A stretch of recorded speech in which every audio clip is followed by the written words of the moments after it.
Chapter 1. Up in Bill's Aeroplane. Kiki the parrot was annoyed.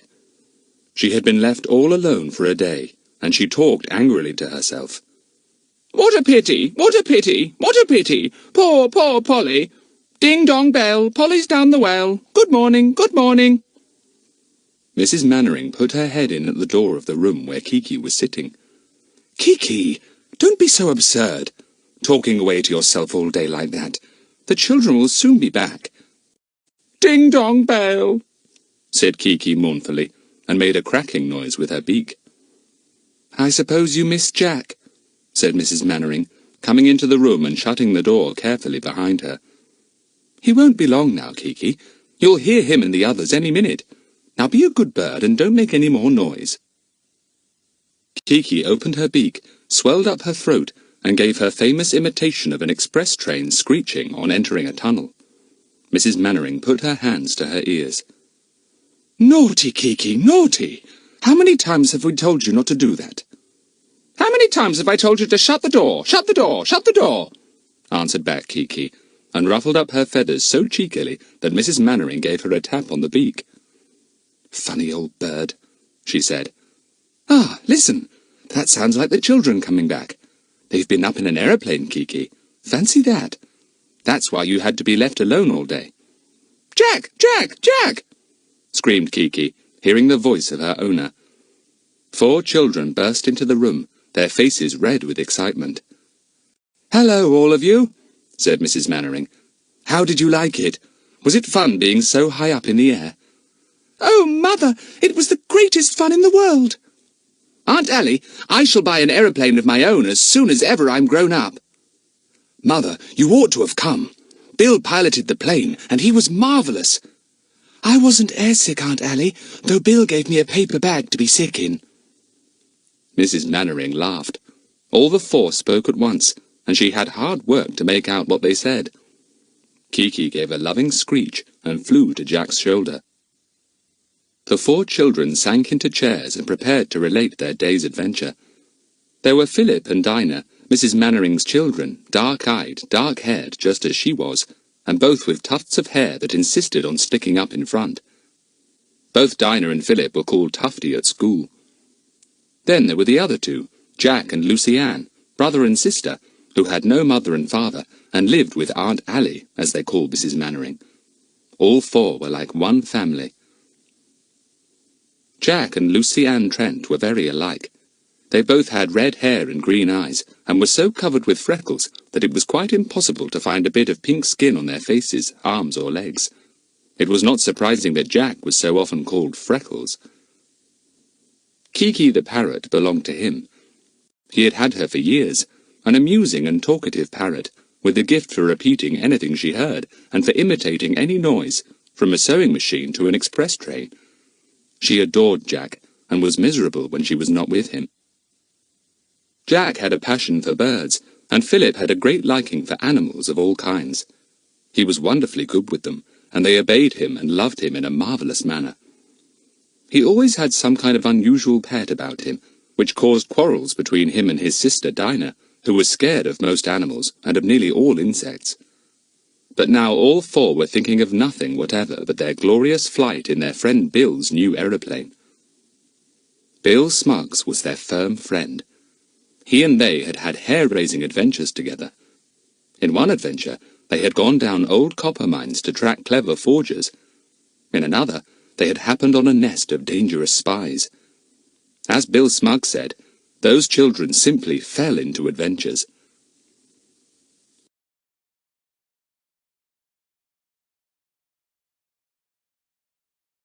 Now Bill had actually been presented with a fine aeroplane to help him in his work. The children had been wild with excitement when he had written to tell them this at school. "I bet he'll take us up for a flight," said Jack. "I just bet he will." "We'll make him," said Philip. But they didn't need to make him, for he was quite willing to show off his aeroplane to them, and to demonstrate how well he could fly it after only a short training. "Mother, we went far higher than the clouds," said Dinah. "I looked down on them, and they didn't look like clouds a bit. They looked like a great big snowfield. It gave me quite a funny feeling." I had a parachute strapped to me in case I fell, and Bill showed me the ripcord I had to pull in case of danger," said Lucy Ann, the youngest, her eyes shining. "But there wasn't any danger." "We flew right over our old home, Craggy Tops," said Philip. "It was so strange, looking down on top of it. And we flew over here too, Mother, and our house looked like a toy one." "Aunt Allie, Bill says it's frightfully exciting flying at night and seeing the little pinpricks of lights shining up from the dark countryside," said Jack. "We begged and begged him to take us on a night flight, but he said he would have to ask you. You will say we can go, won't you? Golly, I can't imagine what the boys at school will say when I tell them about going up in a private plane day and night." "Day and night," repeated Kiki. "Ding-dong bell." "She's got ding-dong bell on the brain," said Jack. "There's a small child next door who keeps reciting nursery rhymes, and Kiki listens and picks up bits of them. Yesterday she kept moaning about 3 blind mice. Today it's ding-dong bell. Don't know what it'll be tomorrow." "Humpy-Dumpy," said Kiki obligingly. "Humpty-Dumpty," corrected Jack. "Not Humpy-Dumpy." "Humpy-Dumpy-Bumpy," said Kiki solemnly, and scratched her head with a claw. "Humpy-Dumpy, all right, said Jack. "Aunt Allie, can we go up at night with Bill? He's coming to ask you tomorrow, so do say yes."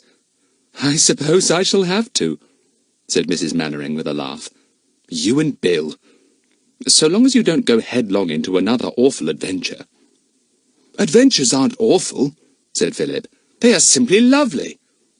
"Not to the people who aren't in them," said Mrs. Mannering.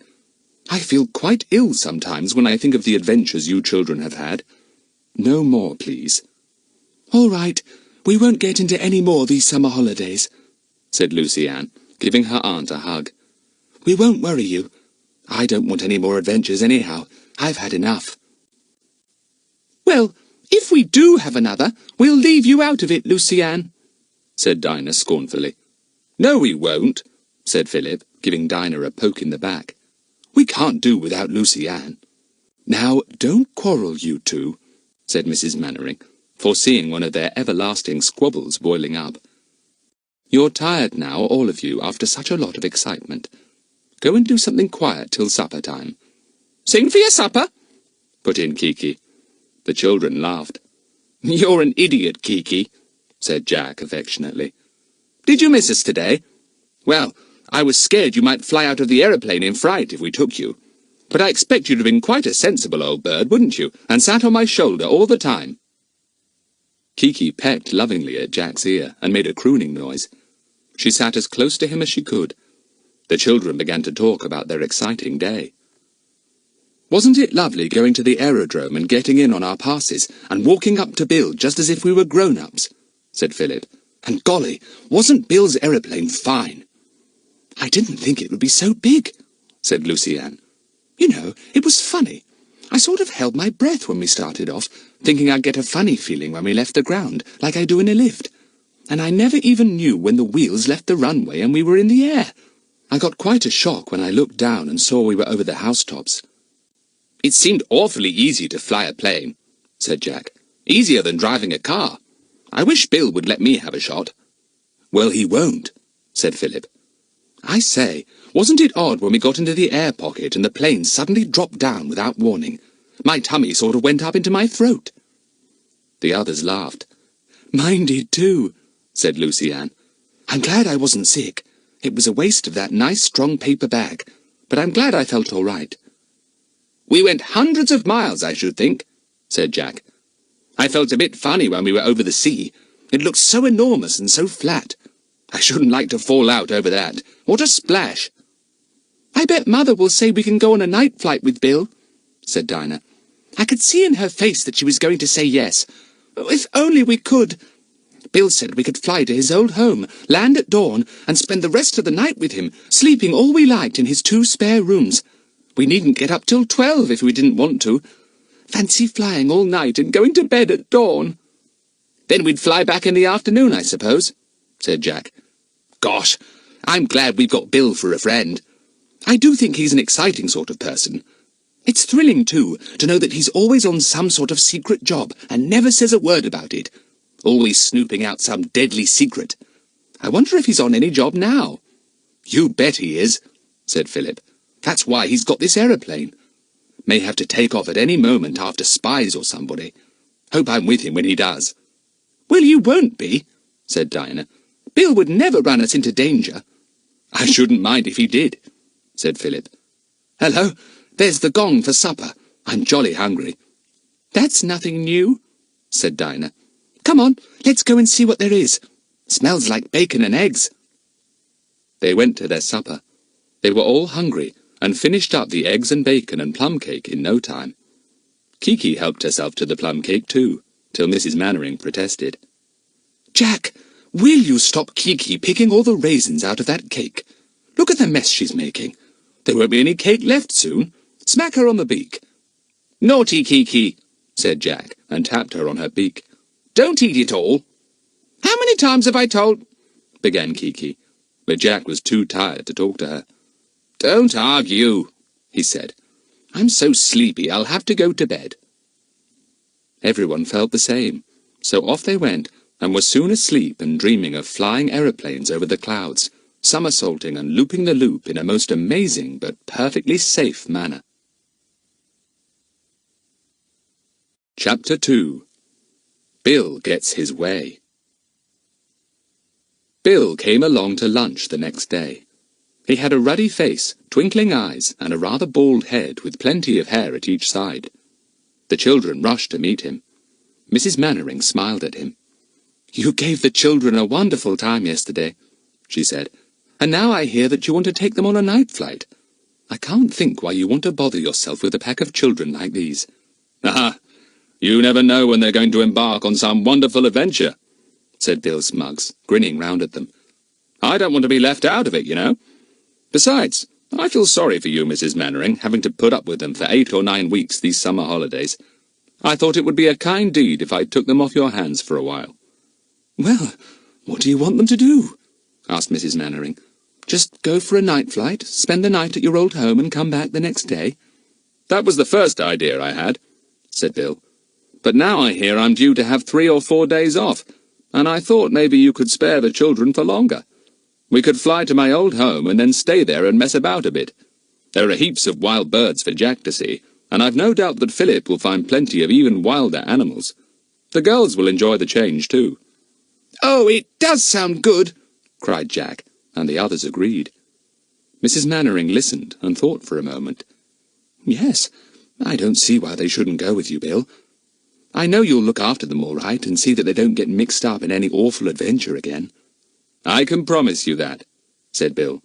"There are no adventures to be found anywhere near my old home. It's a most peaceful, quiet place. Nothing doing at all." "Well, if you promise not to rush into danger or trouble, you can go," said Mrs. Mannering to the delighted children. "When do you want them, Bill?" "Tomorrow, if possible," said Bill. "The job I am on seems to be hanging fire at the moment, so I might as well take my few days now." "What's the job, Bill? Do tell us," begged Lucy Ann. Bill laughed. "I couldn't possibly tell," he said. "All my work is secret, you know that. I'll tell you all about the job when it's over and done with, though. You'll find it jolly interesting." "We'll have to pack suitcases, won't we?" said Dinah. "If we're going to stay a few days, I mean. We may want a change of clothes, and Max." "Yes, bring jerseys and shorts to mess about in," said Bill. "And Max, too, because it always seems to rain at my home. And, Mrs. Mannering, could you spare a few rugs, as I may not have quite enough blankets for so many visitors?" "Of course," said Mrs. Mannering. "I'll look some out for you." "I'll bring my lovely camera," said Jack. "There'll be room for odds and ends like that in the plane, won't there, Bill?" "Plenty," said Bill. "Bring your field glasses, too, because you may want to have a squint at the different birds in the hills around." "Oh, it will be exciting," said Jack, his eyes shining at the thought. "I can't wait till tomorrow. Let's go today." "The plane's not ready," said Bill. "Got to have something done to her today. Anyway, my leave doesn't start till tomorrow. You get everything packed and ready, and come to the aerodrome tomorrow night. Be there at 11 o'clock sharp. I'll order a car to call for you and take you there." "What a time to start on a journey," said Mrs. Mannering. "I don't know that I altogether like it."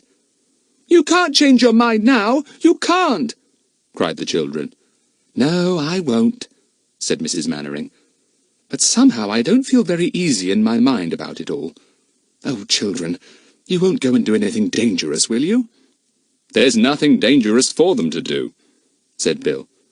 "I'll look after them all right. Anyone doing anything dangerous will be sent back to you, Mrs. Mannering." The children laughed. Then Jack's face fell. "I say, what about Kiki? She won't like me being away for some days. Can I take her with me? What about the plane? Will she be all right in it?"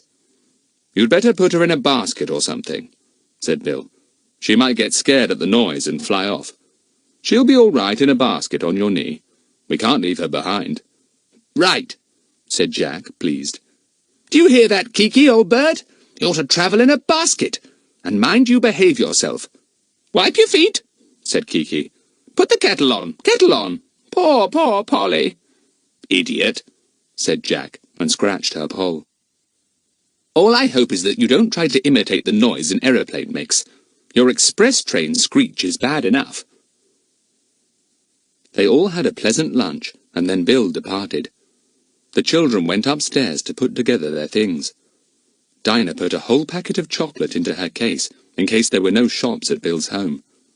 Jack stuffed a packet of biscuits into his case. He often woke up at night, and liked a biscuit to nibble then. "Better take plenty of films with you, Jack, if you're thinking of photographing birds," said Philip. "I bet there won't be anywhere to buy them where Bill lives. It's somewhere buried right down in the country." Mrs. Mannering came up to see what they were packing. It was a cold August, with rather a lot of rain, and the children would need a fair amount of warm things. They had put in pullovers and jerseys and macks and sou'westers. She added rubber boots too, thinking that shoes would not be of much use if they walked over wet fields. "I found you some rugs," she said. "You can each take one. They are old, but very thick and warm, and as good as 2 blankets. If Bill hasn't enough blankets for you all, it won't matter at all. The rugs will give you plenty of warmth. Don't forget to bring them back now." Jack got his camera ready. He looked out his rolls of films. He debated whether or not to take one of his bird books with him, and then decided not to, because his suitcase was already very heavy. "Everything's done now, Aunt Allie," said Lucy Ann, sitting on her suitcase to make it shut. "I wish tomorrow would hurry up and come. Fancy flying in the dark in Bill's plane. I never in my life thought I would do that. I hope it's a long way to Bill's home." "It is," said Mrs. Mannering. "Now let me see. I'd better pack you sandwiches and cake to take with you for the journey, because you are sure to be hungry if you stay up all night. I'll do those tomorrow. Have you found a basket for Kiki, Jack? And what about taking some food for her? There's a new packet of sunflower seeds come today. Put it into your suitcase." Jack found a good basket for Kiki, with a lid that closed down. He put it on the table. Kiki flew over to it at once in curiosity. She hopped inside and looked out comically. "Clever bird," said Jack. "You know it's your travelling basket, don't you?" "God save the Queen," said Kiki, and began to rub her curved beak up and down the edge of the basket. "Don't do that," said Jack. "You'll break it. Stop it, Kiki." Kiki climbed out and flew to Jack's shoulder. She rubbed her beak against his hair. "Ding-dong bell," she murmured. "Polly's in the well. Ding-dong bell." "Polly's in the basket, you mean," said Lucy Ann. "Kiki, you're going in an aeroplane. Think of that." The day went slowly, far too slowly for the children. The next day was even slower. By the time that tea came, the children felt that night would never, never come. But when supper came, they felt more cheerful. The car was coming at 10:15 to take them to the aerodrome. Then into the plane they would get with Bill, and off they would go into the darkness. Somehow it seemed far more thrilling to fly through the dark night than through the sunshiny day. 10 o'clock struck. The suitcases and rugs were taken down to the hall. Jack's camera was there too, and a large packet of sandwiches and cakes. Jack wore his field glasses on a strap over his shoulder. Kiki's basket was in the hall also, but Kiki was still free.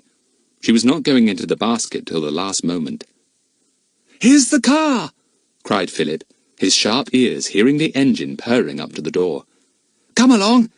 Goodbye, Mother. Look after yourself well till we come back." "Goodbye, Aunt Allie," said Jack, giving her a hug. "We'll send you a postcard. Hi, Kiki, come on. It's time you got into your basket." Kiki made a bit of a fuss going in. She was excited because of the excitement of the 4 children. It took quite a time to get her into the basket and shut the lid down. She began to shout at the top of her voice. Poor Polly, down the well, up the hill in the corner." "She's mixing up Ding Dong Bell and Jack and Jill and Jack Horner," said Lucy Ann with a giggle. "Be quiet, Kiki. You ought to be glad you're coming with us, even if you have to travel in a shut basket." All the goodbyes were said. "I don't like letting you go somehow," said Mrs. Mannering. "It's silly of me, but I don't.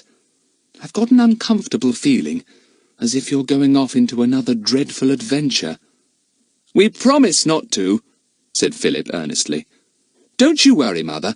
We'll be all right, and you'll see us turning up like bad pennies in a few days' time. Anyway, Bill's on the phone, and you can always ring him." The taxi revved up its engine. It moved off down the drive, with Mrs. Mannering left standing at the door, waving. The children waved back, excited. They were really off. "Now for the aerodrome," said Philip, pleased. "I thought tonight would never come. What's the time? Oh, we're early. Good. Got the passes, Jack?" "Dinah's got them in her bag," said Jack. Dinah fished them out.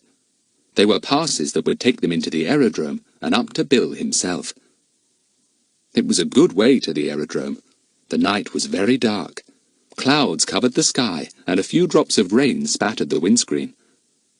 "Here's the aerodrome at last!" cried Jack, seeing the lights through the window. "Look at the flare path, all lit up. Isn't it fine? Don't the aeroplanes look enormous in the shadows at each side? Here, Dinah, where are the passes? We've got to show them now." The passes were shown to the man at the entrance to the aerodrome, and the children went in.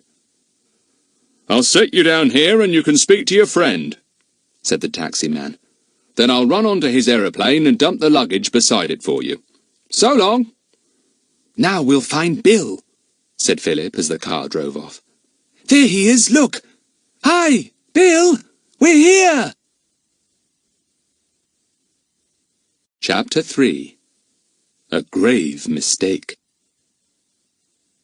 Bill was talking to 3 or 4 men very earnestly. He waved to the children, a tall, burly shadow in the night. "Hello, kids. I'm busy for a few minutes. You kite along to the aeroplane and wait for me. Stow your cases in at the back where mine is. I'll be about 10 minutes or so." "Right, Bill," said Jack, and the 4 of them moved off to where the taxi man had put their cases, beside an aeroplane not very far away. It was dark where the aeroplane stood, but the children could see enough to pick up their cases. They climbed up the ladder and into the cabin. The inside of the plane was in darkness.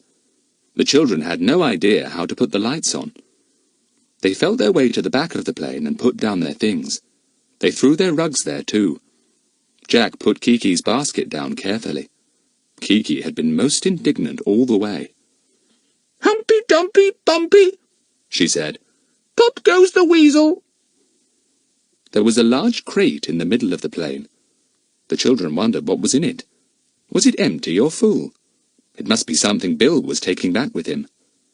"It's blocking up all the inside," said Jack. "We can't sit down properly with that thing there. Let's squat down on our rugs at the back. We'll be quite comfortable there. Perhaps Bill will shift the crate a bit when he comes and tell us where he wants us to sit." So they sat down patiently on their rugs and waited. The noise of the plane's engines went on, and it was impossible to hear anything else, though once Jack thought he could hear somebody shouting. He went to the door and looked out, but all was darkness, and Bill was nowhere to be seen. What a time he was! He went back to his place, yawning. Lucy Ann was half asleep. "I wish Bill would come," said Philip. "I shall go to sleep if he doesn't." Then a lot of things happened very quickly indeed. Over and above the sound of the engine came the sound of shots. Gunshots! That made the children sit up in a hurry.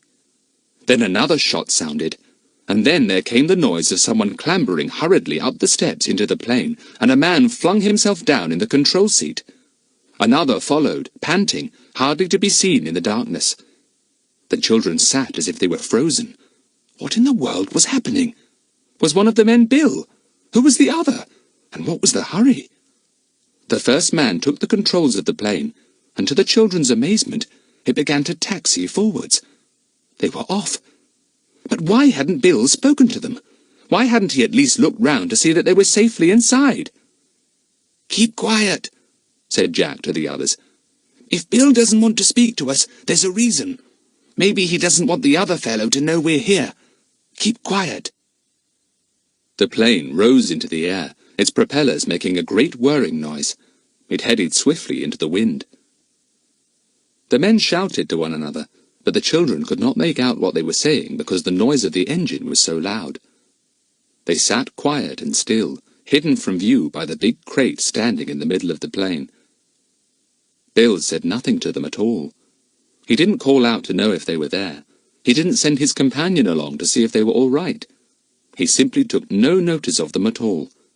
It was very queer, and Lucy Ann didn't like it a bit. One of the men fiddled about and found a switch. He pulled it down, and a light shone out just by the men, but the rest of the plane was still in darkness. Philip peeped round the crate, meaning to catch Bill's eye if he could. Almost at once he came back to the others and sat down very quietly. He said nothing. "What's up?" asked Jack, sensing that Philip was worried. "You go and look round that crate," said Philip. "Have a good look at the two men." Jack went and peered round. He came back feeling puzzled and scared. "Neither of those men is Bill," he said. "Golly, it's funny." "What do you mean?" said Lucy Ann in alarm. "One must be Bill. Why, this is Bill's aeroplane." "Yes, but is it?" said Dinah suddenly. "Look where the light catches those seats, Lucy Ann. They are red, and the ones in Bill's plane were green. I remember them quite well." "So they were," said Jack, remembering too. "Golly, we're in the wrong plane." There was a long silence. Nobody knew what to think about it. They were in the wrong plane, not Bill's at all. Two strange men sat at the controls, men who would probably be extremely angry when they found their unexpected passengers. Neither Jack nor Philip liked the look of the men in the least. They had really only seen the backs of their heads and the side face of the man when he had turned to shout to his companion, but neither of the boys had felt drawn to the two men. "They've got such thick necks," thought Jack. "Oh, gosh, this is awful. And there were those two shots, too. Were they anything to do with these men? They clambered into the plane in a frightful hurry and set off at once. I do believe we've stumbled into an adventure again." Philip spoke cautiously to the others. It was no good whispering, because whispers couldn't possibly be heard, so Philip had to speak loudly and trust that he would not be heard by the men in front. "What are we going to do? We have got into the wrong plane. That's the fault of that stupid taxi man putting down our things by the wrong aeroplane. It was so dark that we ourselves couldn't possibly tell which plane was which." Lucy Ann sat close to Jack, frightened. It wasn't very nice to be high up in the air, lost in the darkness, in the wrong aeroplane with men that none of them had seen before. "What can we do?" wondered Jack. "We really are in a mess. Honestly, those two men won't half be mad when they see us." "They might tip us out," said Lucy Ann in alarm. "And we haven't got parachutes on. Jack, don't let them know we're here." "They'll have to know sooner or later," said Dinah. "What idiots we are, getting into the wrong plane. I never thought of that." There was a silence again, with everyone thinking very hard. "Shall we just stay here at the back of the plane on our rugs and hope we shan't be noticed?" said Philip. "Then, when we arrive somewhere, maybe we can slip out of the plane and look for help." "Yes, that's the best idea," said Jack. "We are well hidden here, unless the men come round to the back for something. Maybe they will arrive at their destination, get out without seeing us, and then we can slip out ourselves and ask for help to get back home." "I did want to stay with Bill," said Lucy-Anne, almost in tears. "Whatever will he be thinking?" "Goodness knows," said Jack gloomily. "He'll be hunting all over the aerodrome for us. You know, I believe that must have been Bill I heard shouting when I went to the door to see. He must have gone to his own plane, found we weren't there, and yelled for us. Dash! If only I'd guessed that." "Well, it's too late now," said Philip. "I hope Mother won't be worried. Oh dear, she'll think we've fallen headlong into another adventure, and we promised not to." The aeroplane roared on through the dark night. The children had no idea whether they were flying north, south, east, or west. Then Jack remembered his pocket compass and took it out. "We're flying east," he said. "I wonder where we're going to. I don't somehow feel as if I'm in a plane at all, as I can't look out and see the ground far below." The others felt the same. Lucy-Anne lay down on the rugs and yawned. "I'm going to sleep," she said. "I shall only feel frightened and worried if I keep awake." "It's a good idea of yours," said Philip, and he stretched himself out on the rugs too. "We shall be sure to wake up if we arrive anywhere." "Anyone want a sandwich or a bit of cake?" asked Dinah, remembering the picnic packet. But nobody did. The shock of finding themselves in the wrong aeroplane had taken away their appetites completely. Soon, all of them but Jack were asleep. He lay awake, thinking hard. Had Bill been mixed up in the shooting they had heard?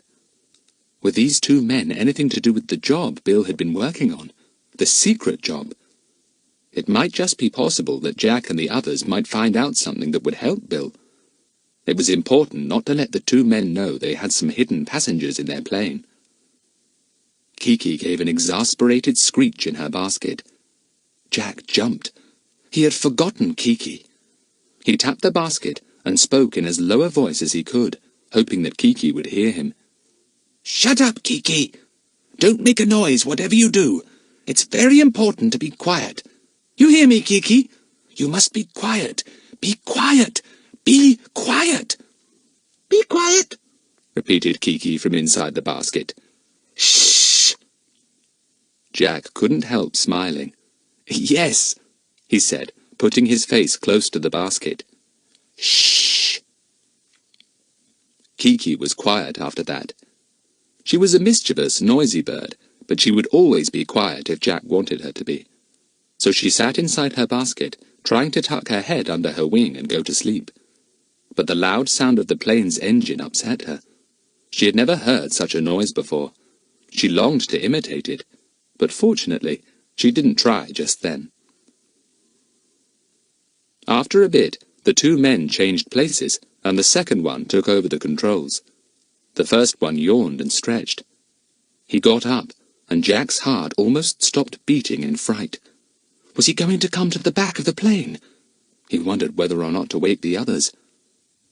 But the man did not come to the back. He stood up for a few minutes as if to stretch his legs, then lighted a pipe. Blue smoke drifted to the back of the cabin. Jack was most relieved to see the man sit down again. The boy soon grew sleepy too. He lay down close to the others, quite glad of his coat, for it was very cold. Soon he was asleep. Only Kiki kept awake, cracking her beak now and again, puzzled and wondering what this strange night adventure meant. The plane flew on in darkness, passing over towns and villages, fields, rivers and woods. It passed over the sea to where the lights of ships shone dimly. Lights of the towns twinkled up, and here and there the flare path of an aerodrome shone up to the sky. But the plane did not fly down. It swept over them all, heading east to the dawn. Then, just before dawn, it began to circle round more slowly. It dropped as it circled, and once banked so steeply that the children almost rolled over. It awoke them, and they sat up, wondering where they were. They remembered at once, and looked at one another with wide eyes. "We're going to land. Where shall we find we are? Look out for a quick escape as soon as we get the chance," they whispered to one another. "Down we go! We're landing!" Chapter 4. Wherever can we be? The aeroplane landed with a slight bump that shook the children and made them gasp. Then it ran along a little way on its huge wheels and stopped. They had arrived. But where? Dawn had come, and light came in at the windows, but it was not full morning yet. One of the men switched off the throbbing engines. At once, a great quiet and peace came into the cabin. How marvellous not to have that enormous noise flooding into their ears any more. The children were glad. They heard the men's voices. "We made a good time, and a good landing, too. You brought her in well, Juan." "We've not got much time to spare," said Juan. "Come on, let's get out and stretch our legs. We'll go to the hut and have a meal." To the children's enormous delight, the men clambered out of the plane and disappeared. They hadn't even gone round to the back of the crate and seen the children. Maybe they could escape and get help at once. Anyway, they would be able to send word to Bill and Mrs. Mannering, telling them not to worry. "Come on," said Jack, getting up cautiously. "Let's squint out of the window and see where we are. On an aerodrome, I hope. We'll probably see a mechanic or two and ask them to direct us to someone in authority." They all crowded to the nearest window. But what a shock when they looked out! They were not on an aerodrome at all. They were on a broad, flat piece of grassland in a valley, and that valley seemed to be surrounded on all sides by towering mountains. "Gosh!" said Jack. "Where are we? Back of beyond, I should think." "We're in a valley," said Philip, "with mountains all round. Awfully beautiful, but awfully lonely. How can we get help here? There won't be a plane to take us back, that's certain." There wasn't a house or any kind of building to be seen. The view from the other side of the plain was exactly the same. Mountains on every side.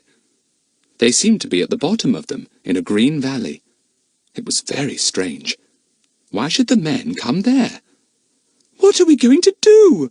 asked Dinah. "Do we get out, or stay in, or what?" "Well, I don't know what you think, Philip," said Jack, "but I don't like any of this. I don't like those men. I don't like the way they flew off in the middle of the night after what sounded like a lot of shooting, and I don't like this lonely valley either. But all the same, I think it would be a good idea if we got out and snooped round a bit. There must be people somewhere about. Shepherds, perhaps. Somebody like that." "What country are we in?" asked Lucy-Anne. "Shall we be able to speak their language?" "I don't suppose so for a minute," said Philip. "But we'll just have to try and make ourselves understood." "I wonder what those men have come here for," said Dinah thoughtfully. "It seems a funny, lonely place to come to. I don't think they are up to any good. I think it would be just as well to get out now whilst we can, and hide, and then see if we can't find someone to help us. We can report everything to Bill when we get back." "That's the best idea," said Jack at once. "I'll be glad to be in the open air again. This plane's jolly stuffy." They looked cautiously out of every window to see if they could spot the two men, but there was no sign of them at all. "Better get going," said Jack. "What about our suitcases, and rugs, and Kiki?" "Don't leave them here," said Philip. "We don't want the men to guess we've been passengers in their plane. Take them with us." So the four of them left the plane and handed down their cases and rugs to one another. Kiki uttered a few words of annoyance at being lifted about like luggage, but only in a very low voice. Soon, all the children were standing outside the plane, wondering which way to go. Jack suddenly nudged Philip and made him jump. "Look! Look over there!" They all looked and saw a thin spire of blue smoke rising into the air. "The men have made a fire down there, I should think," said Jack in a low voice. "Better not go in that direction. We'll take this path here, if it is a path." The little procession wound round some big rocks and came to where a stream burbled down the hillside. It gushed out not far off as a spring and became a little stream almost at once. "We could drink from that," said Philip. "I'm thirsty. but I'm not hungry yet. Funny. Well, we're all a bit tired and worried and puzzled, said Jack. Let's get some water into our hands and lap it up. I'm thirsty too. The water was cold and crystal clear. It was delicious. All the children felt better for a drink. Dinah dipped her hanky into the stream and wiped her face. She felt much fresher then, and Lucy-Anne did the same. The thing is to find a good hiding place for ourselves in these cases, said Jack. I'm afraid if those two men start wandering about, they may come across us. Where can we go? Let's go straight on, said Dinah. Up the hill here. If we keep up a little, we shall be able to see the plain down in the valley and keep our sense of direction a bit. Keep among those trees. That's a good idea, said Philip, and they made their way slowly towards the trees. They felt safer among them. The men could not spot them there. On the other hand, they found that they could no longer see the plain. We can always spot it by climbing up a tree, said Jack. I say, look there. Is that a house? Set in a clearing was what looked like a house, but when the children got near, they found that it was almost burnt out, just a blackened ruin, empty and deserted. What a pity, said Philip. We could easily have asked help from the people who lived there. I wonder how the house got burned. They went on a little higher, through a copse of silver birch trees. They saw another building a little higher up, but to their astonishment and dismay, that too was a blackened, scorched ruin. There was no sign of life anywhere about it. 2 burnt houses, and nobody to be found anywhere, said Jack. Very curious. What's been happening in this valley? Higher up still, they could see yet another house. Would that be burnt out too? They laboured up to it, and gazed on it in despair. Quite burnt out, said Dinah. What an awful thing! What's happened to the people who lived here? There must have been a war here or something. I do wonder where we are. Look, that cowshed, or whatever it is, isn't very much burnt out, said Jack. Let's go over and see if the roof is still on. If it is, we could put our things there. They made their way to the broken-down cowshed. It seemed as if the flames had got hold of one half of it, but had left the other half. The roof was almost off, but at the back was a sheltered place, with stalls where cows had once been put. This is all right, said Jack, making his way into the last stall of all. The roof here will keep out the rain if it comes, and there are some jolly big clouds about. We can put our things here. The floor's dirty, said Lucy-Anne, turning up her nose in disgust. Well, we may perhaps be able to find a broom or something to get it clean, and we'll spread it with grass or bracken for a carpet, said Dinah. Then, if we spread out our rugs on it, we could even sleep here. We may not be able to find anyone to help us today. We could spend the night here. They put their cases in the corner and draped the rugs over them. Kiki was put down on top in her basket. She gave a squawk of protest. Do you think it would be safe to let her out? Said Jack. She'll sit on my shoulder for hours now, I'm sure, if I tell her to. She must be so uncomfortable cooped up in that box. Yes, let her out, said Philip. If she does fly off for a bit and the men see her, they won't know what she is or who she belongs to. She'll give them a fright if she begins to talk. Kiki was set free. She was overjoyed. She clambered out of the basket and flew to Jack's shoulder. She nibbled his ear fondly. Where's your handkerchief? She said. How many times have I told you to? All right, Kiki, all right, said Jack. Not so loud, there's a good old thing. Shh, said Kiki at the top of her voice. Then she said no more, but just sat and cracked her beak. Well, what are our plans? Said Philip, sitting on his suitcase. Shall we go exploring a bit further and see if we can find anyone to help us? Or shall we keep an eye on those men and see if we can find out why they've come here? Or shall we just stay here and hide? I think we'd better go exploring, said Jack. The most important thing really is to find help. We simply must get back home at once if we can. Aunt Allie and Bill will be worried to death about us. This is such a lovely valley, said Dinah, looking out at the tumble-down cowshed. I can't think why it isn't packed with houses and cattle and sheep. But I can't see a soul. I can't even see any smoke anywhere, except for that bit over there where the men are. It's very mysterious. Why are all those houses burnt? And why isn't there anyone here?" "Well, we've only seen just a bit of the valley and hillside," said Philip. "We may go round a corner and come on a whole village. Aren't those mountains enormous?" "Yes, they make a ring all round this valley," said Lucy-Anne. "I wonder where the way out is. Mountains always have passes through them, don't they?" "Yes," said Jack, "but I shouldn't care to go looking for one if I didn't know the way. See that mountain over there? It's got a white tip. I bet that's snow. It shows how high it must be." It certainly was a beautiful valley, and the mountains that guarded it were magnificent. But it had a deserted, lonely air about it, and even the few birds that flew by every now and again seemed silent and cautious. "There's something mysterious here," said Jack. "You know, I believe... Yes, I really do believe we're in for another adventure." "Rubbish," said Philip. "We shall find a farm nearby, get help, have a message sent somewhere, find a car road, go to the nearest town by car, and from there to an aerodrome. And I bet you we'll be home by tomorrow." "I bet we won't," said Jack. Lucy-Anne looked alarmed. "But what about meals?" she said. "We've only got Aunt Allie's picnic packet, and a few biscuits and some chocolate.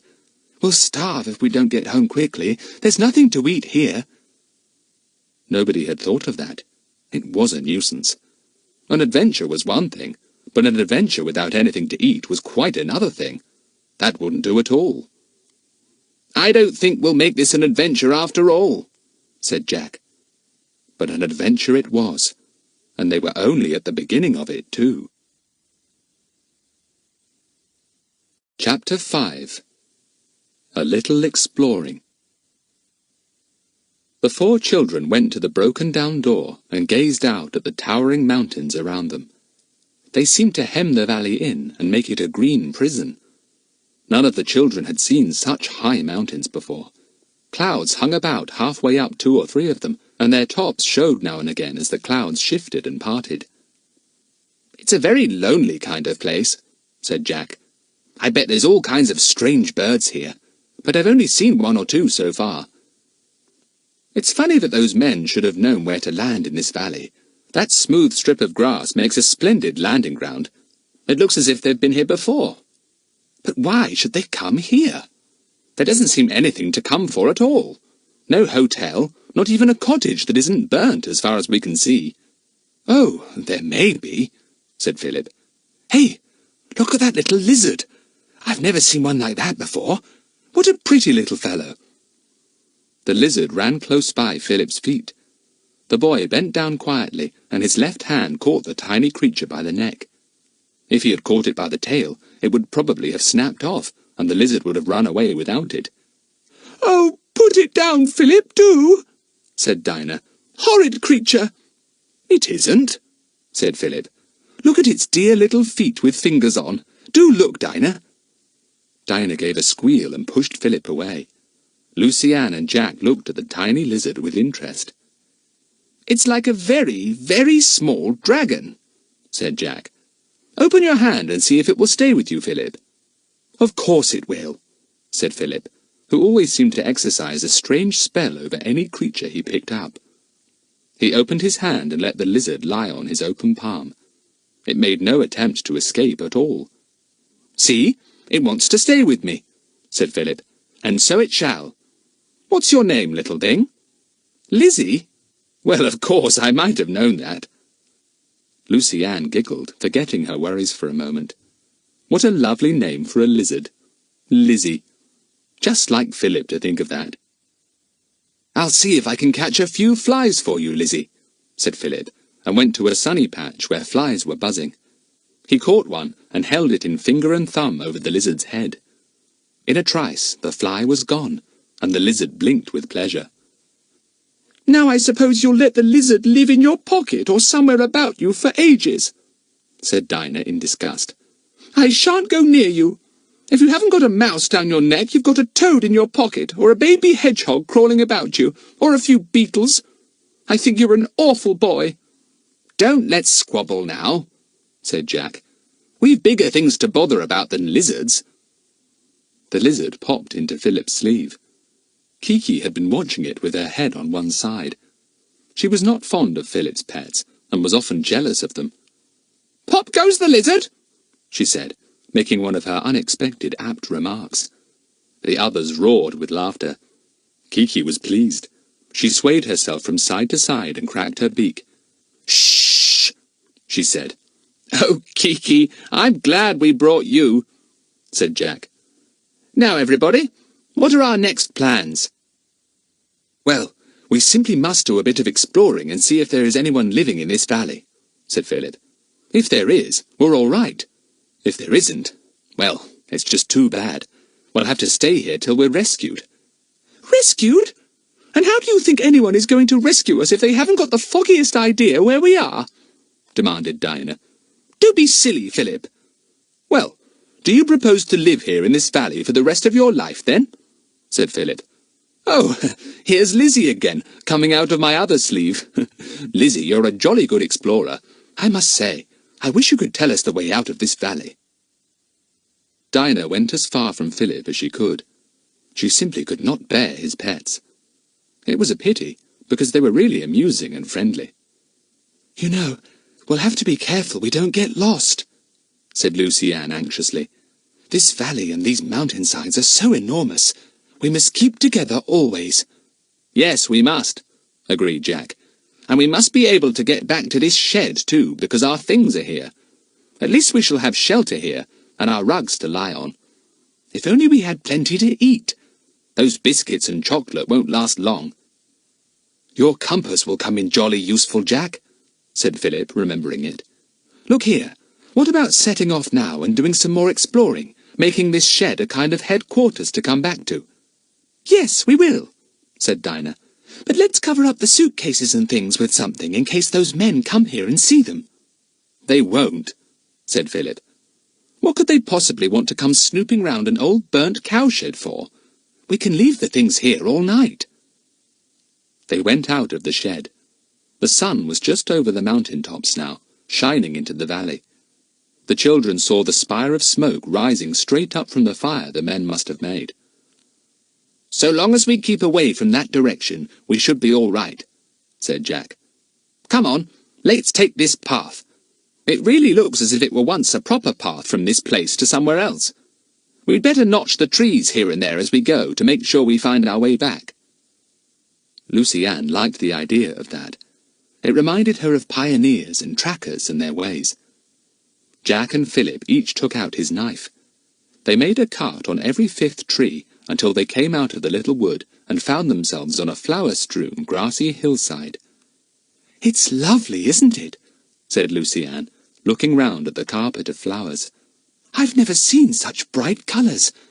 Look at that blue flower, Jack. It's bluer than the sky itself.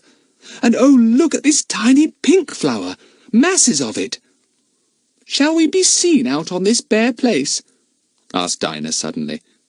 Jack and Philip looked downwards into the valley. They had been climbing up, and were now on the mountainside. "There's the plane," said Jack. "And look out! Isn't that one of the men walking over to it? Lie down flat, all of you." They all promptly lay down flat. Jack had his field glasses on, and he put them to his eyes. He could now see clearly that the man was the one called Juan. He had a dead white face, black, thick, curly hair, and a small black moustache. His neck was thick, and his body was thick too. He disappeared into the plane. "He's got into the plane. Wonder if he's going off," said Jack. "Will he leave the other man behind? He hasn't started up the engines yet." After a minute or two, the man came out again, carrying something, though Jack could not see what it was. He walked off in the direction of the smoke. There was a thicket of trees nearby, and he disappeared into this. "He just went into the plane to get something," said Jack. "Now he's gone again. I think perhaps we'd better go another way, because if we can see him, he could certainly see us if he looked up. See that gully over there? We'll go that way. We shall be well hidden there." They made their way to the gully, which was a regular sun trap. There had obviously been a way up there at some time or other. The children followed it, climbing higher. They came to a ledge that ran dangerously round part of the mountainside. Jack went first. It wasn't as dangerous as it looked. "I think it's all right," he called. "It's wider than it appears. Come on, I'm sure it leads to somewhere." They made their way round the ledge, and came to where the hillside gave them a marvellous view down into the valley and all round. It was completely deserted. Not a cow or sheep or goat to be seen. A little higher up was a black, charred building that had clearly been a very large farmhouse. Only the blackened beams were left, and part of the stone walls. Everything else had fallen to the ground and lay in a miserable, ugly ruin. "Another ruin!" said Jack in awe. "What has been happening in this beautiful valley? I simply can't understand it. Why should houses be burnt like this? I'm beginning to think there isn't a soul here besides ourselves and those 2 men." "I think you're right," said Philip. "There's no smoke to be seen anywhere, and not a single domestic animal, not even a dog. But what I can't make out is why no one has come here from the surrounding valleys to rebuild their houses and graze their cattle on this marvellous grass." "Perhaps there's something bad about this valley," said Lucy-Anne with a shiver. "I don't like the feel of it very much." They sat down in the sun, which was now climbing high. They suddenly felt terribly hungry. Dinah unexpectedly produced biscuits and chocolate from a bag she carried. "I guessed we'd all be hungry soon," she said, "so I brought half the biscuits and choc we had with us." "Jolly good idea," said Philip, pleased. "Hey, Lizzie, come out and have a crumb." Dinah at once went a good distance away. Lizzie came out from Philip's open collar and ran down his front. It was plain that she meant to stay with Philip. "Lizzie's down the well," remarked Kiki, pecking a piece of chocolate from Jack's fingers. "Kiki, give that back!" cried Jack. "Where are your manners?" "Down the well," said Kiki, who seemed to have got the well on her brain. They were all thirsty after the chocolate and biscuits. "I wish we could find something to drink. Nice, cool, clear water like we found in the spring," said Jack. "Down the well," said Kiki. "All right, you find us a well of water," said Jack. "Would it be safe to have a snooze?" asked Dinah, suddenly feeling very sleepy. "It's nice here in the sun." "Well, only just a little one," said Philip. "I should think we're safe enough here. Those men wouldn't come up as far as this." "You know, I think I can hear water somewhere," said Lucy-Anne as she lay flat on her back, the sun shining on her freckled face. "Not very near. Listen, all of you." They listened. Certainly they could hear something that was not the wind blowing round. What could it be? It didn't sound like the gurgling of a spring. "We'll go and see," said Jack. "You stay here, girls, if you like. Philip and I will go." "Oh, no," said Lucy-Anne at once. "I'd rather come with you. You might lose us." So all 4 went off together in the direction of the curious noise. They climbed higher and came to a rocky, stony part which was steep and hard to climb. But the noise was now much louder. "Once we round the next corner, we'll see what it is," said Jack. "Come on." They climbed a little higher, and then the path led abruptly round a crag of rock. It widened out a little on the other side, and all 4 children stood gazing in awe at what was making the noise they had heard. It was a waterfall, but what a big one! It fell from a great height, almost sheerly down the mountainside, and cascaded far below them, fine spray rising high in the air. It wetted their faces as they stood there, and yet they were quite a good way from the mass of water. "What a wonderful sight!" said Philip, awed. "I've never seen such a big waterfall in my life. What a noise it makes! I almost have to shout. Isn't it grand?" Far below, the waterfall resolved itself into a winding river that curved round the foot of the mountain. The children could not see where it went to. The tumbling water shone and sparkled as it fell, and here and there rainbows shimmered. Lucy-Anne thought she had never seen a lovelier sight. She licked the spray off her face, It formed into little drops and ran down to her mouth. "I'm drinking the spray," she said. "Oh, look! There's a puddle in that rock made of the continually falling spray. Do you think it would be all right to drink it?" It was very clear and sparkling. Jack tasted it. "Yes, it's fine," he said. "Have some." They watched the waterfall for some time. Kiki was simply thrilled with it. For some reason or other, it filled her with mad delight. She flew near to it, getting splashed with the drops, squawking loudly. "It's a magnificent sight," said Dinah, gazing at the roaring waterfall. "I could watch it all day." "We'll come again tomorrow," said Jack. "But I really think we ought to be getting back now to that cowshed. Come on. It's plain there's nobody to help us just here." Chapter 6. What are the two men up to? Lucy Ann was half afraid they might lose their way going back, but the boys had taken good note of everything. It was when they got to the wood that difficulty might have arisen, but here the notched trees soon set them right. They saw that the plane was still down in the valley, so the men were somewhere about. It would be as well to be careful, and Jack told Kiki to be quiet. The waterfall seemed to have gone to her head, and she had been very noisy coming back, singing and squawking loudly. "There's our shed," said Lucy Ann thankfully. It felt quite like home, coming back to it from that enormous mountainside. "I hope all our things are safe." They went inside. Yes, their things were there, exactly as they had left them. Good. The sun was now sliding down the sky. It was about tea time. The children wondered whether to finish the rest of their chocolate and biscuits. "Better not," said Jack.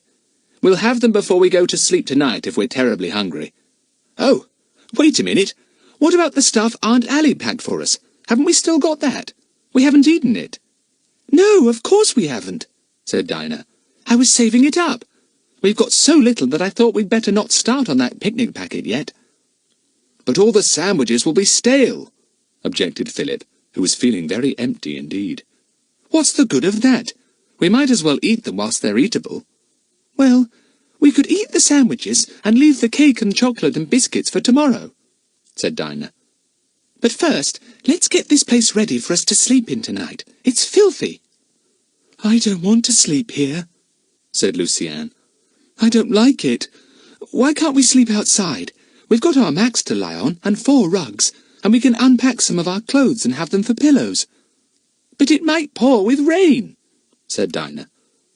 "I could perhaps rig up some sort of roof," said Jack, looking round at the ruined shed. "There's some old posts here, and there's a piece of corrugated iron. If Philip gave me a hand, I could rig up the iron sheet or the old posts." The two boys tried to do this, but the sheet of iron was not held safely enough. The girls were terrified it might blow off onto them as they slept. "If only we could find a cave," said Lucy Ann. "Well, we can't," said Jack, rather cross that all his efforts with the post and the iron were of no use. "Anyway, I don't think it's going to rain. Look at the clear sky. If it does pour, we'll have to get into the stall at the end of the cowshed, that's all." Their work with the posts had made them hungrier than ever. Dinah undid the picnic packet and took out sandwiches and huge slices of cake. They ate the sandwiches in silence, enjoying every bite immensely. "I wonder what those men are doing," said Jack at last. "I can't see any smoke rising now. Shall I slip down towards the plain, keeping well hidden, and see if I can see them?" "Yes," said Philip. "You're sure you know your way there and back? Don't get lost, for goodness sake." "If I do, I'll get Kiki to do her express engine screech," said Jack with a grin. "Then you'll know where we are all right." "Look in that plain if you get a chance, and see if you can spot any food there," called Dinah. Jack went off with Kiki on his shoulder. Lucy Ann didn't at all like him going off alone. She wished she could have gone with him, but she knew he wouldn't have let her. "Let's get our beds ready," said Dinah, who always liked to be doing something. "Come on, you two. Help to unpack the cases and get out something for pillows, and our mats to lie on." Whilst Jack was gone, the other three were very busy. Soon they had a cosy-looking bed spread on the grass under a big birch tree. First there were the 4 mats to keep the damp out. Then there was one big thick rug for softness. There were 4 piles of woolies for pillows, and finally the other 3 rugs for coverings. "That looks very good," said Dinah approvingly. "Pull that rug a little over this way, Lucy-Ann. That's right. Philip, you're to sleep right on the outside. I won't have the lizard crawling over me in the night." "Lizzie won't hurt you," said Philip, taking the lizard out of one of his sleeves. "Will you, Lizzie?" "Stroke her, Dinah. She's sweet." "Don't, Philip!" said Dinah with a squeal, as Philip brought the lizard near to her on his outstretched hand. "I'll box your ears if you dare to let that lizard touch me." "Oh, don't tease her, Tufty," begged Lucy-Ann. "Let me have Lizzie for a bit. I love her." But Lizzie would not go to Lucy-Ann, much to her annoyance. She ran up Philip's sleeve and disappeared. Little bumps appearing here and there in his jersey showed where she was. Dinah looked up at the sky. It was quite clear. The sun had almost gone, and soon the first stars would prick through the sky. She felt tired and irritable. So did the others. Their short night and the shock they had had were beginning to make themselves felt. Lucy-Ann felt that at any moment a violent quarrel might spring up between Dinah and Philip. So she took Dinah off to the spring with her, and they washed in the cold, clear water and drank. They sat there a little while, enjoying the beauty of the valley and the mountains around. "They seem to be crowding in on us," said Lucy-Ann. "Coming closer." "How you do imagine things," said Dinah. "Come on, let's get back. Jack should be here soon, and I want to hear what he's got to say." They went back. Philip had laid himself down on the coats and rugs and was yawning. "I was just coming to look for you girls," he said. "What a time you've been. Jack isn't back yet. I hope he's all right." Lucy-Ann felt scared. She adored her brother. She went to stand on a rock so that she might see when he came. She turned to the others as soon as she got there. "He's coming!" she called. "And Kiki's on his shoulder!" She jumped down from the rock and rushed to meet Jack. He grinned at her, and Kiki flew off his shoulder to perch on Lucy-Ann's. "I was beginning to get worried, Jack," said Lucy-Ann. "Did anything happen? Did you see the 2 men? What were they doing?" They came up to Dinah and Philip. "My word, what a fine bed," said Jack, and he sank down on it. "This is something like. I'm jolly tired." "What happened, Jack?" asked Philip. "Anything?" "Not much," said Jack. "I got as near to the plane as I could, but I didn't dare to go right up in case I was seen, because, as you know, it's right out in the open. I couldn't see or hear anything of the men at all." "Was Kiki good?" asked Lucy-Ann anxiously. "I kept on thinking she might screech or something and draw attention to you." "She was as good as gold," said Jack, scratching Kiki's poll. "Weren't you, Kiki? Well, I thought the next thing to do would be to try and find where the men were, where that smoke came from. So, keeping as much to the bushes and trees as I could, I made my way towards the smoke. They must have lighted their fire again, because the smoke rose up quite black and thick." "Did you see the men?" asked Dinah. "I heard their voices first," said Jack. "Then I thought it would be a good idea to climb a tree and use my field glasses. So up I shinned and came to the top of a nice little tree. Not far below me, near a tumble-down hut, were the 2 men, cooking something over a fire they had made." "Gracious!" said Lucy-Ann. "Weren't you scared of being seen?" "No, the tree hid me all right," said Jack, "and I hadn't made a scrap of noise. I got my field glasses and looked through them. The men were studying some kind of map." "Whatever for?" said Dinah wonderingly. "I should think they know this part of the world pretty well, or they wouldn't have been able to land so easily." "Well, they've come here for some reason, haven't they?" said Jack. "Goodness knows what, but certainly for some definite reason.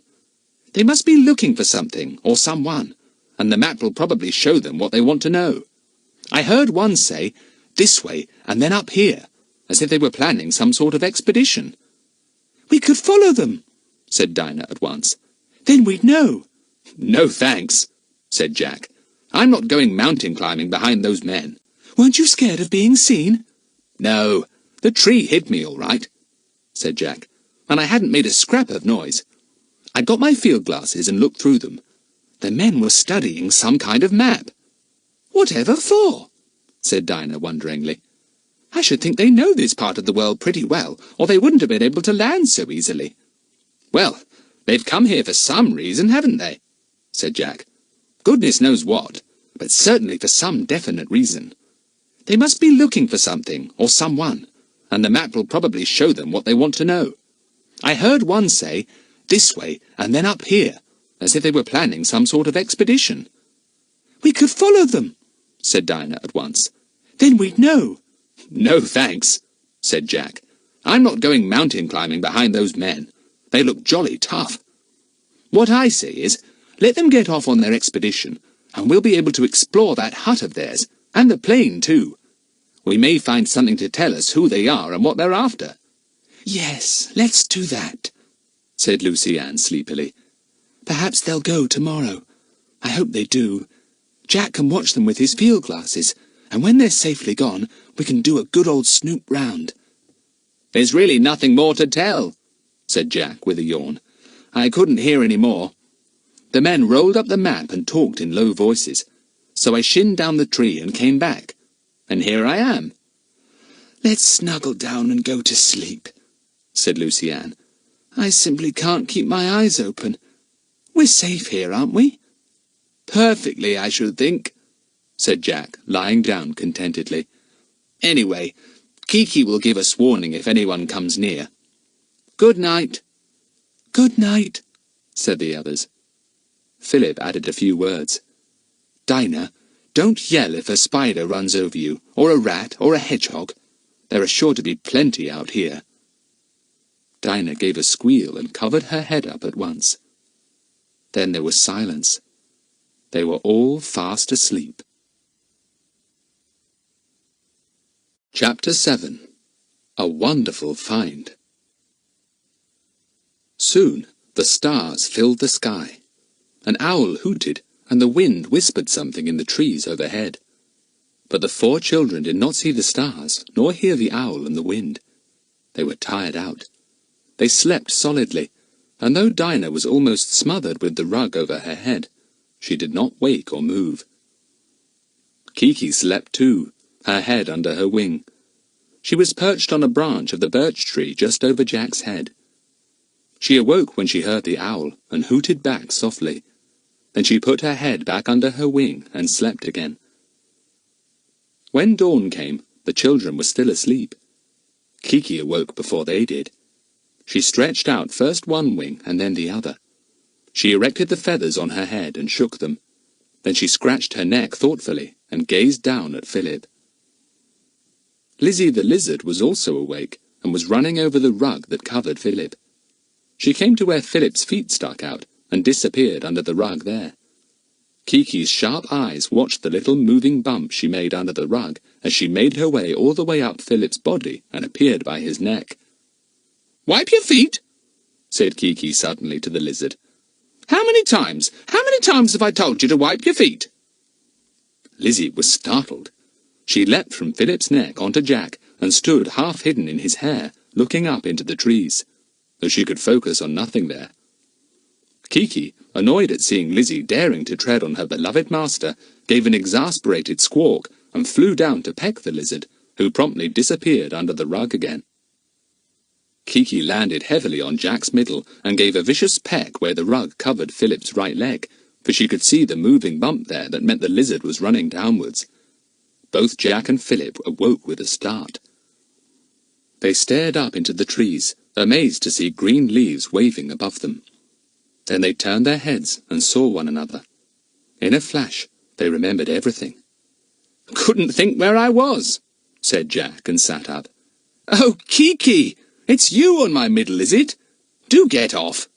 Here, have some sunflower seeds and keep quiet or you'll wake the girls." He put his hand in his pocket and took out some of the flat seeds that Kiki loved.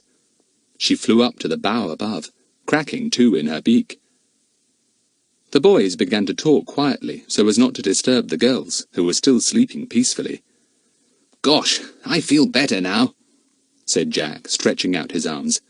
"I was so tired last night I could have cried. What about you, Philip?" "I'm all right too," said Philip, and he yawned hugely. "But sleepy still." "Well, we haven't got to get up for breakfast. We shan't hear any gong sounding here. Let's have another snooze." But Jack was now too wide awake to snooze. He slipped out from under the rug and went to wash himself at the spring. He gazed downwards and saw the spire of smoke rising up just as it had yesterday. "Those fellows are up and about," he said to himself. "Must be getting late in the morning, I suppose. The sun's fairly high. Blow! I forgot to wind up my watch last night." Soon the girls woke up and were amazed to find they had slept soundly all the night through and had apparently not even stirred. Dinah looked to see where Lizzie was. "It's all right," said Philip amiably. "She's down one of my socks. I like the feel of her tiny fingers on my leg." "Ugh! You're awful," said Dinah. "Well, I'm going to wash. Then we'll have breakfast. Only cake and biscuits, I'm afraid." Unfortunately, they were all so hungry that they devoured the cake, the biscuits, and the rest of the chocolate too. Now there was no food left at all. "We'll just have to do something about it. About the food question, I mean," said Dinah. "Even if it means eating your lizard, Philip." "She wouldn't make more than a mouthful, would you, Liz?" said Philip. "Hello, what's that?" That was the sound of voices. Hurriedly the 4 children got up, and, dragging their rugs, mats, and other clothes with them, they ran quickly to the cowshed. They dumped the things into the last stall and crouched there, panting. "Have we left anything at all out there?" whispered Jack. "Don't think so," whispered back Philip. "The grass is a bit flattened, that's all. Let's hope they won't notice it." There was a crack in the side of the old cowshed, and Jack put his eye to it. They had only just got away in time. The men were coming up slowly towards the birch trees, talking. They came to where the children had slept the night before. The men walked right past the spot. Then one of them stopped and looked back with a puzzled expression. He gazed at the place where the children had slept. What he said they couldn't hear, but he pointed to the flattened grass. Both men then walked back and looked earnestly down at it. "What's done that?" asked the man called Juan. "Funny," said the other man. He had a large pink face with full lips, and his eyes looked small in comparison. "Some animal, perhaps." "Why, that's big enough for an elephant or two to lie on," said Juan. "Shall we have a look round?" The other man looked at his watch. "No, not now," he said. "When we come back, perhaps. We've got a lot to do today. Come on, it can't be anything, really." They went on again, and were soon lost to sight among the trees. "I'm going to get up a tree with my field glasses and follow them with them as they go," said Jack to the others. "We must make certain they really are gone before we show ourselves." He went cautiously out of the shed and ran quickly to a tall tree. He was up it in a trice, for he was an excellent climber. He sat at the top, balanced on a swaying branch, his legs wound tightly round it. He put his glasses to his eyes. As soon as the men came out onto the grassy, flowery part of the hillside, he saw them. They did not take the same direction as the children had taken the day before, but kept on the flowery part for a long time. Jack could see them easily with his glasses. Then they took out a map or paper and stood there looking at it between them. "Not sure of their way," thought the boy. "Ah, now they're off again." The 2 men began to climb steeply, and Jack watched them as long as he could see them. Then they rounded a great crag of rock and disappeared from sight. He slid down the tree. "Gracious! We thought you'd gone to sleep in the tree," said Dinah impatiently. "I'm tired of waiting in this filthy shed. Have the men gone?" "Yes, they're far away now," said Jack. "It's quite safe to come out and have a look round. They didn't go the way we did. I watched them climbing very steeply up the mountainside.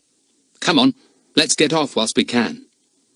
"We could go and have a look inside the aeroplane now," said Dinah.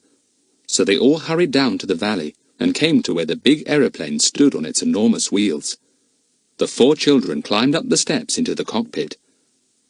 "The big crate's gone," said Jack at once. "I wonder how they got it out. It must have been empty, or they could never have managed it between them. Look, there's where we hid the other night."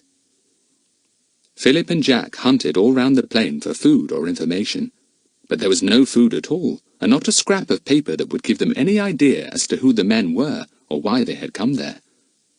They all climbed out again. "Blow," said Jack. "We're no better off now. Not even a bar of chocolate. We shall starve."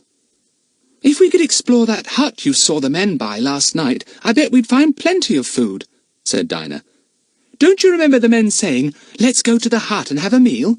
Well, they couldn't have a meal without food, could they? So the food must be there." This was a distinctly cheering idea. Jack led the way to where he had seen the men sitting by the campfire the night before. The fire was almost out, though it was still smouldering a little. The hut lay nearby. It was tumble down, but not burnt, as had been all the other buildings they had seen. Rough repairs had been done to it. The one window looked strong, and was hardly big enough for anyone to get in or out, if he had wanted to. The door was also a strong one. It was shut. "Locked, of course," said Jack, giving it a tug. "And they've taken the key. Who did they imagine was going to come along and take anything? They don't know a thing about us." "Let's look in at the window," said Lucienne. "We could see inside easily." Jack hoisted Philip up. The boy looked inside, finding it difficult at first to make out anything, because the interior of the shed was dark. The only light came in from the small window. "Ah, now I can see better," said Philip. "There are a couple of mattresses, and rugs, and a table and some chairs, and a stove of some kind. And gosh, just look at that!"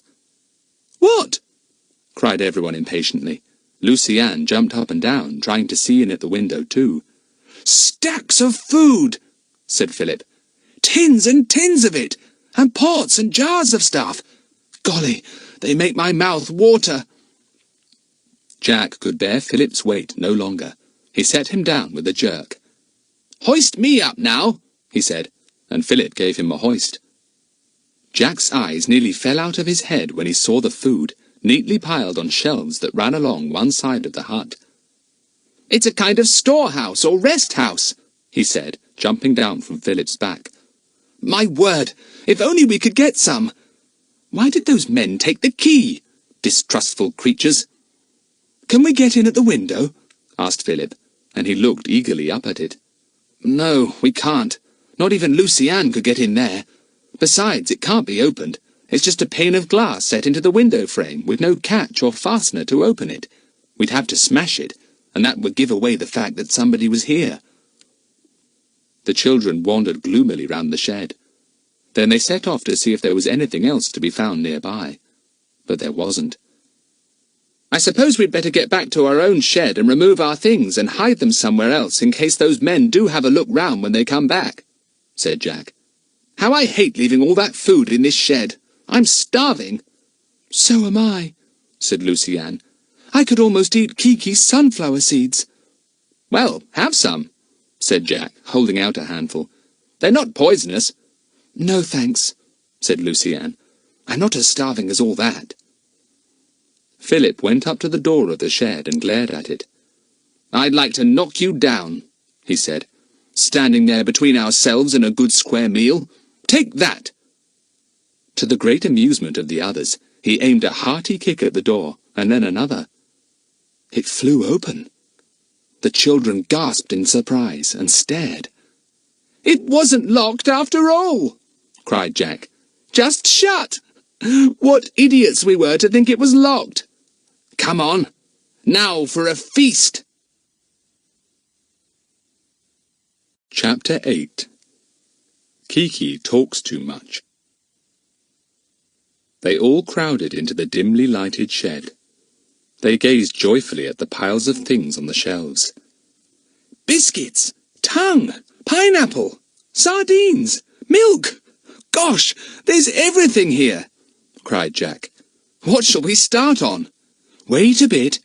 Don't let's disarrange the shelf so much that the men will know someone has been here," said Philip. Better take tins from the back, not the front. And we won't eat the fruit and other stuff here. We'll take it away with us. I think, said Jack slowly, I really do think it would be a good idea to take away as much of this as we can carry, in case we are stuck in this valley for some time. We may as well face the fact that we are completely lost and cut off from the world we know, and may not be rescued for ages.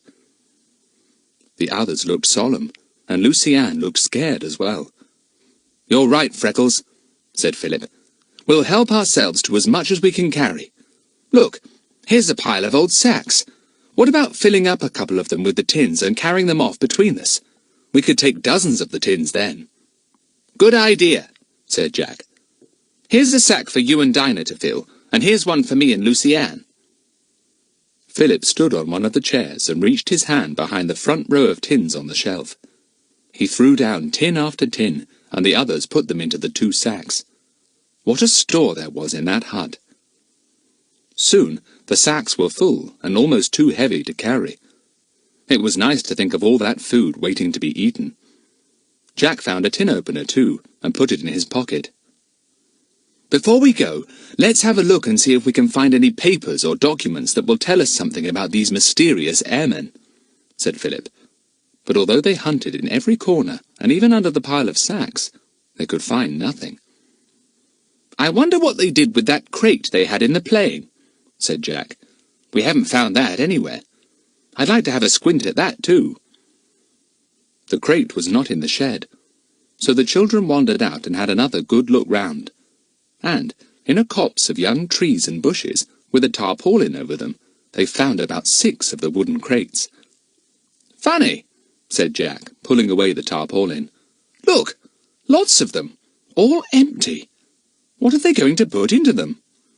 Goodness knows, said Philip. Who would bring empty crates to this deserted valley, hoping to find something to fill them? Only madmen. Oh, you don't really think those men are mad, do you? Said Lucy-Anne in alarm. What shall we do if they are? Keep out of their way, that's all, said Philip. Come on, did we shut that door? Yes, we did. Now heave-ho, Dinah. Catch hold of your end of the sack and we'll go back to our shed. Stumbling under the weight of the clanking sacks, the 4 children made their way slowly back to the shed they had hidden their things in. Jack dumped his sack and then ran to climb the tree he had climbed before, in order to sweep the countryside with his field glasses and see if the men were by any chance returning yet. But there was no sign of them. All clear at the moment, said Jack, going back to the others. Now for a meal, the finest we've ever had, because we've never been so hungry before. They chose a tin of biscuits and opened it. They took out about 40 biscuits, feeling perfectly certain that they could manage at least 10 each. They opened a tin of tongue, which Jack carved very neatly with his penknife. Then they opened a tin of pineapple chunks and a tin of milk. What a meal, said Jack, sitting down contentedly on the sun-warmed ground.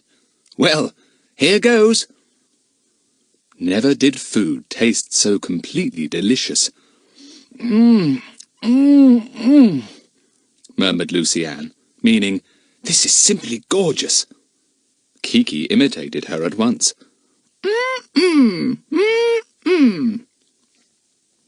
No word was spoken, except when Dinah saw Kiki delving too deeply into the tin of pineapple. Jack, do stop, Kiki! She'll eat it all! Kiki retired to a branch of the tree above, a large chunk of pineapple in her claw. She kept saying. Dinah went to the spring and rinsed out the empty tin of milk. Then she filled it with clear, cold water and came back. She emptied the cold water into the pineapple juice left at the bottom of the tin and shook it up. Then she offered everyone a pineapple drink to end the meal.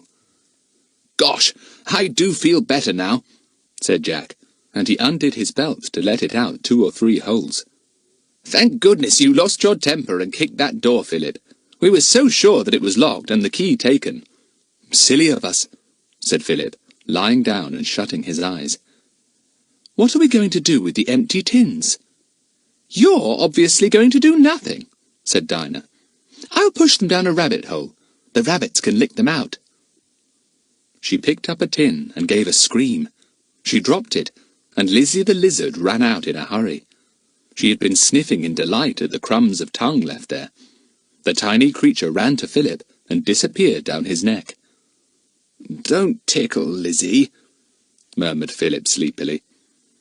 "I'd better keep a watch out in case the men come back," said Jack, and he climbed his tree again.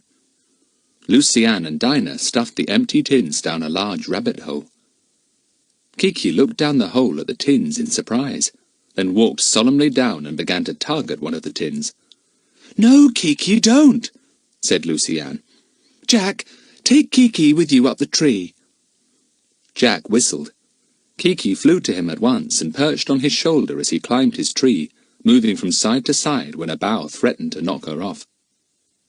"We'd better bring out all our cases and things, ready to hide them somewhere better than the cowshed," said Dinah. "If those men do look round here when they come back, they'll see them in the cow stall as sure as anything." So the two girls lugged everything out, Dinah grumbling because Philip lay apparently asleep and would not stir himself to help them. Jack came down the tree. "No sign of them yet," he said. "Now the thing is, where can we hide these things really well?" "Down the well," suggested Kiki, hearing the word well. "Shut up, Kiki," said Jack. He looked all round, but could think of nowhere. Then an idea struck him. "I'll tell you where would be a jolly good place," he said. "Where?" asked the girls. "Well, see that big tree there, the one with thick spreading branches? We could get up there and pull up our things quite easily and hide them in the leafy branches. No one would think of looking up there, either for us or our belongings." The girls gazed at the thickly leafed tree. It was a horse-chestnut tree, dark and full of glossy leaves. Just the place. "But how can we get the suitcases up?" asked Dinah. "They're not terribly big, but they're quite heavy." Jack undid a rope from round his waist. He nearly always had one there. "Here you are," he said. "I can climb up the tree and let down this rope. You can slip it through the handle of one of the suitcases and knot it. Then I'll give a jolly good heave, and up it'll come." "Let's wake Philip, then," said Dinah, who didn't see why her brother shouldn't join in the labour of heaving things up a tree. She went over and shook him. He awoke with a jump. "Come and help us, you lazy thing," said Dinah. "Jack's found a marvellous hiding place for us all." Philip joined the others and agreed that it was indeed a fine place. He said he would go up with Jack and pull up the cases. Kiki was most interested in all the proceedings. When Jack hung the rope down the tree, she flew to it and gave it such a tug with her beak that it was pulled from Jack's hand and fell to the ground.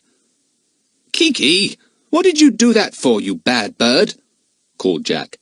"Now I've got to climb all the way down and up again, idiot." Kiki went off into one of her never-ending cackles of laughter.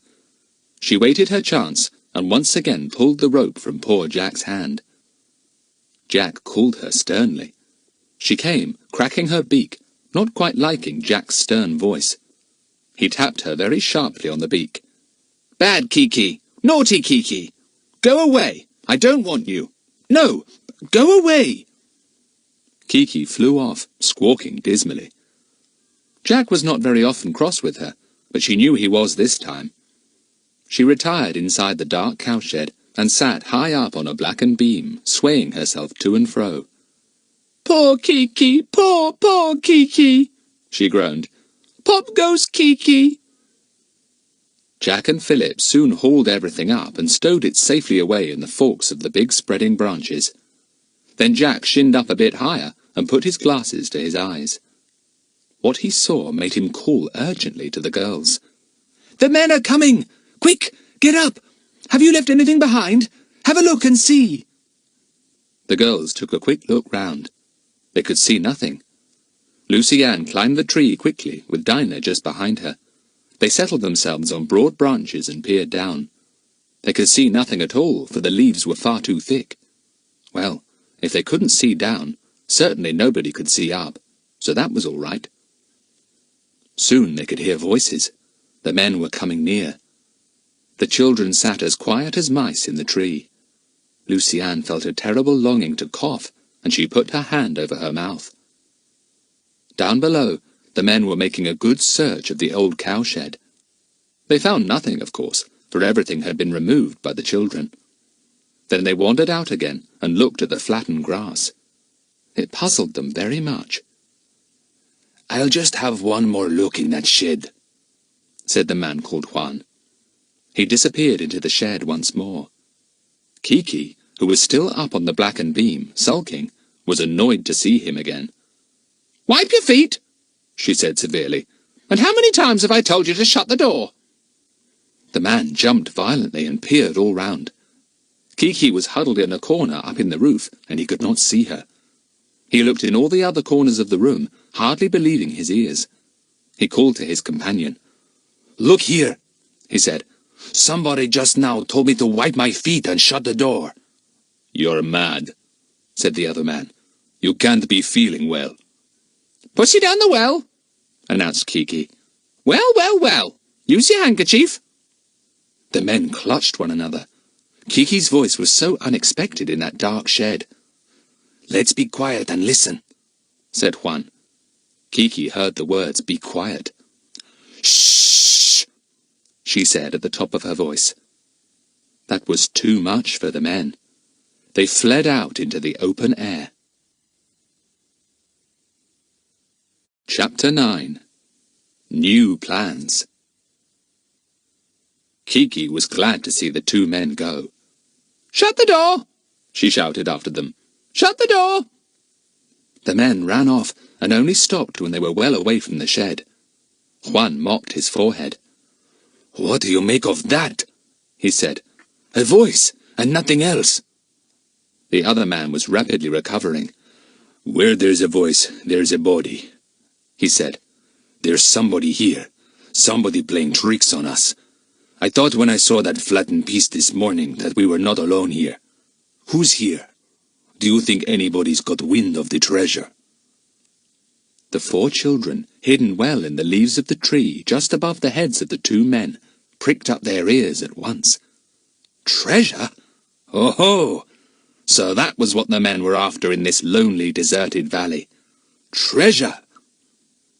How could anyone know what we know?" said Juan scornfully. "Don't get nerves just because you heard a voice, Pepe. Why, maybe it was just a parrot." Pepe laughed loudly. It was his turn to be scornful now. "A parrot? What will you say next, Juan?" he said with a sneer. "Have you ever known parrots to live here before? And talking ones too? If that's a parrot, I'll eat my hat, and yours as well." The listening children grinned at one another. Lucy-Anne thought she would like to see Pepe, whoever he was, eating his hat. He would have to eat Juan's hat too, for Kiki was most certainly a parrot. "It's somebody hiding about here," said Pepe. "Though how they got here, goodness knows. Juan, maybe there is a cellar beneath that cowshed. We will go and find out if anyone is hiding there. He will be very, very sorry for himself." The children didn't like the tone of his voice at all. Lucy-Anne shivered. What horrid men! They went cautiously to the cowshed. Juan stood at the broken-down doorway. He called loudly, "Come out of this cellar, whoever you are. We give you this one chance." No one came out, of course. For one thing, there was no one to come out, and for another, there was no cellar to come from. Juan held a revolver in his hand. Kiki, rather alarmed at the shouting voice, said nothing at all, which was fortunate for her.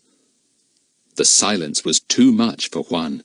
He took aim at where he supposed a cellar might be, and a shot rang out. Bang! Kiki almost tumbled off the beam in fright, and the 4 children nearly fell out of their tree. Jack just clutched Lucy-Anne in time and held her tightly. Bang! Another shot. The children imagined that Juan must be firing blindly, merely to frighten the person he thought he had heard talking. What a pity Kiki had been in the shed, sulking. Jack felt most alarmed. He was afraid she might have been shot. The men came out again. They stood looking about for some moments, and then walked near to the chestnut tree, talking. "No one there now. Must have slipped off. I tell you, Peppy, there has been someone here, maybe spying on us." "Well, he surely wouldn't give himself away by telling us to wipe our feet and shut the door," said Peppy scornfully. "We'll come back tomorrow and search this place completely," said Juan. "I'm certain there's somebody here. Talking English, too. What does it mean? I feel very alarmed about it. We didn't want anyone to get wind of our mission." "Certainly we must search this place well," said Peppy. "We must find out who is the owner of that voice. No doubt about that. I'd start a good hunt now, but it's getting dark and I'm hungry. Come on, let's get back." To the children's huge relief, the men disappeared. Jack, who by climbing to the very top of the tree could see the aeroplane, waited till he could see the two men passing by it on their way to their own hut. Then he called down to the others. "All clear now. They're by the plane. My word, what a shock I had when those shots went off. Lucienne nearly fell off her branch." "Lizzie shot out of my pocket and disappeared," said Philip. "I say, I hope Kiki's all right, Jack. She must have been scared out of her life when the shots rang out in that little shed." Kiki was sitting petrified on the beam when the children went into the cowshed. She crouched down, trembling. Jack called to her softly. "It's all right, Kiki. Come on down. I'm here to fetch you." Kiki flew down at once and landed on Jack's shoulder. She made a great fuss of him. "Mm-mm-mm," she kept saying. "Mm-mm." It was dark in the shed. The children didn't like it. Lucienne kept feeling there might be someone hiding in the corners. "Let's go out," she said. "What are we going to do tonight? Is it safe to sleep where we did last night?" "No, we'd better take our rugs and things somewhere else," said Jack. "There's a patch of bushes higher up where we'd be sheltered from the wind and hidden from view, too. We could take them there." "I say, do you know what we left in the shed?" said Philip suddenly. "We left our sacks of tins. Look, there they are in that corner." "What a mercy the men didn't notice they were full of something," said Jack. "Still, I'm not surprised they took no notice of them, really. They just looked like heaps of rubbish. We'll drag them up to the bushes, though. Our store of food is too precious to be left behind." They dragged the sacks to the patch of bushes and left them there. Then they debated what to do about the things up the tree. "Let's just bring down the rugs and our mats," said Jack. "The clothes we used for pillows are wrapped in the rugs. We could leave the suitcases up there. We don't want to drag them about with us." It was now getting so dark that it was quite difficult to get the rugs and mats down, but they managed it somehow. Then they made their way again to the bushes. Dinah and Lucienne spread out the bed, as they called it. "It won't be so warm here," said Dinah. "The wind creeps round rather. Where are we going to hide tomorrow? Those men will look behind these bushes, that's certain." "Do you remember that waterfall?" asked Philip. "There seem to be a nice lot of rocks and hiding places down towards the foot. I believe we could climb down there and find quite a good place." "Yes, let's," said Lucienne. "I'd like to see that waterfall again." They all lay down on the rug. They pressed close together, for it was certainly cold. Dinah took a pullover from her pillow and put it on. Suddenly she gave a scream, making the others jump. "Oh! Oh! There's something running over me! It must be a rat!" "Well, it isn't," came Philip's delighted voice. "It's Lizzie! She's found me! Good old Lizzie!" So it was.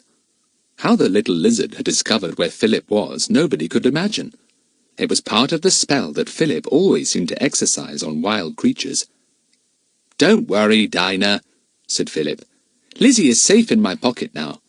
Poor thing. I bet she felt dizzy falling down the tree." "Dizzy Lizzie?" said Kiki at once, delighted with the two words. "Dizzy Lizzie?" Everyone laughed. Kiki was really funny at times. "Doesn't she love to put words together that have the same sounds?" said Lucienne. "Do you remember last holes she kept saying, 'Fusty, musty, dusty,' till we nearly screamed at her?" "Fusty, musty, dusty, Dizzy Lizzie," said Kiki at once, and screeched. Don't, said Jack. You're only showing off now, Kiki. Go to sleep, and if you dig your claws into my tummy like you did this morning, I'll smack you. God save the Queen, said Kiki devoutly, and said no more. The children talked for a little while longer. Then the girls and Philip fell asleep. Jack lay on his back, with Kiki on one of his ankles. He looked up at the stars. What was the good of promising Aunt Allie they wouldn't have any more adventures? The very night they had promised her, they had whizzed off in a strange aeroplane to an unknown valley, where, apparently, some sort of treasure was hidden. Most extraordinary. Most And then Jack was asleep too, and the stars shone down on the four children, moving across the sky till dawn slid into the east and put out all the stars one by one. Philip awoke early. He had meant to, for he did not know how early the men might start hunting for the owner of the voice. He awoke the others, and would not listen to their protests. "No, you've really got to wake up, Dinah," he said. "We must start early today. Go on, wake up, or I'll put Dizzy Lizzy down your neck." That woke poor Dinah up properly. She sat up and tried to slap Philip, but he dodged away. She hit Kiki instead. The parrot gave a surprised and aggrieved squawk. "Oh, sorry, Kiki," said Dinah. "Sorry, I didn't mean that for you. Poor, poor Kiki." "What a pity, what a pity," said Kiki, flying off in case Dinah sent out any more slaps. "We'll have a quick breakfast," said Jack. "Sardines, biscuits and milk, I think. I saw a tin of sardines at the top of one of our sacks. Yes, here it is." They saw smoke rising up from where the two men were, and knew that they too were up. So they finished their breakfast quickly, and Dinah once more pushed the tins down a convenient rabbit hole. Then they ruffled up the grass on which they had been lying, so that it didn't look quite so flat. "I think we'd better find a good hiding place for most of these tins," said Philip, "and take just a few of them with us to last us for today. We can't possibly lug these heavy sacks along all the way." "Couldn't we drop them into the middle of these bushes?" said Dinah. "They're awfully thick. Nobody would guess they were there. We could slip back and fetch any we wanted." So the sacks were dropped into the middle of the bushes, and certainly no one could see them unless they actually crawled into the very middle. Then the children gathered up their rugs, mats, and odd clothes, and set off. The boys carried the tins, and Jack had his camera and his glasses as well. So they were heavily laden, and could not go very fast. They took the same way they had taken before. When they came to the grassy, flower-strewn hillside, they sat down for a rest. After all, the men would hardly be following them. They would be hunting all round and about the cowshed. Suddenly, from far off, Jack caught sight of a brilliant, twinkling flash. He lay down flat at once, telling the others to do the same. "There's someone using field glasses down there," he said. "We may not be seen if we lie flat. I just caught the flash of the sun on the eye lenses. Dash! I forgot the men might sweep the mountainside with glasses. They'll be after us if they've seen us." "Let's crawl to that rock and get behind it," said Philip. "Come on. Once we're behind there, we can get on and find the waterfall." Chapter 10. A Fine Hiding Place. When they were behind the rock, the children felt sure they could not be seen, and they breathed more easily. Philip looked round and about. The gully they had been in before lay a little to the left. They could reach it without being seen from below. "Come on," said Philip, choosing a path that put rocks or bushes between them and the valley below. "This way!" Up the hot gully went the children, and came to the ledge that ran round a steep bit of the mountain. They made their way round, and once more saw the wonderful view they had seen before. Above them stood the ruined, burnt-out farmhouse. Lucy-Anne carefully didn't look at it. It gave her such a miserable feeling to see the blackened beams and fallen walls. They stood and listened for the sound of the waterfall. It came softly to their ears, a continuous, musical sound, like a far-off orchestra playing a simple tune. "What a lovely noise," said Dinah. "Philip, Shall we climb down or up now? If you want to go to the foot of the waterfall and hide somewhere among the rocks there, we ought to climb down, oughtn't we? Last time we climbed up, over that rocky, stony bit. The boys stood and considered. It would perhaps be best if we went down this time, said Jack at last. Those rocks just above the waterfall may be slippery to climb down on, for they will be wet with the spray. We don't want to slip, and we're carrying so many things that we haven't free hands to use. So they chose a way that led downwards. Philip went first, finding the safest path he could. Not that there was a real path, of course, for there was not. As they came near to the waterfall, spray blew around them and left a fine wet mist on their hair. They were hot with climbing, and the spray was deliciously cool. They rounded a corner and saw the whole of the cascading water at once. What a sight! Lucy Ann drew a quick breath of awe and delight, and stood staring. "What a thunderous noise!" shouted Jack, trying to make his voice heard. "It makes me feel all excited." "It does me, too," agreed Dinah. "As if I want to do a jig or a hornpipe or something, and it makes me want to shout and yell." "Well, let's," said Jack, and he began to caper and shout as if he was mad. The others did the same, except Lucy Ann.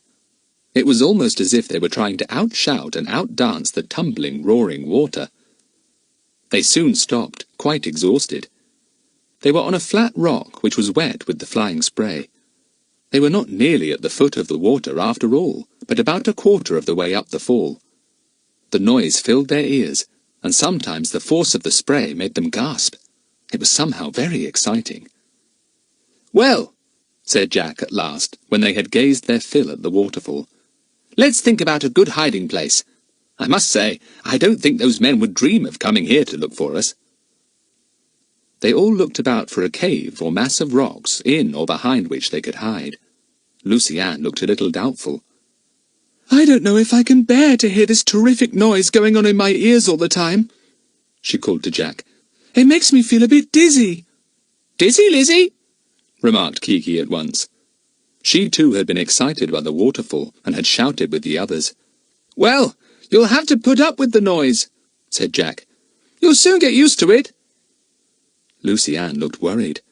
She was quite sure she wouldn't get used to that thundering going on all the time. She would never, never be able to sleep through it. The children wandered about by the waterfall, not going too near it because of the thick spray around it. They couldn't seem to find any good place to hide in at all. All the rocks there seemed to be wet, and there seemed to be no comfortable spot on which to put their things. "Our rugs would be soaked in no time with the fine mist that hangs about the fall," said Dinah, "and we can't possibly lie on wet rugs. I don't believe this is such a good idea after all." Jack was climbing a little higher. He came to where a giant fern grew. It hung down like a great green curtain and was lovely to see. Jack wondered whether they could hide behind it. He pushed aside the hanging green fronds and gave a shout at once. The others didn't hear it because of the noise of the water.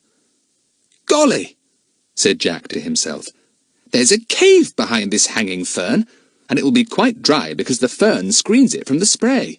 It's like a great thick curtain. Hey, you others!" But again, nobody heard him. Jack couldn't wait for them to pay attention to him. He went through the hanging fronds and found himself in a dim, dry cave with a fairly low roof and moss growing on the floor. He felt it. It was dry. Probably when the fern died down in the autumn, the spray flew into the cave, and the moss then grew damp and flourished well. But now it was like a soft, dry, green bed. "This is just exactly the place for us," said Jack, delighted.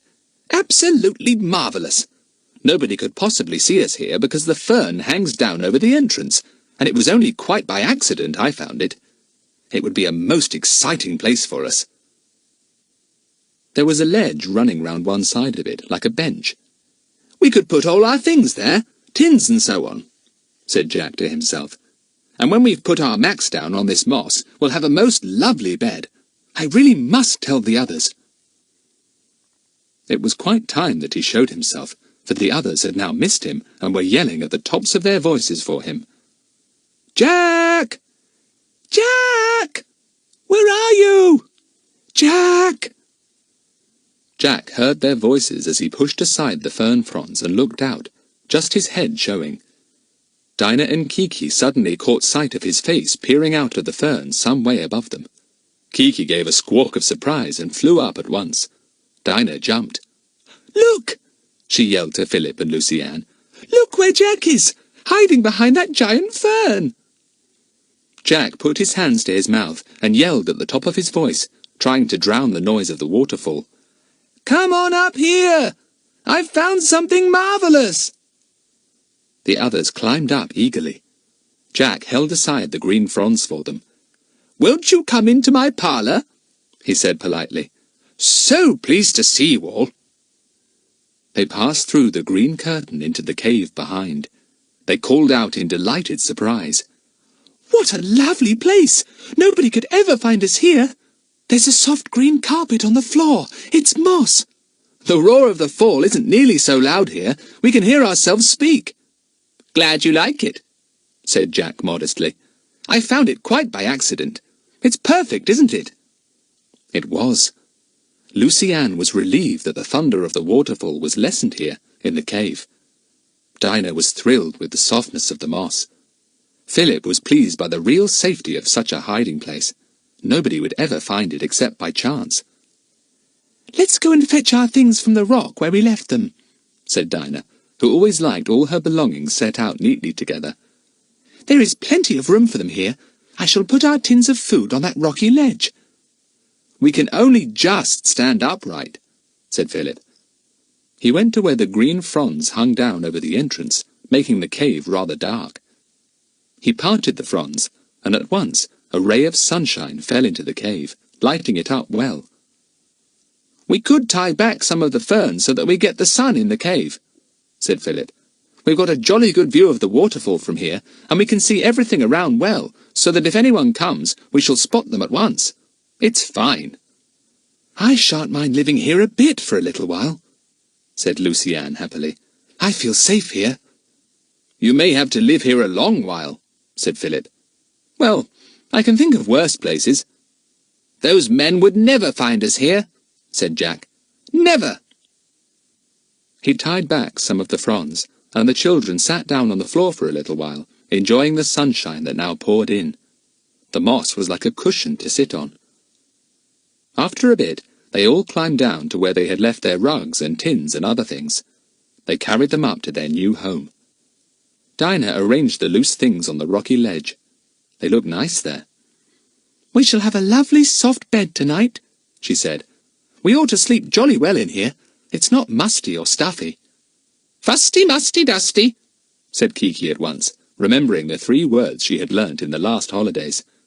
"Fusty, musty, dusty, fusty—" "Oh, don't begin that again, Kiki," said Jack. "We got tired of that long ago." Kiki flew to his shoulder and looked out of the strange little cave. There was really a wonderful view outside. First of all, the cascading waterfall, with rainbows caught in it here and there.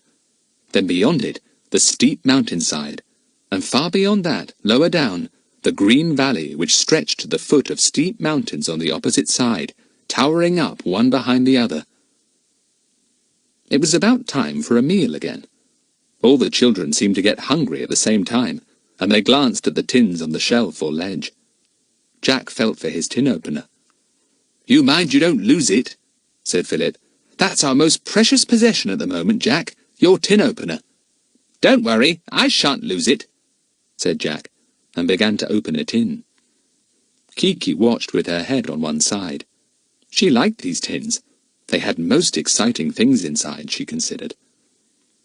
Soon they were sitting eating hungrily, looking out of the cave entrance to the sparkling waterfall not far off. It was nice to sit there munching away with that lovely view outside, the soft moss beneath them, and the warm sun on their bare legs. "We do seem to have some adventures," said Jack. "It's most peculiar the way we can't seem to keep out of them. I do hope Bill and Aunt Allie aren't worrying too much about us. If only we could get word to them."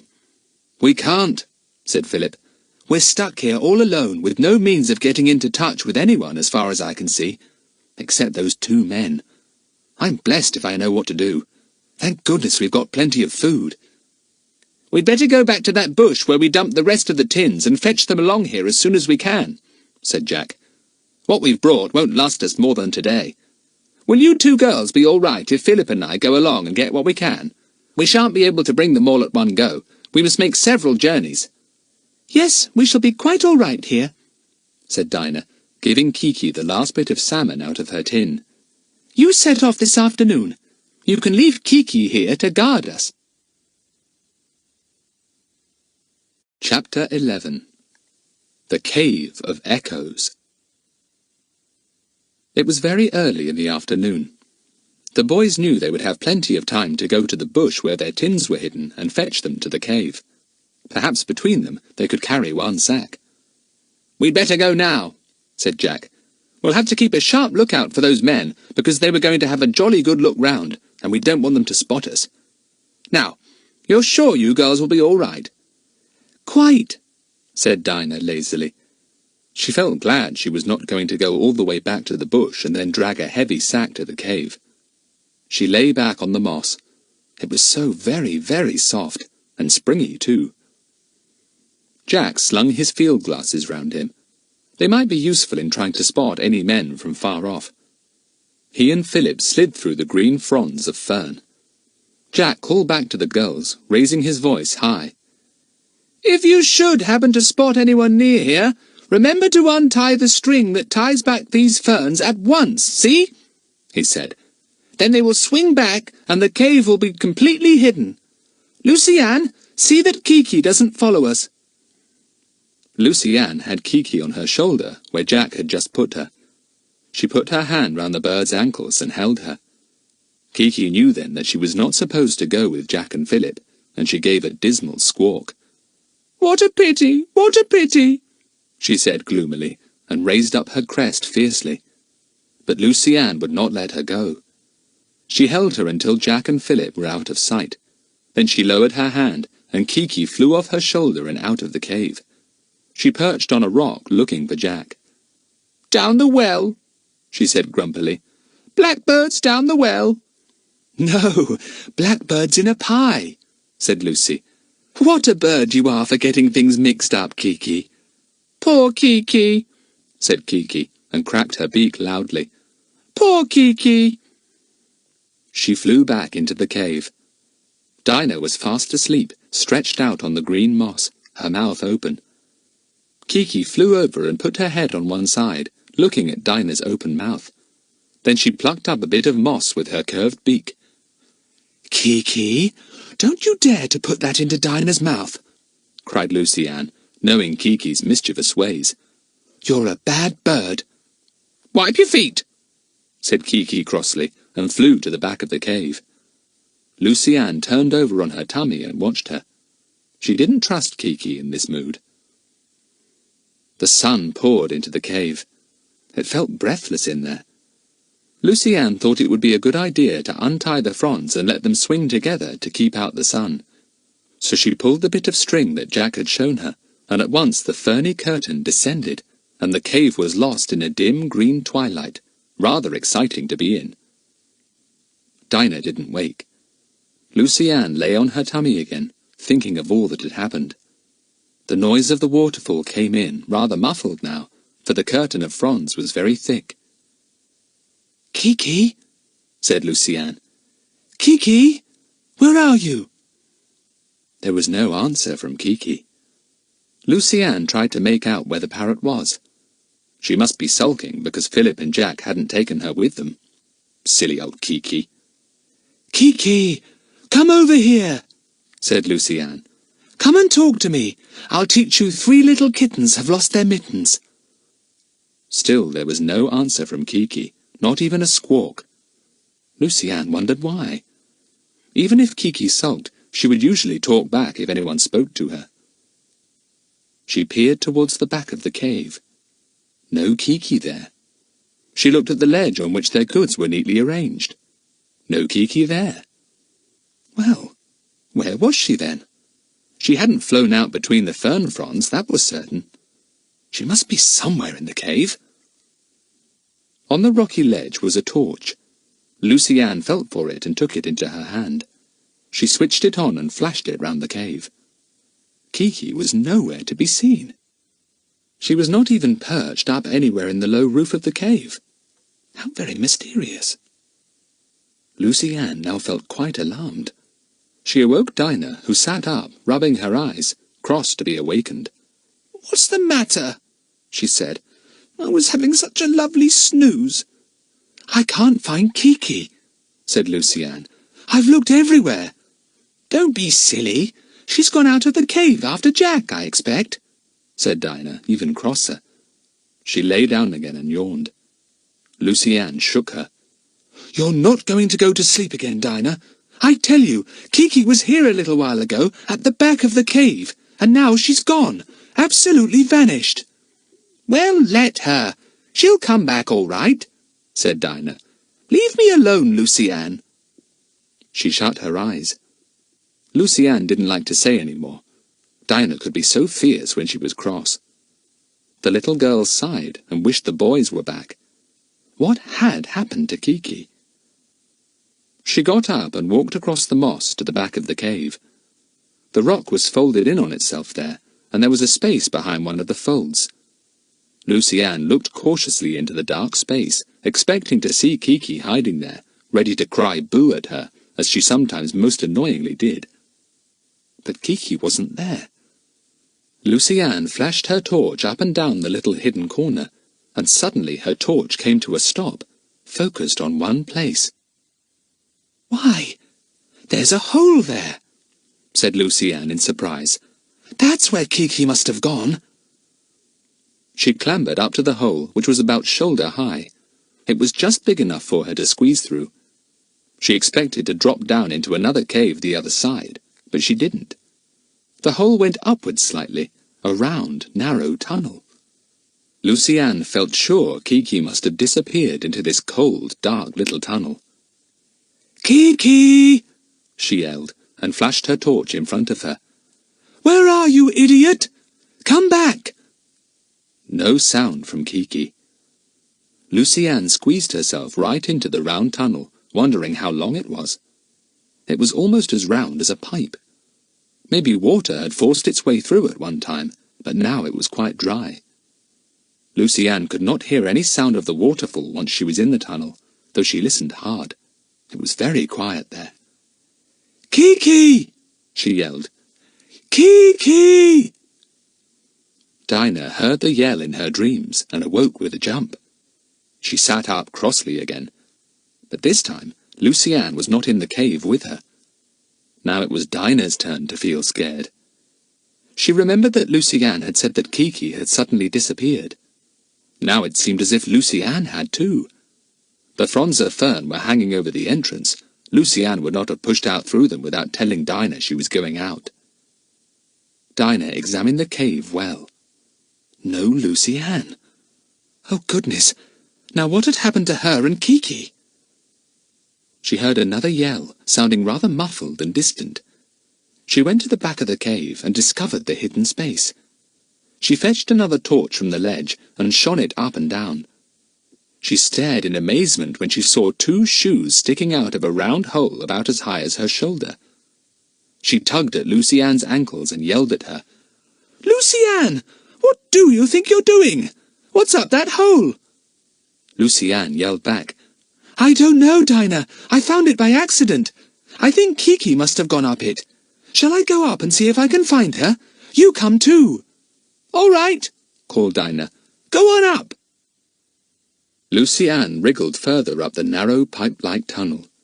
It suddenly widened out, and by the light of her torch she saw below her another cave, but a vast one this time. She managed to get out of the hole and had a look round at the cave. It was more like an underground hall. Its roof was very high indeed. From somewhere in its dim vastness came a mournful voice. "What a pity! What a pity!" "Kiki, so you are here!" cried Lucy Ann, and then listened in astonishment to the echo that sounded immediately. "Here, here, here, are here and here!" cried the echoes, repeating themselves in a weird and strange manner. Hurry up, Dinah, called Lucy Ann, not liking the echoes at all. Up, Dinah, Dinah, Dinah, called the echoes at once. Kiki flew over to Lucy Ann, frightened. So many voices, whatever could they all be? Poor Kiki, said the parrot in a fright. Poor Kiki! Kiki, Kiki, Kiki, called the echoes. The parrot shivered and gazed all round, trying to see who called her. She suddenly gave a loud and defiant squawk. At once, a score of squawks sounded all round, as if the cave was filled with hundreds of parrots. Kiki was simply astounded. Could there be so many birds there that she couldn't see? Dinah crawled out of the hole and stood by Lucy Ann. What an enormous place, she said. Place, shouted the echoes. Everything we say is repeated, said Lucy Ann. It's weird. Weird, it's weird, said the echoes. Well, let's whisper then, said Dinah, whispering herself. The cave was at once filled with mysterious whispers, which scared the girls even more than the repeated shouts they had heard. They clutched one another. Then Dinah recovered herself. It's only the echoes, she said. You often get them in enormous caves like this. I wonder if anyone has ever been here before. Never, I should think, said Lucy Ann, flashing her torch all round. Fancy, we may be treading in a place that no one else has ever trodden in before. Let's explore the cave a bit, said Dinah. Not that there seems much to see, but we might as well do something whilst we're waiting for the boys. So they walked slowly round the great dark cave, their footsteps repeated 100 times by the echoes. Once, when Dinah sneezed, the girls were really frightened by the enormous explosive noises that came from all round them. The echoes certainly enjoyed themselves then. Oh, don't sneeze again, Dinah, begged Lucy Ann. It's really awful to hear the echoes sneezing, worse than hearing them squawk like Kiki. They had gone almost all the way round the cave when they came to a passage leading out of it, a high, narrow passage between two walls of rocks. Look at that, said Dinah, surprised. A passage! Do you suppose it leads anywhere? It might, said Lucy Ann, and her eyes gleamed. Don't forget, Dinah, that those men are after treasure. We don't know what kind, but it's just possible it might be hidden somewhere in these mountains. Let's follow the passage, then, said Dinah. Kiki, come along. We don't want to leave you behind. Kiki flew to her shoulder. In silence, the two girls entered the narrow, rocky passage, their torches gleaming in front of them. What were they going to find? Chapter 12. Behind the Waterfall. The passage was a very winding one. It led a little downwards, and the floor was very uneven to the feet. The girls tripped and stumbled very often. Once the roof came down so low that they had to crawl under it, but it grew high again almost at once. After a while they heard a noise. They couldn't imagine what it was. It was a deep and continuous roar that never stopped even for a second. What's that? said Dinah. Are we getting into the heart of the mountain, do you think, Lucy Ann? That's not the roar of a mighty fire, is it? What can it be? What is there that could make that noise in the middle of a mountain? I don't know, said Lucy Ann, and immediately wanted to go back. A fire in the heart of a mountain, a fire that roared like that. She didn't in the least want to see it. She felt hot and breathless at the thought. But Dinah wasn't going back now they had come so far. What? Go back before we've found out where this passage goes to? She said. Of course not. The boys would laugh like anything when we told them. We don't often get the chance of discovering something before they do. Why, we might even happen upon the treasure, whatever it is, Lucy Ann. Lucy Ann felt that she didn't care at all about the treasure. All she wanted was to get back to the safety of the cave with the green fern curtains. Well, you go back then, said Dinah unkindly. I'm going on. It was more frightening to think of going back to the Cave of Echoes by herself than to go on with Dinah. So poor Lucy Ann chose unwillingly to go on. With that peculiar, muffled roar in her ears, she pressed on down the winding passage, keeping close to Dinah.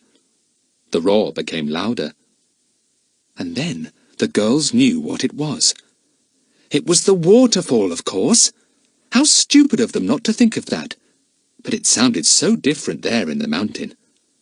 "We're not going into the heart of the mountain after all," said Dinah. "We're coming out somewhere near the waterfall. I wonder where." They got a tremendous surprise when they did see daylight. The passage suddenly took one last turn and took them into subdued daylight that flickered and shone round them in a curious way. A draught of cold air met them, and something wetted their hair.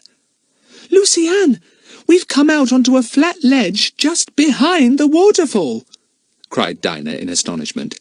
"Look, there's the great mass of falling water just in front of us. Oh, the colours in it! Can you hear me? The water is making such a noise." Overwhelmed by surprise and by the noise, Lucy-Anne stood and stared. The water made a great rushing curtain between them and the open air. It poured down, shining and exultant, never stopping. The power behind it awed the two girls.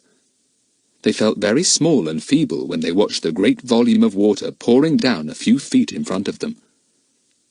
It was amazing to be able to stand on a ledge just behind the waterfall and yet not be affected by it in any way except to feel the fine spray misting the air. The ledge was very wide and ran the whole width of the fall. There was a rock about a foot high at one end of the ledge, and the girls sat down on it to watch the amazing sight in front of them. "What will the boys say?" wondered Dinah. "Let's stay here till we see them coming back. If we sit on this rock, just at the edge of the waterfall, we can wave to them. They will be so astonished to see us here. There's no way of getting to the ledge from above or below, only from behind, from the passage we found." "Yes, we'll surprise the boys," said Lucy-Anne, no longer frightened. "Look, we can see our cave up there. At least, we can see the giant fern whose fronds are hiding it. We shall easily be able to see the boys when they come back." Kiki was very quiet indeed. She had been surprised to come out behind the great wall of water.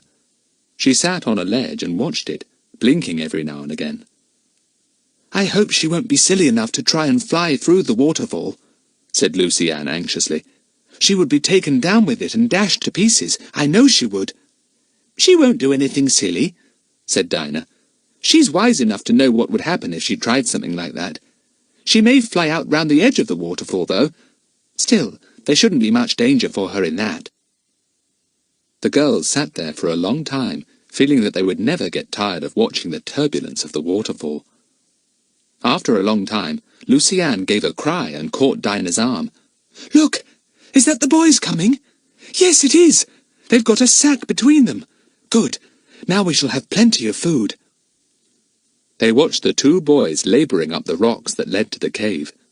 It was no good waving to them yet. Then, suddenly, Dinah stiffened with horror. "What's the matter?" said Lucy-Anne in alarm, seeing Dinah's face. "Look! Someone is following the boys," said Dinah. "See? It's one of the men. And there's the other one, too. Oh, my goodness! I don't believe either Philip or Jack knows it. They'll watch where they go, and our hiding place will be found. Jack! Philip! Oh, Jack, look out!" She went to the very edge of the waterfall, and, holding on to a fern growing there, she leaned out beyond it, yelling and waving, quite forgetting that the men could see and hear her as well as the boys. But alas! Jack and Philip, engrossed in the task of getting the heavy sack up the rocks, neither saw nor heard Dinah. But the men suddenly caught sight of her, and stared in the utmost astonishment. They could not make out if she was girl, boy, or woman, for the edges of the waterfall continually moved and shifted. All they could make out was that there was definitely someone dancing about and waving behind the great fall. "Look," said one man to the other. "Just look at that. See? Behind the water. That's where they're hiding. My word, what a place. How do they get there?"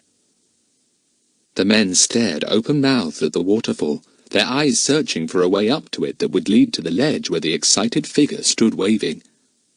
Meantime, Jack and Philip, quite unaware of the following men, or of Dinah either, had reached the curtain of fern. Philip pushed the ferns aside, and Jack hauled the sack up through them, panting painfully, for it was heavy. At last the sack lay on the floor of moss. The boys flung themselves down, their hearts thumping with the labour of climbing up steeply to the cave, dragging such a heavy sack. At first they did not even notice that the girls were not there. Not far off, some way below, stood the two men, completely bewildered. In watching Dinah behind the waterfall, they had just missed seeing Jack and Philip creep through the ferns into their cave. So when they turned from gazing at the waterfall, they found that the boys they had so warily followed had utterly disappeared. "Where have they gone?" demanded Juan. "They were on that rock there when we saw them last." "Yes. Then I caught sight of that person waving down there and took my eyes off them for a minute. And now they've gone," growled Pepe. "Well, there's no doubt where they've gone. They've taken some path that leads to that waterfall. They hide behind it, and a clever place it is, too. Who would think of anyone hiding just behind a great curtain of water like that? Well, we know where to find them. We'll make our way to the water and climb up to that ledge. We'll soon hunt the rats out." They began to climb down, hoping to find a way that would lead them to the ledge behind the waterfall. It was difficult and dangerous going on the slippery rocks. In the cave, the boys soon recovered. They sat up and looked around for the girls. "Hello! Where are Lucy-Ann and Dinah?" said Jack in astonishment. "They promised to stay here till we got back. Surely to goodness they haven't gone wandering about anywhere. They'll get lost, sure as anything." They were not in the cave, that was absolutely certain. The boys did not see the hole in the fold of rock at the back. They were extremely puzzled. Jack parted the ferns and looked out. To his enormous astonishment, he at once saw the two men clambering about on rocks near the waterfall. His eyes nearly dropped out of his head. "Look there!" he said to Philip, closing the fronds a little, fearful of being seen. "Those two men! Golly, they might have seen us getting in here. How did they get here? We saw them safely by the plane on our way to the bush." Dinah had now disappeared from behind the waterfall. She could not make up her mind whether or not the men had seen the boys climbing in through the fern to their cave. In any case, she thought she ought to warn them of the men's appearance. She felt sure that neither Jack nor Philip knew they were there. "Come on, Lucy-Ann," she said urgently. "We must get back to the boys. Oh, goodness, look at those men. I believe they are going to try and get over here now. They must have spotted me waving. Do come quickly, Lucy-Ann." Shivering with excitement, Lucy-Ann followed Dinah along the dark, winding passage that led back to the Cave of Echoes. Dinah went as quickly as she could, flashing her torch in front of her. Both girls forgot all about Kiki. The parrot was left sitting alone behind the waterfall, spray misting her feathers, watching the clambering men with interested eyes. She had not heard the girls going off. Dinah and Lucy-Ann came out into the Cave of Echoes at last. Dinah stopped and considered. "Now, where exactly was that hole we came through?" she said. "Came through, through," called the echoes mockingly. "Oh, be quiet!" cried Dinah to the echoes. "Quiet, quiet, quiet!" yelled back the irritating voices. Dinah flashed her torch here and there, and by a very lucky chance she found the hole. In a trice she was in it, crawling along, with Lucy-Ann close behind her. Lucy-Ann had an awful feeling that somebody was going to clutch her feet from behind, and she almost bumped into Dinah's shoes in her efforts to scramble down the hole as quickly as possible. Jack and Philip were peeping through the ferns watching the men when the girls dropped out of the hole at the back of the cave, came round the fold of rock, and flung themselves on the boys. They almost jumped out of their skin. Philip hit out, thinking that enemies were upon them. Dinah got a stinging blow on the ear and yelled. She immediately hit out at Philip, and the two rolled on the floor. "Don't, oh, don't!" wailed Lucy-Ann, almost in tears. "Philip, Jack, it's us! It's us!" Philip shook off Dinah and sat up. Jack stared in amazement. "But where did you come from?" he demanded. "Golly, you gave us an awful scare, I can tell you, jumping out like that. Where have you been?" "There's a hole back there we went into," explained Dinah, giving Philip an angry look. "I say, do you two boys know that those men were following you? They were not very far behind you. We were scared stiff they would see you climbing in here." "Were they following us?" said Jack. "Golly, I didn't know that. Peep out between these fronds, you girls, and see them hunting for us down there." Chapter 13. Safe in the Cave. They all peeped out between the fern fronds, Lucy Ann holding her breath. Yes, there were the two men, clambering about dangerously near the waterfall. "But what are they doing down there?" said Jack in wonder. "Why look for us there? They must have known we didn't go that way if they were following us." "Well, they must have seen me waving to you from behind the waterfall," said Dinah. "They must think that's where our hiding place is." "Waving to us from behind the waterfall?" said Philip in the utmost amazement. "What are you talking about, Dinah? You must be bats." "Well, I'm not," said Dinah. "That's where Lucy Ann and I were when you came up the slope there to climb into the cave. We were standing behind the waterfall, and I tried my hardest to attract your attention and tell you that those two men were following you." "But how in the world did you get behind the waterfall?" asked Jack. "It was an idiotic thing to do. Fancy climbing up those slippery rocks and getting behind the water. You might have been—" "We didn't go that way, silly," said Dinah. "We went another way." And she told Jack and Philip all about the hole at the back of the cave that led down into the Cave of Echoes, and the passage that came out behind the roaring waterfall. The boys listened in the greatest amazement. "Gosh, how extraordinary!" said Jack. "Well, I suppose the men just caught sight of you down there, Dinah, and took their eyes off me and Philip for a minute and lost us. We must have climbed into this cave through the fern just as they were watching you. What a good thing!" "That's why they're messing about down there on those wet rocks," said Philip, grinning. "They think that that is our hiding place, behind the fall, and they want to get there and find us. They don't guess that isn't the right way. I can't for the life of me see how they can possibly get behind the water from any of those rocks in front. If they're not jolly careful, they'll get swept off by the water, and down they'll go like lightning." Lucy Ann shuddered. "I don't want to see them do that," she said, and wouldn't peep out of the ferns any more. But Dinah and the boys watched in glee. They felt safe up there in their fern-hidden cave, and it was fun to watch the two men slipping about on the rocks near the water, getting angrier and angrier. Kiki was still behind the waterfall, watching them with interest. Suddenly she gave one of her dreadful cackles of laughter, and the men heard it even through the roar of the water. They looked at one another, startled. "Hear that?" said Juan. "Somebody yelling their heads off, laughing at us. Wait till I get them, that's all. They must be just behind this sheet of water. How do they get there?" It was impossible to get behind the waterfall from above or below. Quite impossible. The men realized this after they had fallen many times, and once almost slipped off a wet rock into the cascading water itself. They sat down on a ledge a good way from the water and mopped their heads. They were hot and angry, and their clothes were soaked. They were puzzled, too. Where had those boys come from? Was there a whole camp of people somewhere? Were they hiding in the mountains? No, that could not be so, for they would have seen them roving the countryside in search of food. There could only be a few people. They must have sent out the boys to seek for food.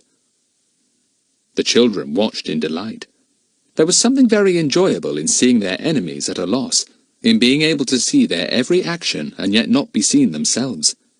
Even Lucy Ann had another peep now that she knew that they were no longer slipping about the waterfall. "We'd better go," said Juan. "If that's their hiding place, they can keep it. We'd better get somebody else here to help us. We could put him to guard this place. If he sat here, he could see if anyone came up to get behind the water. Come on, I'm fed up with this." They stood up. Jack watched them through the fern fronds. Were they going back to their hut, or to the plain perhaps? Then, seeing that they were going to pass rather near to the cave, the boy hastily closed the fronds and pushed the others back. "Keep quiet," he said. They may come fairly near." They came extremely near. They took a way that led them right past the cave itself. The children sat as still as stone, hearing the men scrambling along outside. Suddenly the fern swayed and shook, and Lucy Ann's hand flew up to her mouth to stifle a scream. "They're coming in! They've found us!" she thought, and her heart almost stopped beating. The fern rustled again, and then there was quiet. The footsteps passed, and the children heard the voices of the two men saying something they could not catch. "Have they gone?" wondered Dinah, and looking at Jack, she raised her eyebrows. He nodded. Yes, they were gone. But what a terrible fright everyone had had when they grasped hold of the fern to help them along. Little did Juan and Pepe dream that 4 silent children sat within 2 feet of them then. Jack parted the fern again. There was no sign of the men. He felt sure they must have gone back, but he did not dare to go out and spy. "Better lie low for a bit," he said. "We'll have a meal. I'll creep out and spy around later on. Where's Kiki?" Nobody knew. Then Dinah remembered she had been with them behind the waterfall. They had gone back without her in their anxiety to warn the boys about the 2 men. She must still be there. "Blow! We'd better go and fetch her," said Jack. "I don't really feel like moving just now either. I'm really tired with dragging that heavy sack along so far." A voice spoke outside the cave. A gloomy, dismal, reproachful voice. "Poor Kiki! All alone! What a pity! What a Kiki! Poor pity!" The children laughed, and Jack parted the fronds cautiously, in case by any chance the men were still anywhere about. Kiki clambered through, looking very sorry for herself. She flew to Jack's shoulder and nibbled his ear gently. "All aboard!" she said more cheerfully, and cracked her beak. Dinah ruffled up the feathers on her head. "Kiki must have flown out from behind the waterfall and come straight here," she said. "Clever Kiki! Clever old bird!" "God save the Queen!" said Kiki. "Wipe your feet!" Jack's tin opener came out again, and a choice of tins and jars was made. There was a small tin of biscuits still to be finished, and the children chose some pressed meat to go with them, and a large tin of juicy apricots. Jack opened the fronds, just a little to let in enough daylight to see by. Once again they thoroughly enjoyed their meal, and Kiki got into trouble for taking more than her fair share of apricots. The children waited some time before they dared to creep out of the cave. When the sun was well down, Jack clambered out between the fronds and had a good look round. There was no sign of the men at all. Jack found a high place from which, if he sat there, he could see for a good way in any direction. "We'll take it in turns to keep watch," he said. "You can come in half an hour, Philip." They had a fine time clambering all about. They found some wild raspberries and ate great quantities of them. They were delicious. Kiki ate them too, murmuring, "Mmm," all the time. Each of them took turn at keeping watch, but there was nothing to see. The sun went down behind the mountains, and twilight came. They all went back to the cave. "It will be lovely to sleep here tonight," said Lucy Ann, pleased. "This moss is so nice and soft, like velvet." She stroked it. It felt like velvet too.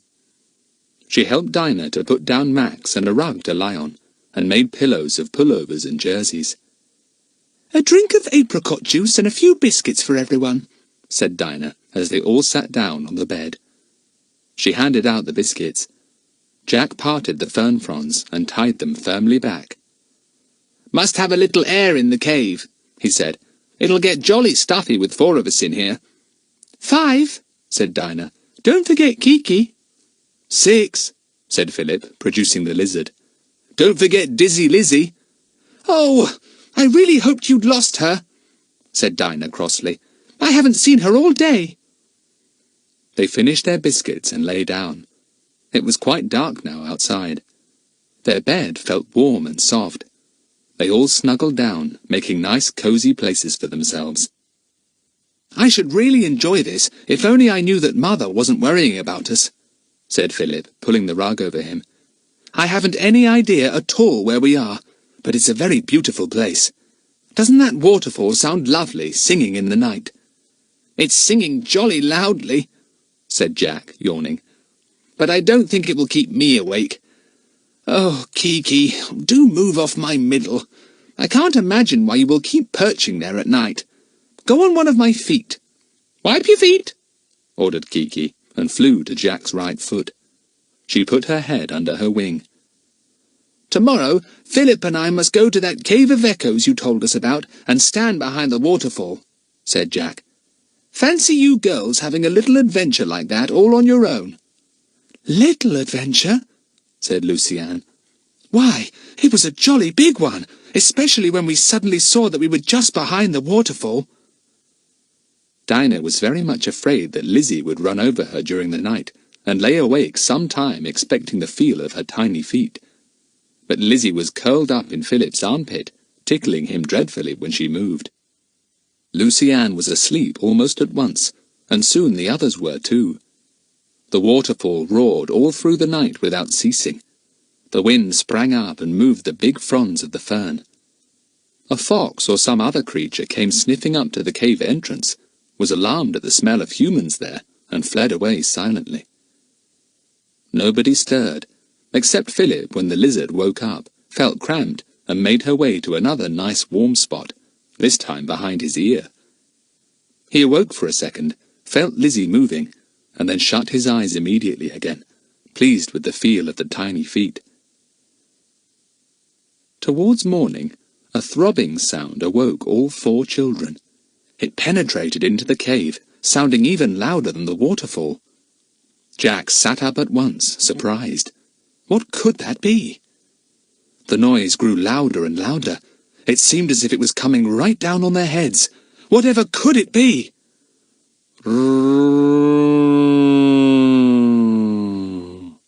"It's a plane!" cried Jack. "A plane! Come to rescue us! Out of the cave, quick!" They all tumbled out of the cave and looked for the plane. One was climbing into the air, a large shape against the sky. It had evidently come very near the side of the mountain and had awakened them by its noise. "A plane to rescue us?" said Philip scornfully. "Not likely. That's the plane we came here in. The men's plane, idiot!" Chapter 14. The Poor Prisoner. Sure enough, it was the men's plane. The children all recognized it quite well as they watched it vanishing into the distance. It flew towards the west. "Wonder if it's going back to Bill's aerodrome," said Jack. "Wonder if Bill knows what those men are up to." "We don't know very much ourselves, except that they're after some sort of treasure," said Philip. "But honestly, what treasure they think they can find here in this place beats me." "Beats me too," said Jack. "Well, there they go. Do you suppose they'll come back?" "Sure to," said Philip. "They won't give up as easily as that. Maybe they've gone to report that there are other people here now, for all they know, after the treasure too. And they might bring back more men to smell us out." "Oh," said Luciane in alarm. "I don't want to be smelt out." "Do you think both men have gone?" asked Philip. "I should think so," said Jack. "But we can go and have a jolly good look round and see. If one man is left, he'll be somewhere near that shed of theirs. He won't know how many of us there are here. He may think there are men with us, you know, and not dare to move about too much by himself." But when the children left the cave later in the morning and went to have a squint, as Jack said, they could find no sign of either Juan or Pepe. There was no fire. It had been stamped out. And this time the shed was well and truly locked and the key taken. No amount of shaking or kicking would open the door. "Well, if we'd known the men were going to fly off, we might have asked them for a lift," said Jack with a grin. "I wonder when they'll come back. If they do come back, that is." "Not till it's daylight tomorrow, I should think," said Philip. "I expect they'll take off at night again. Let's go and have another squint at those crates." But there was really nothing to see. They were empty as before, and the tarpaulin was over them. The children played about for some hours and had a meal under a tree. They went to get a tin or two from the rest of the store still hidden in the bush. Jack opened them. After the meal, Philip suggested that they should go back to the waterfall and the girls should take them to the Cave of Echoes and down the passage that led behind the water. So off they went, first hiding all trace of having been near the men's shed.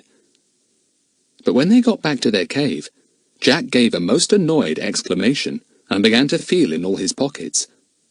"What's the matter?" said Lucy Ann. "Well, do you know what I've done? I've gone and left the tin opener behind," said Jack. "Think of that! What an idiotic thing to do! I thought we might want another tin opened, so I put it down at the roots of that tree we had our picnic under, and I must have left it there. I haven't got it anyway." "Oh, Jack, but we can't have a meal without opening a tin," said Philip, seeing awful visions of a hungry night. "Gosh, you are an ass." "Yes, I know," said Jack gloomily. "Well, there's only one thing to be done. I must go back and get it. You explore the Cave of Echoes with the girls, Philip, and I'll take Kiki and go back for the opener. Serves me right." "I'll come with you, Jack," said Lucy Ann, sorry for her brother. "No, you've had a jolly long walk already," said Jack. "You go with the others. Anyway, I'll be quicker by myself. I'll just have a sit down before I start back. I can always explore the cave another time." He sat down on the moss. The others sat with him, sorry for him, knowing how annoyed he must feel with himself. But it would be still more annoying to have to go without meals. The opener must certainly be fetched. After about half an hour, Jack felt able to start back again. He said a cheery goodbye to the others and left, scrambling quickly down the rocks. They knew he would not lose his way. They all felt they knew it quite well by this time. Jack had Kiki on his shoulder, and they talked together all the way. Kiki was simply delighted to have Jack all to herself. He was nearly always with the others. They talked complete nonsense, and both of them thoroughly enjoyed it. Jack arrived at last at the tree under which they had had their lunch. He looked for the opener, half fearful in case it had been removed by somebody. But it was still there, lying where he had left it. He picked it up and put it into his pocket. "3 cheers," he said. "3 blind mice," said Kiki. "Handy Spandy, Humpy Dumpy." "I agree with you," said Jack. "Well, we'll get back, I think. Twilight will soon be coming, and I don't fancy going back in the dark. Off we go, Kiki, up the hill." "Jack and Jill," agreed Kiki. "Jack and Kiki, you mean?" grinned Jack, turning to go. Then he stood still suddenly and listened. Away in the distance, he could hear a sound he knew, a familiar, throbbing sound. "Gosh, Kiki, are those fellows coming back so soon?" said Jack, staring into the western sky, which was still faintly gold. "Yes, that's a plane all right, but is it theirs?" The plane came nearer, growing larger and larger. An idea came into Jack's mind. He ran to where the men's shed was, and climbed quickly up into a tree not far from where they had had their campfire. He spoke sternly to Kiki. "Now quiet, Kiki. Not a word. Do you understand? Shh." "What a pity, what a pity," said Kiki in a curious hoarse whisper, and then was silent, pressing against Jack's neck as she sat on his shoulder. The plane roared nearer. It circled lower and lower. It dropped to the long smooth strip that made such an excellent runway. It bounced along on its high wheels and then came to a stop. Jack could not see the plane from where he was. But he was counting on the men coming to the shed or to their fire, and he was right. They soon arrived, and Jack peered out through the leaves, nearly overbalancing in his efforts to see properly, for twilight was almost there. This time there were 4 men. Jack looked very hard. He could see that one man was evidently a prisoner. He had his hands tied behind him. How strange! He shambled along, his head bent, going from side to side a little as if he was dizzy. Now and again, one of the others would give him a shove to keep him straight. They came straight to the campfire. Juan set to work to light it.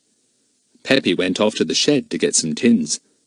He took a key from his pocket and unlocked the door. He came out carrying tins of soup and meat. The prisoner sat down on the grass, his head bent.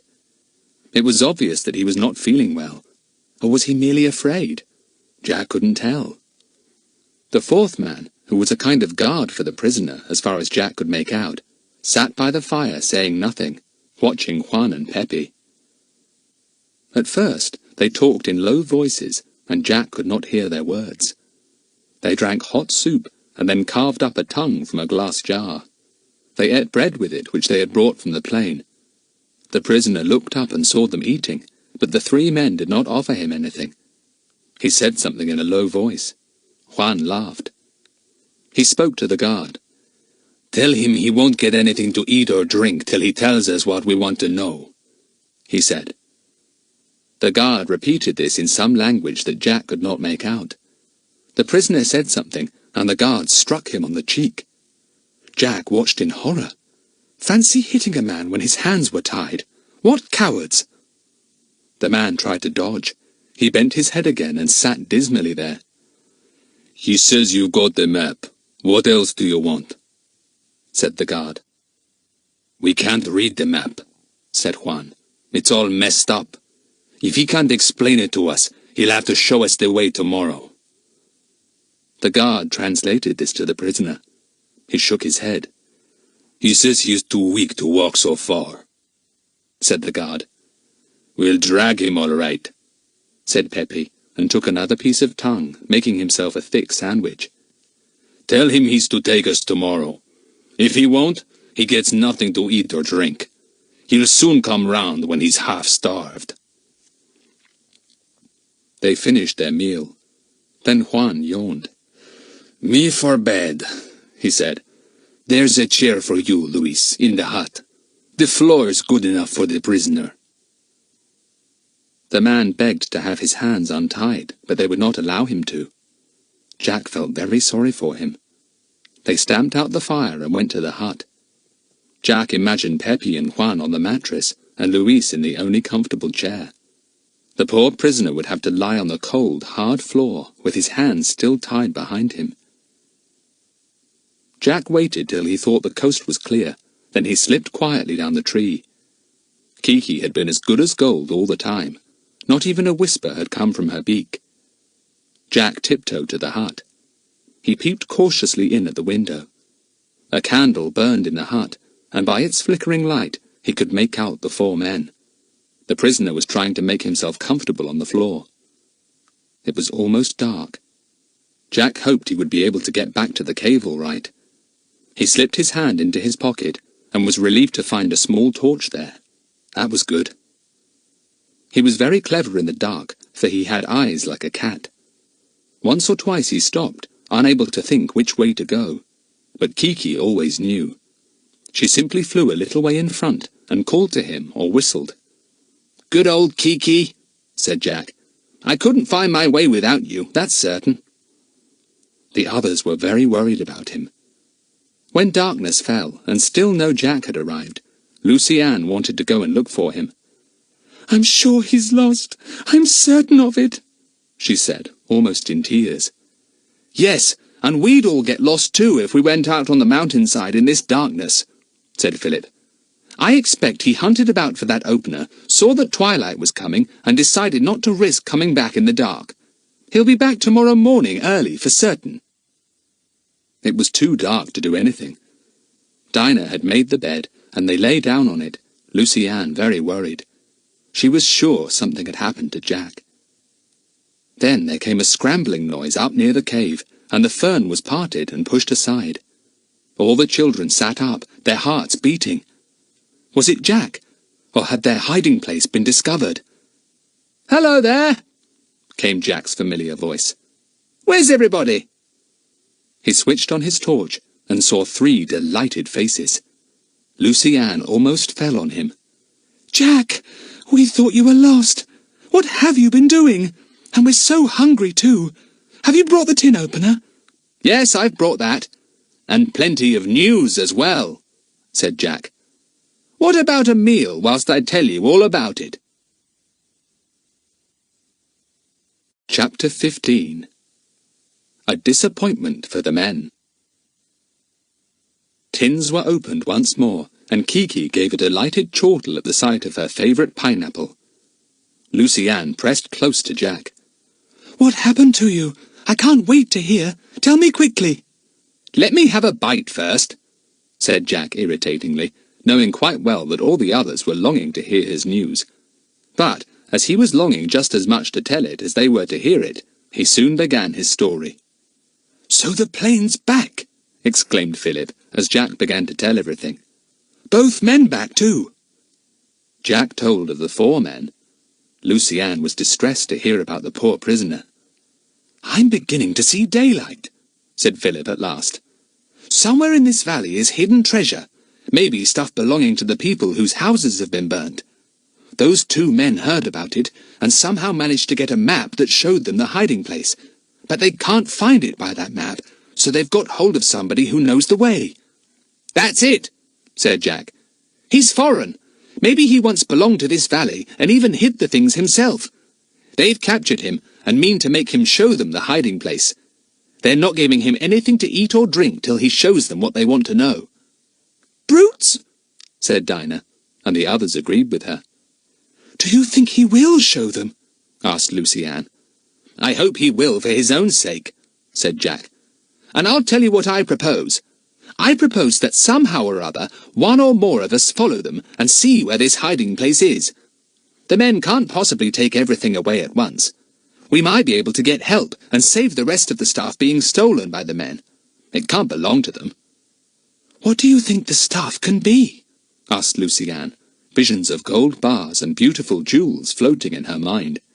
"Can't tell you," said Jack.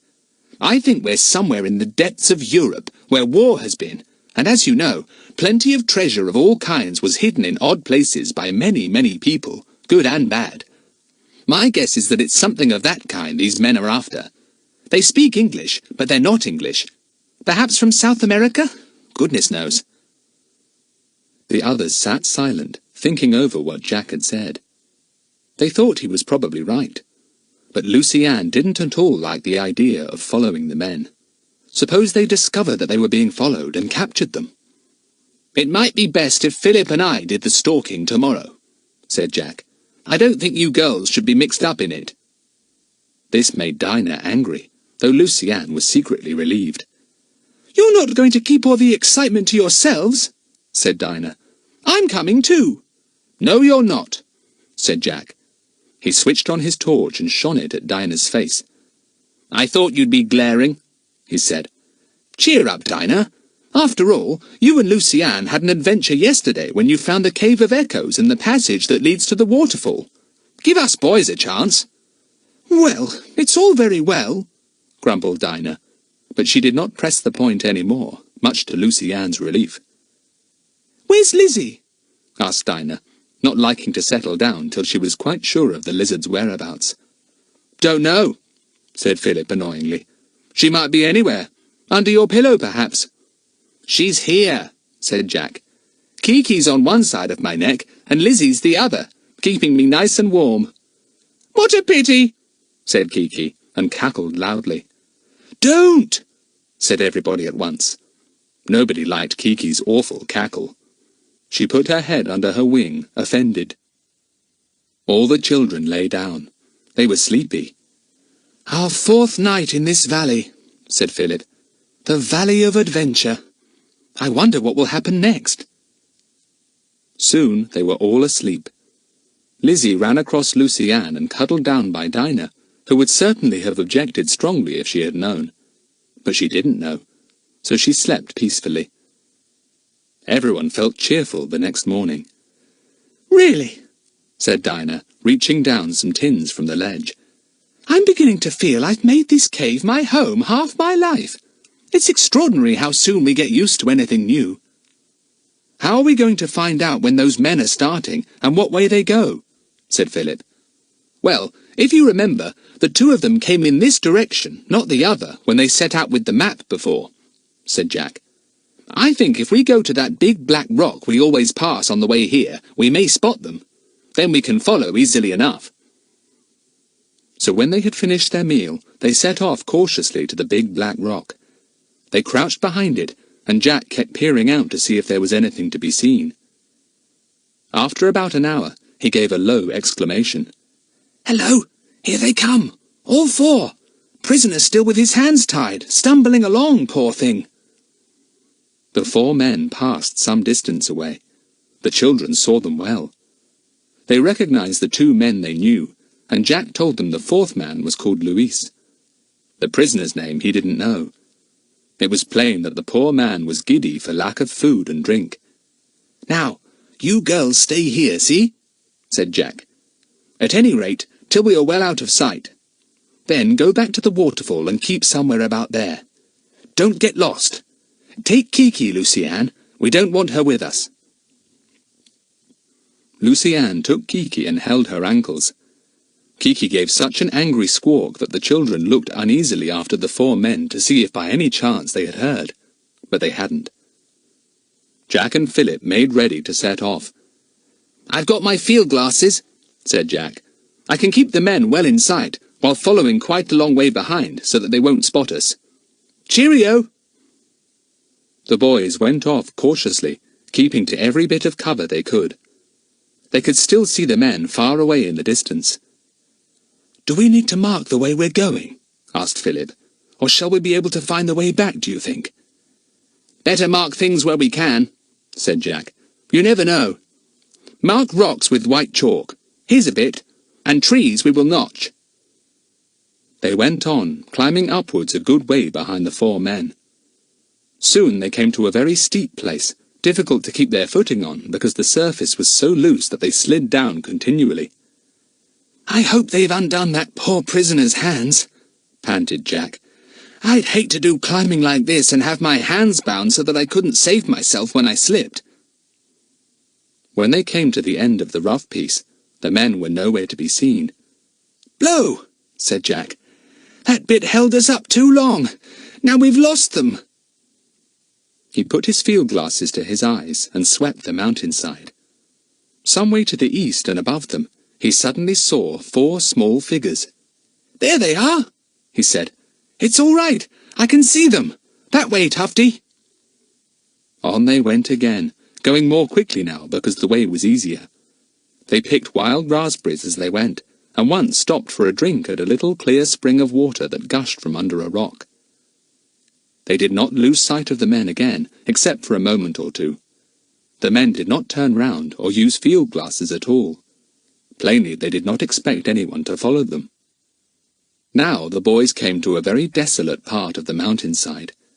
Big boulders had rolled down, trees had been torn in half, great ruts had been torn out of the earth and rock, and although the grass was growing everywhere to hide the scars, it was clear that some catastrophe had happened here.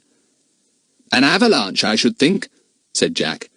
"I guess a terrific fall of snow happened here, bringing down with it boulders and rocks of all sizes, knocking down trees and scoring those ruts. Last winter, I should think." "Where are the men?" said Philip. "I can't see them now. They went round the ledge." "Yes, we'll have to be careful how we go round," said Jack. "We might easily be seen coming round there. There's not much cover in this devastated bit." So they went very cautiously round the ledge, and it was a good thing they did, for almost at once they heard voices and saw the 4 men. Jack pressed Philip back. Just above the ledge was a bush. The boys climbed up to it, pressed against it, and parted the leaves so that they might see through. They found that they were looking down into a rocky gully.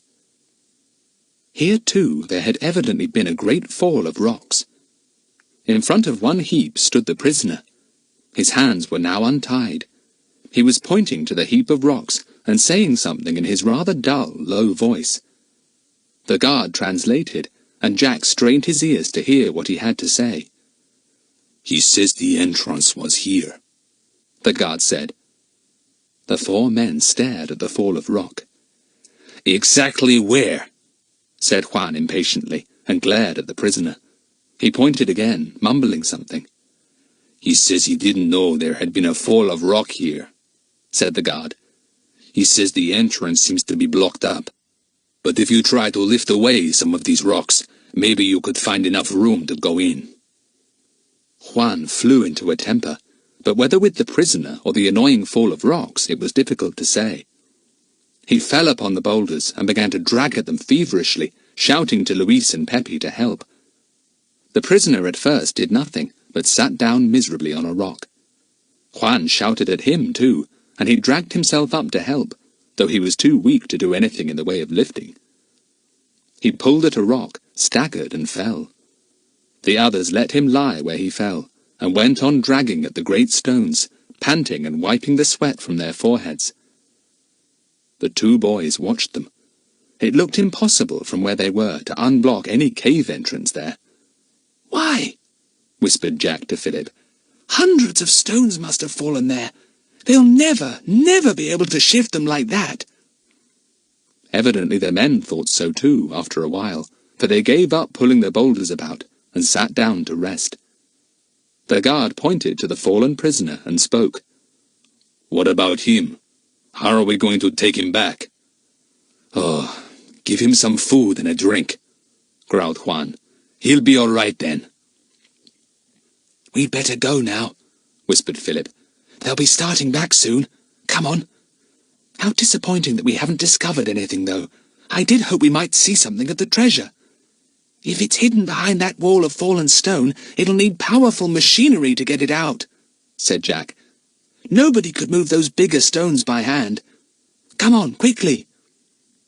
They set out on their way back, going as quickly as they could, glad that they had marked rocks and trees, or they might have missed their way here and there. The girls welcomed them and poured questions on them, but the boys shook their heads most disappointingly. "The treasure cave is blocked up," said Jack. "I only hope the men don't give up and leave this valley altogether. We'll be properly stranded then." Chapter 16. Rescue of the Prisoner. Some while after Jack and Philip had got back to the cave, Lucy Ann, who was looking out between the fern fronds, gave a cry. "I say, there's a man down there. Look, by the waterfall. 2 men. No, 3. Jack pulled the string which tied back the fronds and let them swing together to hide the cave. Then, parting the fronds carefully, he looked through.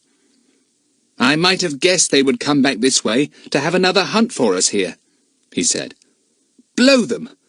1, 2, 3 of them. Where's the prisoner?" "Fallen by the way, I should think, poor fellow," said Philip, peering out too. "He looked terribly feeble." The children watched the 3 men eagerly to see what they meant to do. It was soon clear. Luis and Juan were to go back to their hut, but Peppy was to be left to keep watch on the waterfall, to see who went in and out, and to try and discover the way that was used. The children could not hear what was said, but it was all plain enough. Luis and Juan departed. Where the prisoner was, nobody could guess. Peppy sat down on a rock that overlooked the waterfall, just about the level of the ledge where the girls had stood the day before. "Blow," said Jack. "How can we get in and out without being seen? It's true he's got his back to us, but he might turn round at any time." Lucy Ann began to worry about the prisoner. "Suppose he has fallen down on the way, and the men have left him there," she said. "He'd die, wouldn't he?" "I suppose so," said Jack, feeling anxious too. "But Jack, we can't leave him to die," said Lucy Ann, her eyes big with horror. "You know we can't. I shan't rest till I know what's happened to him." "I feel rather like that too," said Jack, and the others nodded. "There was something awful about the hopeless way he sat. I'm sure he was ill. But how can we find out what's happened to him whilst that fellow down there is guarding this place?" said Philip gloomily. Everyone fell silent. It was a puzzler. Then Lucy Ann brightened up. "I know," she said. "There's one certain way of making sure Peppy doesn't see anyone creeping out of this cave." "What?" said Jack. "Well, if 1 or 2 of us got behind the waterfall and capered about a bit to attract the man's attention, he would be all eyes for them and wouldn't notice anyone creeping out of this cave," said Lucy Ann. "There's something in that," said Jack, and Philip nodded. "Yes, quite a good idea. Well, there's no time like the present. Shall we give a performance for dear Peppy now? You two girls could go and caper about if you like. You are quite safe when you're behind the waterfall, because nobody can possibly get at you there, unless they go that same way as you do. And Peppy certainly doesn't know that way. Whilst you are attracting his attention, Philip and I will go off and see if we can see any sign of the prisoner. Well, wait here till you see us behind the water, said Dinah, and she got up. She and Lucy-Anne disappeared up the hole at the back of the cave. The boys waited patiently for them to appear behind the waterfall. After some while, Philip clutched Jack's arm. There they are! Good old Lucy-Anne, good old Dinah. They're having a fine old game down there. What are they waving? Oh, they've taken off their red pullovers, and they're waving them like mad, doing a kind of dance. Peppy caught sight of them at once. He stared in surprise, and then stood up. He yelled and shouted and waved. The girls took no notice at all, but went on capering. Peppy began to try all kinds of ways to get to the waterfall. Now's our chance, said Jack. Come on, his eyes will be glued on Lucy-Anne and Dinah for ages. They crept quickly out of the cave, swinging the fronds closely together behind them. They climbed up the rocks there, and soon took cover so that they could not be seen. When the girls saw that they were safely out of the cave and could no longer be seen, they left the waterfall ledge and went back into the passage that led to the Cave of Echoes. They had done their bit. The boys made their way cautiously over the rocks, keeping a good lookout for the others. When they were quite a long way from Peppy, they stopped to take counsel. Now, should we go back to that blocked-up cave where apparently the treasure is, and see if we can find the prisoner fallen by the way? Or shall we scout a bit in the other direction, back to the men's hut, to see if by any chance they've taken him there? Better go to the men's hut, said Philip, thinking. I don't think it's very likely they've left him to die by the wayside. They might still want to get something out of him. So they made their way back to the men's hut. How well they knew the way now! They saw the smoke of the fire long before they came near, and by that they knew the men were back. There was no sign to be seen of the two men or of the prisoner. Cautiously, the boys peered through the trees near the hut. The door of the hut was shut and presumably locked. Were the men inside? Hark! Isn't that the sound of the plane's engine running? Asked Philip suddenly. Yes, it is. Are those fellows going off again? They went to a place from which they could see the plane well by means of Jack's field glasses. The men were not going off, merely doing something to their plane. There was no sign of the prisoner being with them. Stay here, Philip, with my field glasses, and keep an eye on the plane and the men, said Jack, pushing his glasses into Philip's hand. Come and tell me at once if they stop their work there and go towards the hut. I'm going to peep in at the hut window and see if the prisoner is there. I'm worried about him. Right, said Philip, and put the field glasses to his eyes. Jack sped off. He soon came to the hut. He tried the door. Yes, it was locked all right. He crept round to the window and peeped in. The prisoner was there. He was sitting in the chair, the picture of misery, his face in his hands. As Jack looked, he heard him groan deeply, and it was such a dreadful noise that the boy's heart was wrung. If only I could get him out, he thought. No use breaking the window.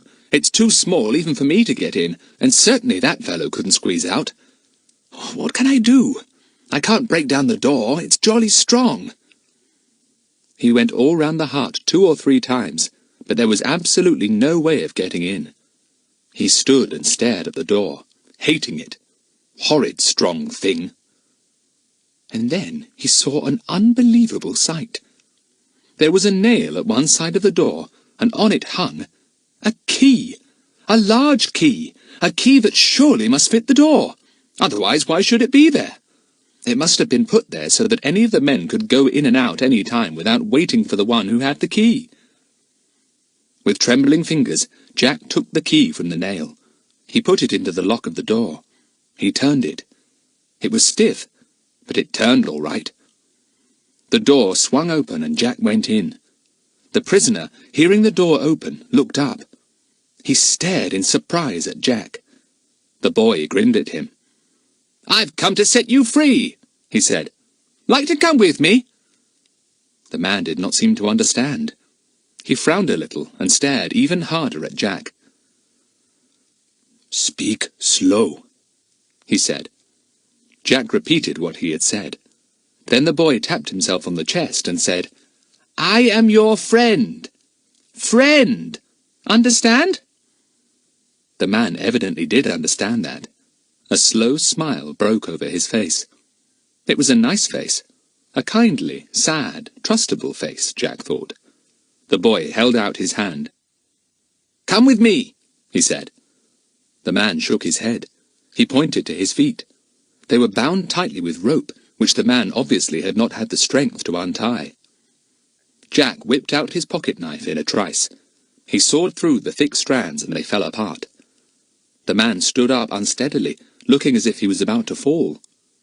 Jack steadied him, thinking that he would never be able to walk all the way to their cave. He seemed even weaker than before. "Come on," said the boy urgently. "We haven't much time to lose." Jack put the cut pieces of rope into his pocket. He led the man to the door, put him outside, and then carefully locked the door again, hanging the key on its nail. He grinned at the prisoner. "Bit of a surprise for Juan and Luis to find you've apparently walked through a locked door," said the boy. "I'd like to be here when they unlock the door and find you gone." Jack took the man's arm and piloted him away into the cover of the nearby trees. The man walked very unsteadily. He gave a groan every now and again as if it hurt him to walk. Jack felt more and more certain that he would never be able to get to the cave. He wondered what to do.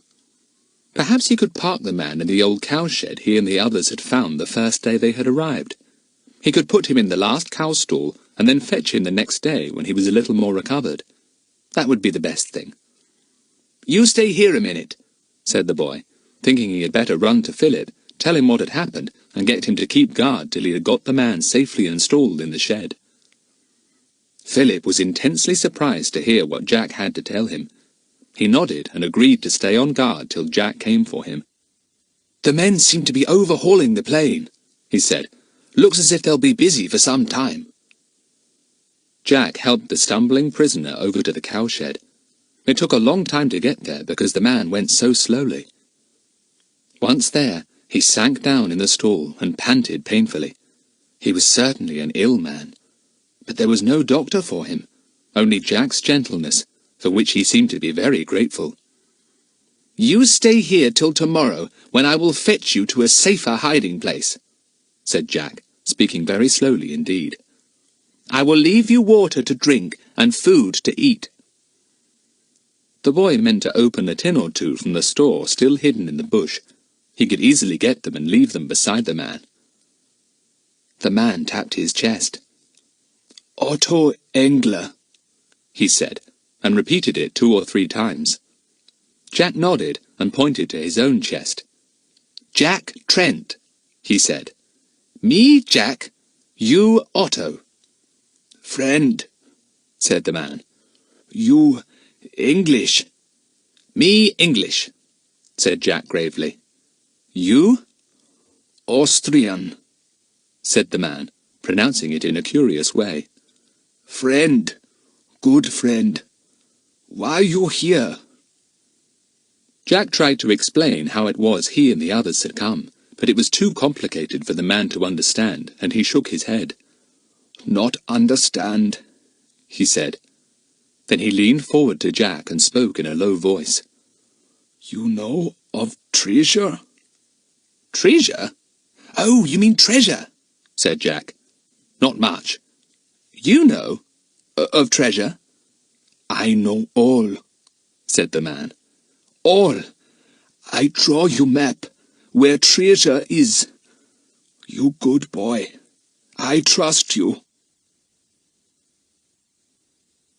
Chapter 17. A Treasure Map. Jack's first feeling on hearing this was one of tremendous excitement. Then his face fell. He knew where the treasure was, behind that fall of rock. What use was that? Nobody could get at it there.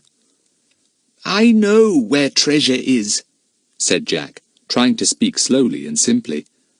I saw you show the men this morning, but the rocks had fallen together, and they could not get into the treasure cave behind." The man gave a short laugh. He seemed to understand. "They are fools," he said. "Big fools. There is no treasure there." Jack stared at him. "Do you mean to say you fooled them?" he said. "You knew that fall of rocks was there, and you took them to it and pretended that the entrance to the treasure was all blocked up. Isn't the treasure behind those rocks after all?" The man was frowning hard in his attempt to follow all that Jack was saying. He shook his head. "No treasure there," he said. "I fool Juan and Pepe. How they hurt their hands when they pull. So, at the rocks." Jack couldn't help grinning. What a fine trick to play. Well then, where was the treasure? "I draw you map," said Otto. "And I tell you way out of valley too, by the windy pass. You will go that way, you and your friends, and you will take the map to a good friend of mine. It is time now to find the hidden treasure." "But why can't you come with us?" said Jack. "Surely you could show us the way, Otto, the pass, and come to your good friend." "I am very ill, man," said Otto. "If I do not get doctor and, how you say, medicine?" "Yes, medicine," said Jack. "Medicine, soon. I die," said Otto. "I have bad heart, very, very bad. I get pain very bad. I not walk far now. So you take treasure map, you good boy, and you take pass out of valley and go to Julius, my good friend. Then all will be well." "All right," said Jack. "I'm very sorry about you, Otto. Wish I could do something. I'll do my best to get to Julius quickly and bring back help to you. Do you think you might be able to walk to our hiding place tomorrow and hide there whilst we go?" "Pardon?" said Otto. "You talk too quick. I not understand." Jack spoke more slowly. Otto nodded. He understood the second time. "You leave me here today, and tomorrow perhaps I be strong enough to go with you to your place," he said. "We will see. If not, you must go through the pass and find Julius. I draw you map now, and I draw you also the way to the pass. Windy pass. It is very, very narrow, but not difficult to travel through," said Jack. Otto nodded. He found a pencil and a notebook and began to draw. Jack watched him with interest. The waterfall appeared in the map. So did an oddly shaped rock. A bent tree came into the map, and a spring of water. Little arrows were drawn showing in what direction to go. It was really rather exciting. Otto folded up the map. He gave it to Jack. "Julius will know," he said. "He will read the map. Once he lived in the big farmhouse not far from here, but our enemies burnt it down, and all the other farms too, and took our cows and our horses, our pigs, and everything we had. Many they killed, and only few of us escaped."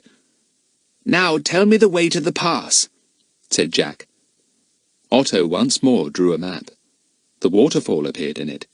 Jack put his finger on it. "I know this water," he said, speaking slowly so that Otto would understand. "Our hiding place is near, very near." "So," said Otto, pleased. "The way to the pass is above the waterfall. You must climb to where it flows out of a hole in the mountainside. There, I have drawn you the way." "How shall we find Julius?"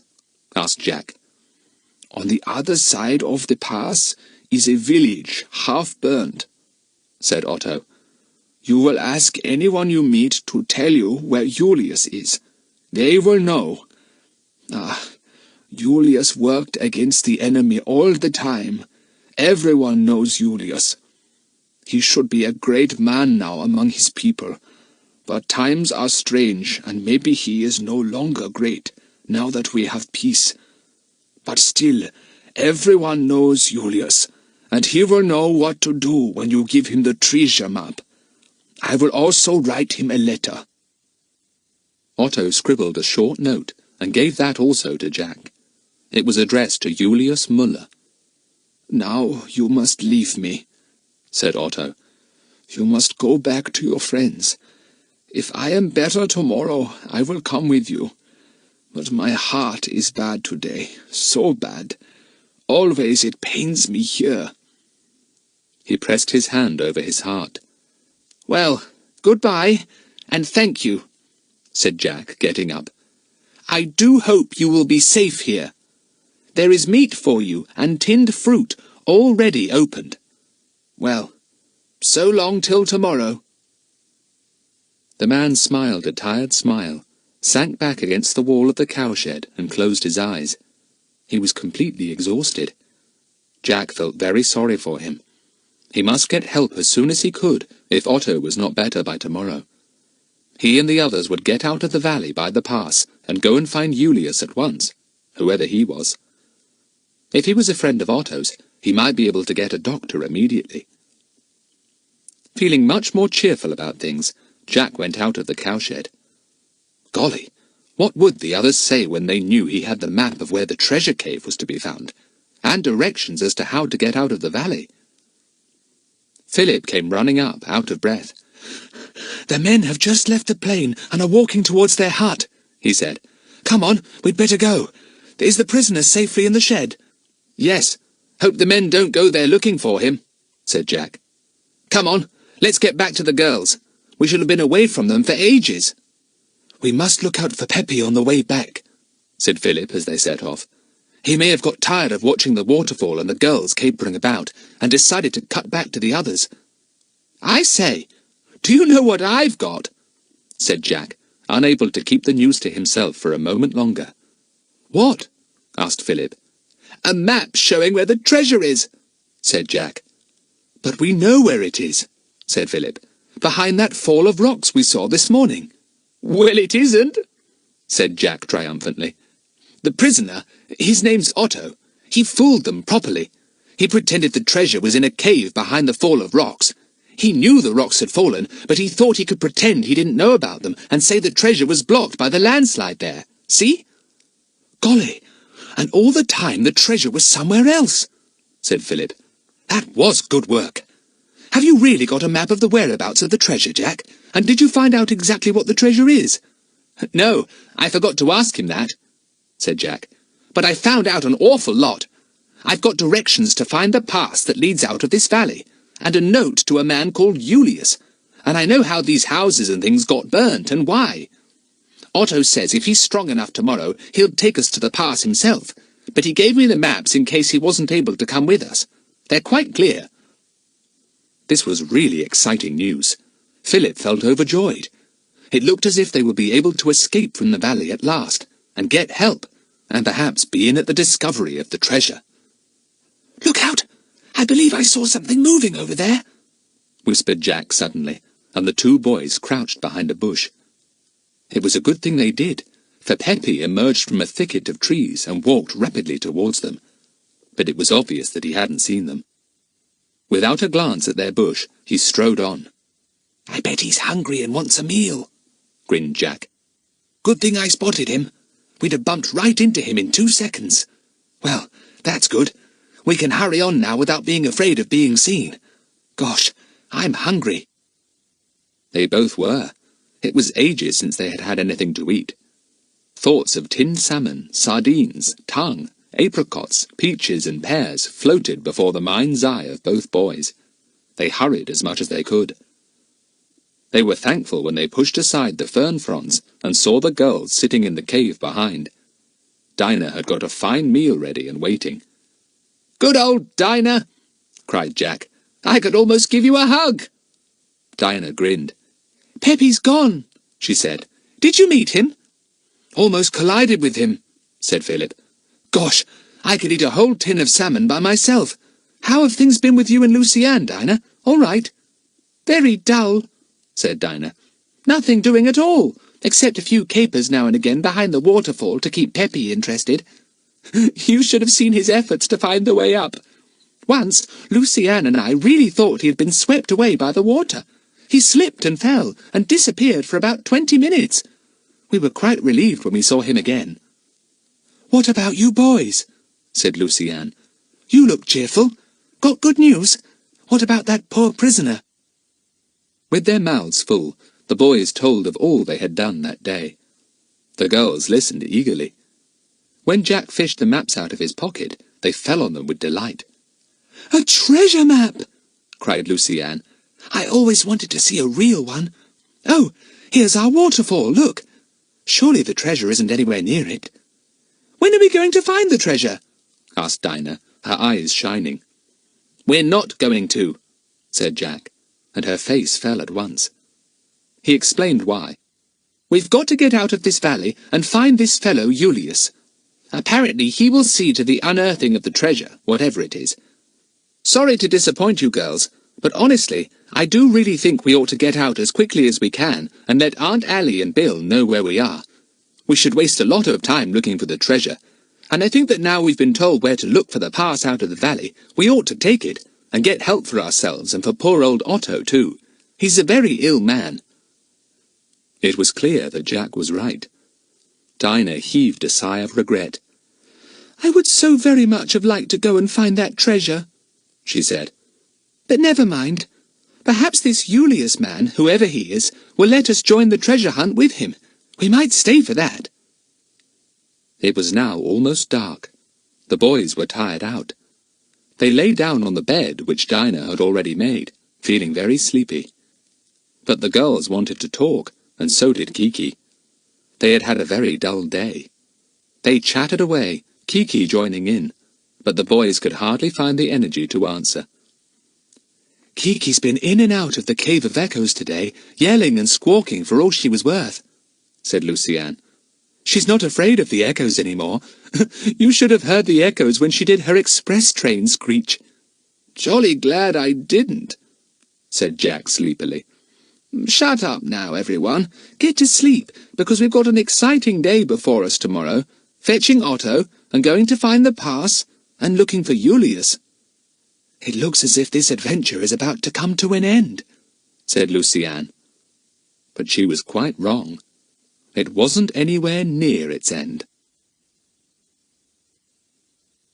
Chapter 18. Now for Windy Pass. Next morning, the children peeped cautiously through the fern fronds to see if by any chance Peppy was on guard again. But there was no sign of him. "I do wonder what Juan and Luis thought when they got back to their hut, unlocked it, and found the prisoner flown," said Jack with a grin. "They'll be astonished to find he went through a locked door." "Oh, they'll guess one of us rescued him," said Dinah. "Won't they be wild? I do hope they don't find him in that cowshed. He might tell tales of us." "He wouldn't," said Jack at once. "He's got a nice, trustable face, rather like Bill's, but not so strong." "I wish Bill would suddenly arrive here," said Lucy-Ann with a sigh. "I do really. I know we have managed things awfully well, but somehow when Bill comes along I feel really safe." "Well, you're safe enough now, aren't you?" demanded Jack. "Didn't I find you a jolly good hiding place?" "Yes, fine," said Lucy-Ann. "Oh, look, Philip! Kiki's after Lizzie!" Lizzie had appeared down Philip's leg, and Kiki, who happened to be sitting near, had given a delighted squawk and pecked at her. But the lizard was a little too quick. She ran into Philip's shoe. "Stop it, Kiki," said Philip. "Well, now we'd better get busy." "Busy, dizzy, Lizzie?" said Kiki at once, and the children laughed. "Really, Kiki's awfully clever at putting the same-sounding words together," said Lucy-Ann. "Busy, dizzy, Lizzie. I'd never have thought of that. Clever, Kiki." Kiki squawked and raised her crest high. She rocked herself from side to side, as she often did when she felt pleased with herself. "Vain bird! Conceited bird!" said Jack, and scratched her poll. "You leave Lizzie alone. She's about the most harmless pet Philip's ever had." "Well, she's better than those awful rats and mice and spiders and beetles and hedgehogs he's had running about him," said Dinah with a shudder. "I really quite like Lizzie compared with them." "Gracious!" said Lucy Ann, astonished. "You are improving, Dinah." Lizzie and Kiki both joined in the breakfast the children had, though Kiki kept a sharp eye to see that Lizzie didn't take anything she wanted. When they had all finished, they made their plans for the day. "We'll fetch Otto first," said Jack. "Philip and I mean. No need for us all to go. Perhaps you two could pack up a few tins for us all to take with us when we go to look for the path through the mountains. We shall want a meal on the way." "Right," said Dinah. "I hope you'll find Otto better. Then, when you bring him here, we'll have a snack before we set out. Then over the pass we'll go and find Julius, and somehow manage to send off a message to Mother and Bill. Maybe Bill will fly over in his plane." "And join the treasure hunt and let us help," said Lucy Ann.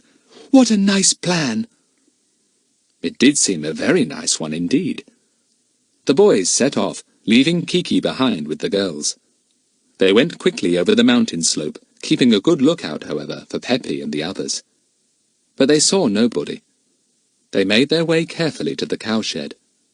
Jack left Philip on guard nearby to give warning if anyone came near. Then he tiptoed to the shed and peeped in. There was no sound in there at all. He could not see the last cow stall from where he stood. He walked softly in, stepping over the fallen rubble. He spoke softly. "Otto, I'm back. Are you better?" There was no reply. Jack wondered if the man was asleep. He made his way to the last stall. It was empty. Otto was not there. Jack glanced round quickly. What could have happened? The boy saw that the open tins of meat and fruit that he had left for Otto were untouched. Otto had not eaten anything left for him. Why? "Blow! Those men must have come looking for him when they found that he was gone from the hut," thought Jack. "And they found him here. Gosh, what have they done with him? We'd better look out for ourselves in case the men are on the watch for us. They'll know someone must have set Otto free, even if he has held his tongue about me." He went back to Philip.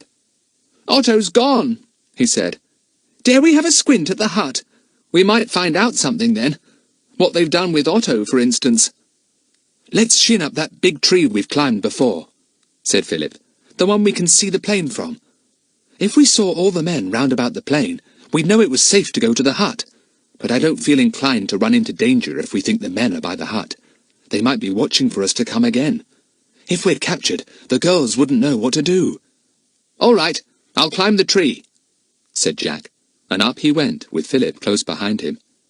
He put his field glasses to his eyes to focus them on the plain, and then he gave a loud exclamation. "Gosh! The plane's gone again! It isn't there!" "No, it isn't," said Philip in surprise. "Well, I never heard it go this time. Did you, Jack?" "Well, I did think I heard a throbbing noise last night when I was half asleep," said Jack. "Yes, now I come to think of it, it must have been the plane I heard.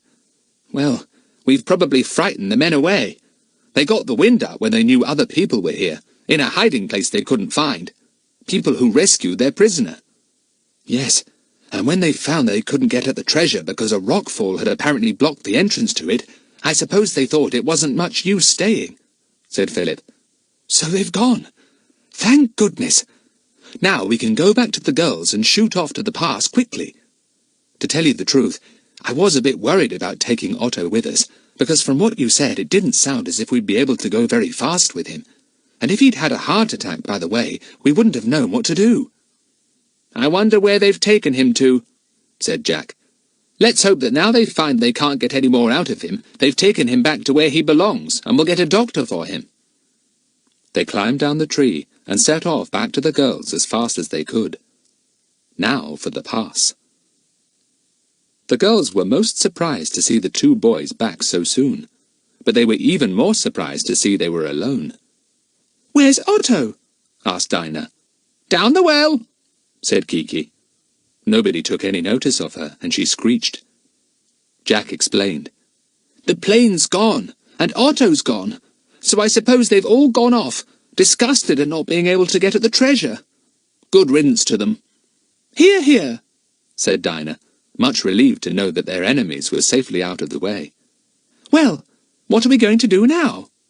"Go and look for the pass," said Jack. "I've got the map Otto drew. What a mercy he gave it to me. We'd never find the pass by ourselves without a map, I'm sure of that. I mean, the pass out of these mountains might be anywhere. Apparently there is only one pass, and that's this one, the Windy Pass. Come on, let's go. Packed up a few tins, Dinah?" "Yes," said Dinah. "Now, where do we go from here? Up or down?" "Up," said Philip, poring over the map that Jack took from his pocket. "Up, to where the waterfall begins. Here, look. Then we go along a rocky ledge. See, Otto's drawn it. Then we come to a thick wood, look, and then up a steep bit to another ledge. Then we come to a proper road, the pass road that I suppose all the people of the valley used when they wanted to leave this district and visit another. Once we're on that road, I shall feel better." "So shall I," said Dinah fervently. "It will be nice to see a road. We might even see somebody walking on it." "Shouldn't think so, as we haven't seen anyone in this valley at all except ourselves and the men," said Jack. "It strikes me as a bit queer, I must say, to think that although there's a perfectly good pass in and out of this lovely valley, it appears to be quite deserted. I wonder why." "Oh, I expect there's a good reason," said Dinah. "Come on, do let's go. The first part will be easy, because we've only got to keep near the waterfall."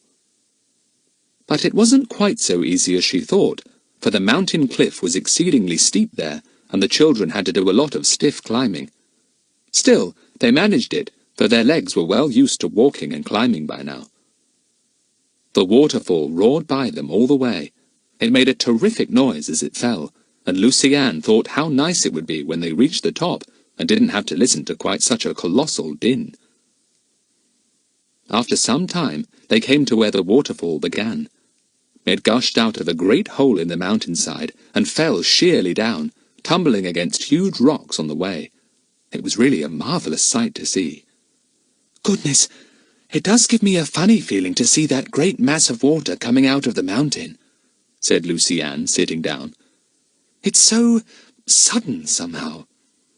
"I suppose when the snows melt and the rain pours down, there is a terrific amount of water soaking down into the mountain top," said Jack. "And it all collects and has to get out somehow. This is one way it gets out, through this hole, making a tremendous waterfall." "Where do we go now?" asked Dinah, who was very impatient to get out of the valley. "We go up on that rocky ledge," said Jack. "Golly, it looks a bit narrow. It runs right over the waterfall. Lucy Ann, don't you dare look down in case you feel giddy." "I don't much feel as if I want to walk along there," said poor Lucy Ann. "I'll help you," said Jack. "You'll be all right as long as you don't look down." They went along the rocky ledge quite safely, Lucy Ann holding tightly to Jack's hand. Kiki flew above their heads, squawking encouragement. "See how they run! See how they run!" she called, having apparently remembered the second line of Three Blind Mice. Lucy Ann gave a giggle. "We're not exactly running, Kiki," she said. "Oh, thank goodness, the ledge has come to an end. Now we go through that wood, don't we?" Jack looked at his map. "Yes, apparently we go straight through. Where's my compass? I'll set it so that we walk in a straight line in the direction Otto has put on his map." They entered the wood. It was a pine wood, rather dark and silent. Nothing grew under the tall pine trees. The wind blew them and made a loud whispering noise, which upset Kiki. "Shh!" she called. "Shh! Here's the end of the wood," called Jack. "Now for another steep bit to another ledge, and we'll look down on the road. Come on, everybody!" Chapter 19. a great disappointment, and a plan. It certainly was a stiff climb again, up the steep, rather stony slope to the ledge they could see some way above. Lucy Ann almost cried because her feet kept slipping so. "I take one step up and slip 2 steps back," she wailed. "Well, hang on to me then," said Philip, and gave her a tug up each time she took a step. They all wanted a rest when they came to the next ledge, and to their delight they saw a patch of wild raspberries growing there. They could sit down in the canes and feast as they rested. Lovely. Kiki liked the raspberries very much indeed, and ate so many that Jack called to her. "Kiki, you'll go pop." "Pop goes the weasel," answered Kiki, and helped herself to a few dozen more raspberries. Soon they all felt they could go on again. They were very high up now, and could see even more mountains towering behind the ones they knew. It was a most magnificent sight. "I feel very small and lost somehow, with all those great mountains sitting there," said Lucy Ann, and the others felt the same. "Come on, let's go round the ledge now. We shall soon see the road. Thank goodness this ledge isn't narrow. It's almost wide enough to take a car." It was not so easy walking round the ledge as Lucy Ann thought, however, for there had been a fall of rocks there further along, and there was a good deal of scrambling about to be done. They were thankful when they had got over the rockfall and come to smoother ground again. The ledge rounded a bend in the mountainside, and then, quite suddenly, the children saw the road below them. Yes, it was really a road. They stood and looked at it in delight. "I never thought I should be so pleased to see a road again," said Dinah. "The road out of the valley! The road to somewhere at last!" "Look," said Lucy Ann. "It winds up from quite a long way down. We can't see where it goes to from here because it's hidden round the bend." "You can see the pass, the Windy Pass from here, though," said Jack, pointing. "See where this mountain and the next almost touch? That's where the pass must be. Fairly high up and awfully narrow. I bet we'll have to go through it in single file." "No, we won't," said Philip scornfully. "It's bound to be wide enough to take a cart. It only looks narrow because we're far off." "Come on, let's get down to the road," said Dinah, and began to climb down to it. They were about 20 feet above it. "I say, isn't it overgrown with grass and weeds?" said Jack, astonished. "That shows how little it has been used lately. Strange, isn't it? You'd think the people would put their only road out of the valley into some sort of order." "It's jolly peculiar, I think," said Philip. "Come on, we can at least see it's a road, even if it's overgrown with weeds." They walked along the road for some way. It wound upwards always, following long curves in and out on the slopes of the mountain. At last, the children could see clearly where the Windy Pass must be, a narrow passage between the 2 mountains, theirs and the next. It was cold so high up, and the wind was very strong. If the children had not been warm with climbing, they would have shivered. As it was, they were all as warm as toast. "Now, round this next corner, and I bet we shall see the pass," cried Jack.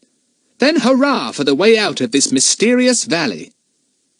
They rounded the corner. Yes, there lay the pass, or what must once have been the pass. But it was a pass no longer. Something had happened. The narrow way between the great mountains was blocked high with great rocks and black boulders. It was impassable. At first the 4 children didn't quite take it in. They stood and stared in wonder. "What's happened there?" said Jack at last. "It looks like an earthquake or something. Did you ever see such a terrible mess?" "Great holes have been blown in the rocky walls on either side of the pass," said Philip. "Look, even high up there are holes like craters." They stared in silence, and then Jack turned to the others. "Do you know what I think has happened?" he said. "Well, when enemies were here fighting, they bombed the pass and blocked it. All that devastation has been caused by bombs. I'm sure it has." "Yes, I think you're right, Jack," said Philip. "It's just what it looks like. Aeroplanes must have flown just over the pass and dropped scores of bombs on the narrow road there. It's absolutely impassable. Do you mean we can't get out? Asked Lucy-Anne in a trembling voice. Philip nodded. Afraid so, he said. Nobody could get over that steep, high, dangerous wall of blown-up rocks. This explains why people haven't come along to live in this valley yet. I suppose most of those living here were killed, and the rest escaped over the pass. Then it was blown up, and nobody could come back. Those men in the plane, Juan and the rest, must have got wind of some treasure hidden in the valley, and thought they would try to enter the place by plane. About the only way to enter it, too. Lucy-Anne sat down and cried. I'm so disappointed, she wailed. I thought we were going to escape from this horrid, lonely valley. I really did. But now we're still prisoners here, and nobody can come in to rescue us. The others sat down by Lucy-Anne, feeling rather desperate too. They stared hopelessly at the blocked pass.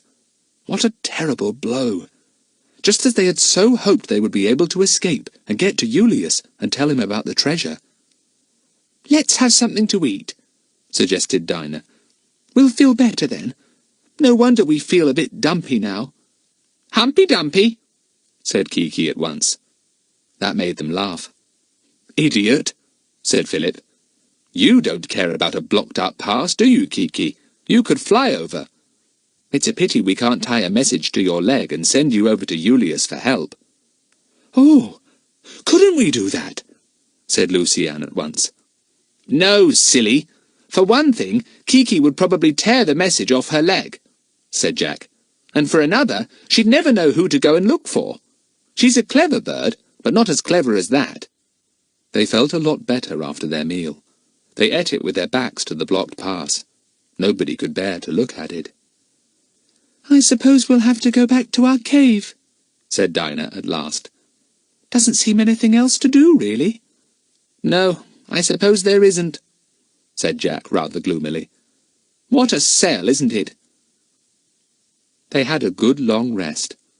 The sun was very fierce, but the wind was so strong that they were never too hot.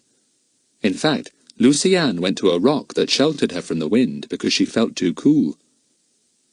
They started back after their rest. They were not nearly so cheerful and talkative as when they had set out that morning. The thought of having to stay in the lonely valley after having such high hopes of escaping was very damping to all of them.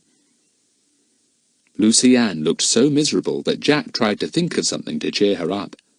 He thought of something really startling. Cheer up, Lucy-Anne, he said. Maybe we'll find the treasure now to make up for our disappointment. Lucy-Anne stopped and stared at him, thrilled. Really? She said. Oh, Jack, yes! Let's look for the treasure ourselves now! Everyone stopped and thought about it for a few exciting moments.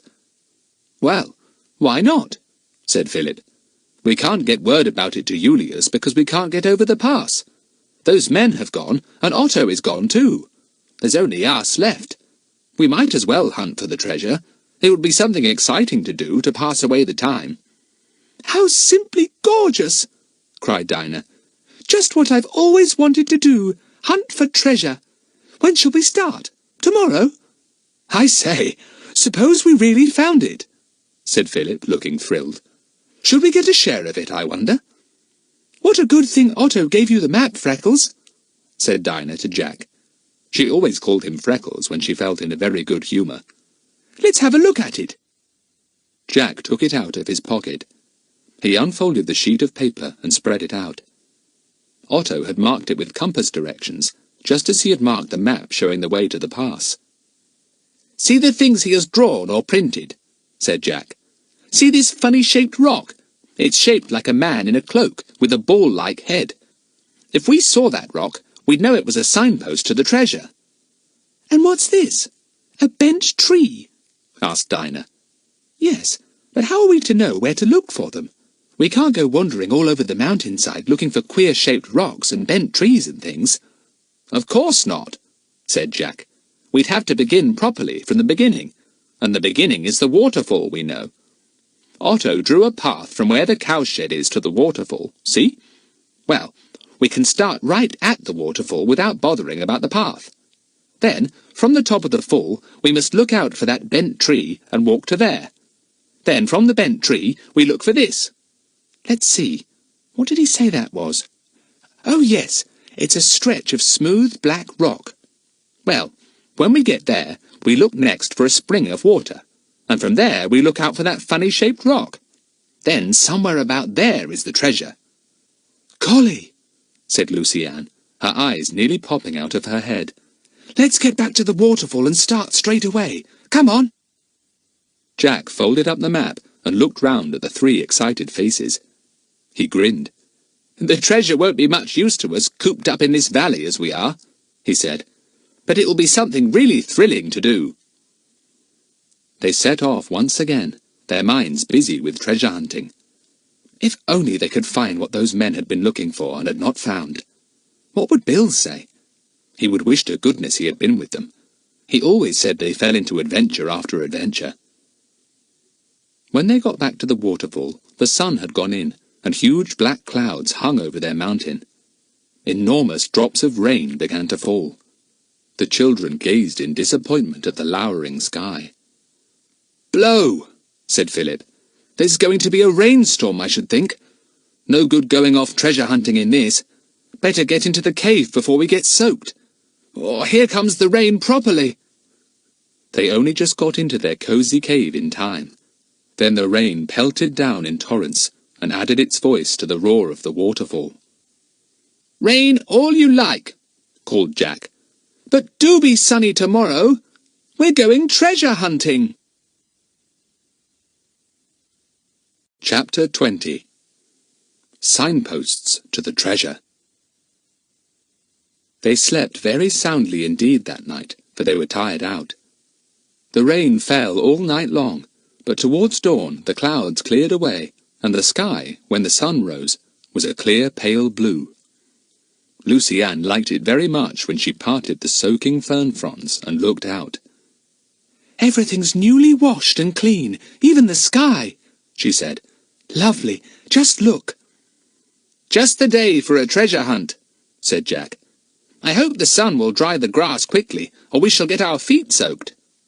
"Good thing we brought so many tins out of the men's hut," said Dinah, reaching down 2 or 3. "Are there still some in that bush where we first hid them, Jack?" "Plenty," said Jack. "I took 1 or 2 to open for Otto the day before yesterday, but there are heaps left. We can go and get them sometime." They tied back the fern fronds and ate their breakfast sitting at the front of the cave, looking out on the far mountains, backed by the sky, which was now turning a deeper blue. "Well, shall we set off?" said Jack when they had finished. "Kiki, take your head out of that tin. You know it's completely empty." "Poor Kiki," said Kiki. "What a pity." They all scrambled out of the cave. Things were certainly drying fast in the hot summer sun. "Look, those rocks are steaming," said Lucy Ann in surprise, pointing to some nearby rocks. So they were. They looked most peculiar with the steam rising up. "Better take some food with us," said Jack. "Got some, Dinah?" "Of course," said Dinah. "We can't come all the way back here for food." "We've got to get to where the waterfall begins, just as we did yesterday," said Jack. "Follow me, all of you. I know the way." They soon stood at the top of the waterfall, and once more watched the great gush of water surge out from the heart of the mountain. It seemed twice as big and turbulent as the day before. "Well, I suppose the underground water has been swelled up because of last night's rain," said Philip, "and so the waterfall is bigger and stronger." "Yes, that's the reason," said Jack, raising his voice to a shout because of the noise of the water. "Kiki, stop screeching in my ear." The waterfall excited Kiki, and she made a terrible noise that morning. Jack would not have her on his shoulder after a while because of her screeches. She flew off in a huff. "Now, what about that bent tree?" said Dinah, remembering. By this time they were standing a little way above the beginning of the waterfall. "I can't see any bent tree at all." "Oh, golly! Don't say there isn't a bent tree!" groaned Jack, looking this way and that, all round and about and above his head. "Gosh! There doesn't seem to be one, does there?" There didn't. What few trees they could see were perfectly straight. Then Lucy Ann gave a cry and pointed downwards. "There it is, isn't it?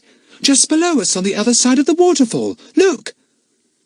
They all went to stand by Lucy Ann and looked. She was right. On the other side of the fall, some way below them, was a curiously bent tree. It was a birch tree, and why it should have grown so bent over was a puzzle. The wind was no stronger there than anywhere else. Anyway, it was decidedly bent, and that was all that mattered. They crossed above the beginning of the waterfall, clambering over the rocks, and then scrambled down on the other side of the fall. They reached the bent tree at last. "First signpost," said Jack. "No, second," said Dinah. "The waterfall is really the first." "Well, second then," said Jack. "Now for the third. A big stretch of flat black rock. A wall of it, I should think." They all looked in every direction for a stretch of black rock. This time it was Jack's keen eyes that spotted it. It was some way off and looked difficult to reach, for it meant climbing along the steep face of the mountainside, which just there was very cliff-like. Still, it had to be done, so they set off. It was easier after the first stretch, for there were all kinds of plants and bushes firmly rooted in the sloping cliff, and these could be used as handholds or footholds. Jack helped Lucy Ann along, but Dinah scorned Philip's help, especially as she knew he had the lizard somewhere about him. It took them at least half an hour of stiff scrambling and climbing to reach the wall of black rock, though actually, in distance, it was not so very far. They stood by the rock, panting. "Funny, shiny black rock," said Jack, running his fingers over the smooth surface. "Wonder what it is?" "Oh, never mind," said Dinah, impatient to get on. "What's our next signpost? This is the third." "A spring of water," said Philip. "Isn't that right, Jack? Or shall we look at the map?" "No, I know it by heart," said Jack. "A spring of water is next. Not that I can see one at all, though I wish I could, because I could do with a drink after that hot scramble. My hands are filthy, and so are my knees." "Yes, we could all do with a jolly good wash now," said Philip. "A good old rub and a scrub." "Rub and a scrub," said Kiki, and went off into one of her dreadful cackles. "Stop it, Kiki," said Jack. "I'll give you a rub and a scrub in a minute." There was no spring of water to be seen. Lucy Ann began to look very disappointed. "Cheer up," said Jack. "We may not be able to see the spring from this wall of rock, but we can surely find it if it's anywhere near." "Let's listen," suggested Dinah. So they stood perfectly still and listened. "Shh!" said Kiki annoyingly. Jack smacked her on the beak. She gave a dismal squawk and sat silent. And, in the silence of the peaceful mountainside, the children heard the tinkle-tinkle of water, a merry, gurgling noise, cheerful and friendly. "I can hear it!" cried Lucy Ann in delight. "It comes from somewhere over there." She leapt across to a little thicket of trees, and there, hidden deep in the flower-strewn grass, bubbled a clear spring trickling down the hillside, a tiny stream of crystal-cold water. "It starts just up there, look," said Jack, and pointed to a big bush. The spring bubbled out from below the bush. "Fourth signpost!" "Now for the fifth and last," said Lucy Ann, excited. "Oh, do you honestly think we are getting near to the treasure? It's really not very far from our waterfall cave. I thought I could hear the faint, distant roar of the fall when I stood listening for the gurgling of the spring." "I thought I could too," said Dinah. "Now, what do we look for next?" "The oddly shaped rock," said Jack. "You know, like a man in a long cloak with a round head at the top." "Easy," said Philip triumphantly, and pointed upwards. "There it is, quite clear against the sky." They all looked up. Philip was right. There stood the curious-shaped rock, easy to see against the sky. "Come on," said Jack excitedly. we go! Come along, treasure hunters! They climbed up to where the odd-shaped rock stood. Other rocks lay about, but this one was much taller, and because of its height and shape, it stood out among the others. Our last signpost, said Jack. And now, where's the treasure? Ah, yes. Where was the treasure? Lucy Ann looked about the hillside as if she half expected it to be strewn there. The others began to search for a cave opening, but nobody could find anything. Why didn't you ask Otto exactly where to find the treasure after coming to the last signpost? Complained Dinah, tired and disappointed, coming over to Jack. Well, I didn't know we were going to look for it, silly, did I? Said Jack. I thought Julius Muller was going to take charge of the treasure hunt. No doubt if he got as far as this, he'd know where the treasure was all right. Well, it's most awfully disappointing to come all this way and read the maps so well and then not find a thing, said Dinah, who was cross and tired. I'm fed up. I shan't hunt any more. You can all go on looking if you like, but I'm going to have a rest. She flung herself down and lay flat, looking upwards at the steep mountainside above her. It was ridged with flat slabs of rock, sticking out here and there like ledges. Dinah examined them lazily with her eyes. Then she sat up suddenly. Hi! She called to the others. Look up there! They came over to her and looked up. See those big ledges of rock sticking out all the way up the cliffside? She said. Like shelves. Well, look halfway up. See that one that sticks out rather far? Look underneath it. Is that a hole there? It does look rather like a hole, said Jack. Maybe a foxhole, though. Still, it's the only sizable hole hereabouts, so we'd better explore. I'll go up. Coming, Tufty?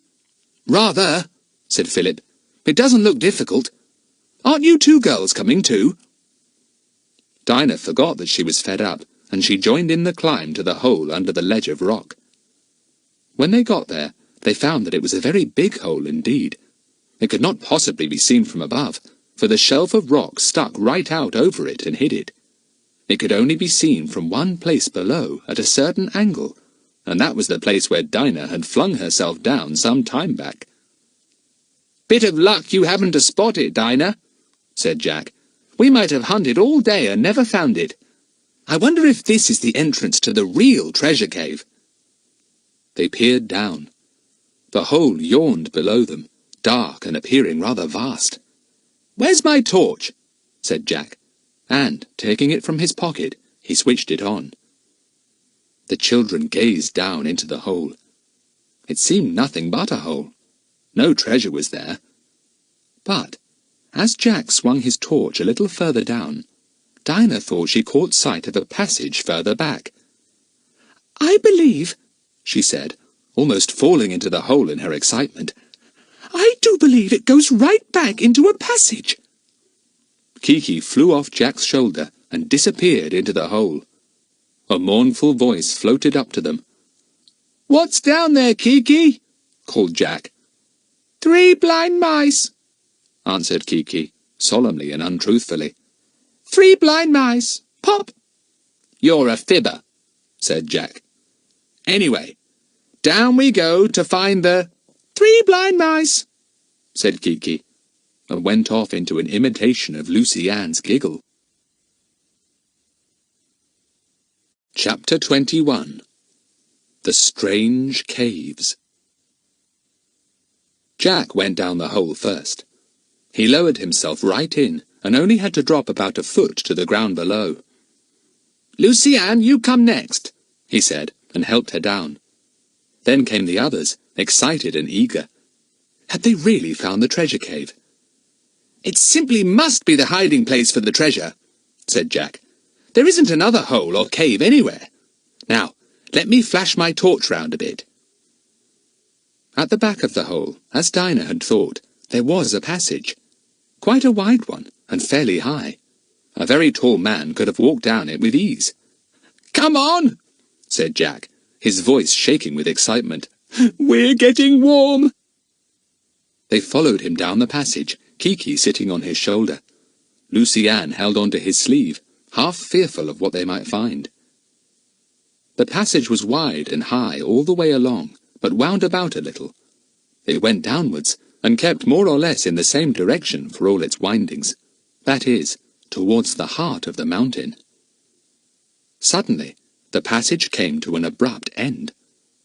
Jack paused and gasped. In front of him was a most extraordinary sight. His torch shone brightly onto an unending mass of brilliant columns hanging from the high roof of a cave. Whatever could they be? Lucy Ann clutched his arm and gasped too. She stared at the shining white things. She saw that other white columns were growing up from the floor of the cave too. Some had met the hanging ones and had joined, so that it seemed as if the cave roof was being supported by pillars. "Jack, what is it? Is it the treasure?" whispered Lucy Ann. "It's icicles, isn't it?" said Dinah in an awed tone. "I've never seen anything so beautiful in my life. Look at them hanging down, so still and white and lovely." "No, they're not icicles," said Jack. "They're stalactites. At least, the hanging ones are. They're not made of ice either, but of limestone, I think. My word, what a sight!" The children stood quite still and gazed their fill at the silent, beautiful cave. Its roof was as high as a cathedral, and the graceful stalactites hung down from it in dozens, gleaming in the light of Jack's torch. "The ones growing up from the floor are stalagmites, I think," said Jack. "Aren't they, Philip? Do you know anything about them? I've never in my life seen anything like this before." "Yes, they're stalagmites," said Philip. "I remember seeing pictures of them. Stalactites and stalagmites. Gosh, what a sight!" Kiki tried to say the two words and couldn't. Even she seemed to be awed by the amazing and unexpected discovery. "Oh, look!" said Lucy Ann suddenly, and pointed to what looked like an old shawl carved in ivory. "Look! This has grown here too. It's just like a shawl, even to the pattern in it. And look at that sort of gate over there, all carved too. Surely somebody made them. Surely they didn't just grow." "Well, they formed," said Jack, trying to explain. "You know, just as the crystals in a snowflake form. They don't grow because they're not alive. They form." Lucy Ann couldn't quite understand. Secretly, she thought that all the marvellous hanging pillars had grown, and then had got frozen in their beauty. "I thought this must be the treasure," she said, half laughing. "I'm not surprised," said Jack. "It's too beautiful for words. Fancy finding a cave like this.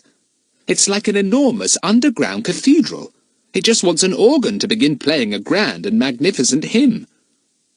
"There's a kind of path down the middle," said Dinah. "I don't know if it's just a natural path, Jack, or whether it has been made by man. Do you see what I mean?" "Yes," said Jack, flashing his torch along it. "Bit of both, I think. Well, shall we go on? There's no treasure here." They went along the middle of the great silent hall, surrounded on all sides by the hanging icicle-like pillars. Lucy Ann pointed out many that had joined with columns growing from the ground. "The drops of water from the stalactites must have dripped to the ground and made stalagmites form there, growing up to meet the column above," said Philip. "They must have taken ages and ages to form, hundreds of years. I say, no wonder this cave feels awfully old to us. I feel as if there is no time here at all. No years or days of the week or hours. Just nothing." Lucy Ann didn't like that very much. It gave her a strange feeling of being only a dream and not real. She took hold of Jack's arm and was glad to feel its nice, solid warmth. They walked slowly to the end of the enormous cave. A great archway stood there, and that too was set with stalactites, which, however, did not hang far down. The children could walk under them with ease. "This archway is quite like a tunnel," said Philip. His voice sounded big and hollow there, and made them all jump. Kiki gave a mournful cough, which was magnified to a hollow, giant cough that startled everyone very much. they came to another cave. The roof of this was not so high as the one before, and only small, icicle-like stalactites hung from it. "Do those stalactites shine in the dark?" asked Dinah suddenly. "I thought I saw something glowing in the corner over there." Jack switched off his torch, and immediately the children gasped. For up in the roof and over the walls there glowed thousands of tiny stars. They were green and blue, and shone and flickered in a most enchanting manner. "Gracious! What are they?" whispered Dinah, amazed. "Are they alive?" The boys didn't know. They watched the shimmering, flickering stars that seemed to go in and out like elfin lights. "Might be a kind of glowworm," said Jack. "Aren't they lovely?" He put on his torch again, and the roof shone brightly in the yellow-white light. The stars disappeared. "Oh, do put your torch out," begged Lucy Ann. "I want to watch those stars a bit longer. I never saw anything so fascinating in my life.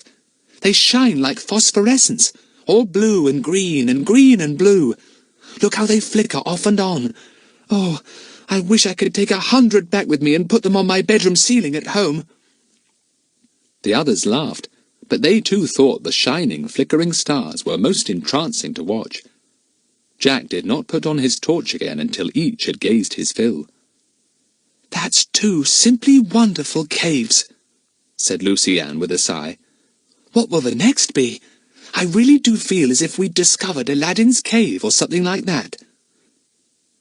A long passage leading downwards led out of the Cave of Stars, as Lucy Ann named it. "We found a cave of echoes, a cave of stalactites, and a cave of stars," she said. "I like this part of our adventure. Now I'd like to find a cave of treasure." The tunnel they were in was wide and high like the first passage they had entered. Jack's torch suddenly shone brightly on something on the floor. He stopped. "Look at that," he said. "What is it?" Dinah bent to pick it up. "It's a brooch," she said. "A brooch without its pin. The pin's gone. It must have broken and the brooch fell off whoever was wearing it. Isn't it perfectly lovely?" It certainly was.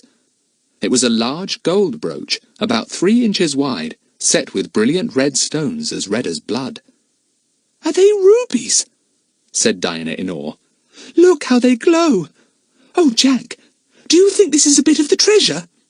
"Probably," said Jack. And at once excitement caught hold of the children again, and their hearts began to beat fast. A ruby brooch set in carved gold. What would the other treasure be? Wonderful visions arose in the children's minds, and they stumbled on their way eagerly, their eyes searching the ground for any other gleaming jewel. "If we could find a cave of jewels," said Lucy Ann. "Oh, all gleaming like stars and suns. That's what I would love." "We might find something like that," said Dinah. "If we do, I shall deck myself from head to foot with them and pretend I'm a princess." The passage went on and on, still leading downwards. But when Jack looked at his compass, he saw that he was no longer going into the heart of the mountain, but in the opposite direction. He hoped they wouldn't suddenly come out into the daylight without finding the cave of treasure. Suddenly they came to steps that led downwards. They were carved out of the solid rock, steep, wide steps that curved as the passage curved. "Almost a spiral stairway," said Jack. "Where are we coming to now?" There were about 20 of the steps. Then came an enormous door, made of some kind of stout wood, set with iron studs. The children stood and stared at it. A door? What was behind it? Was it locked and bolted? Who had put it there, and why? Was it to shut in the treasure cave and guard it? There was no handle to turn. There was not even a lock to be seen. There were great bolts, but these were not shot into place. "How can you open a door without a handle?" said Jack in despair. He pushed at the door, but it remained quite firm. "Kick it, like we did the door of the hut," said Philip, and Jack kicked it hard. But the door did not open. They stared at it in despair. To come so far and then be stopped by a door. It was too bad. Jack shone his torch all over the door from top to bottom. Lucy Ann's sharp eyes noticed something. "See that iron stud?" she said, pointing. "It's much brighter than the others. I wonder why." Jack shone his torch on it and saw that it was slightly bigger than the others, and also, as Lucy Ann said, it was brighter, as if it had had some handling. He pressed it. Nothing happened. He banged on it with a stone. No result at all. "Let me try," said Philip, and pushed Jack aside. "Shine your torch on it closely. That's right." Philip took hold of the iron stud and shook it. It seemed to give a little. He shook it again.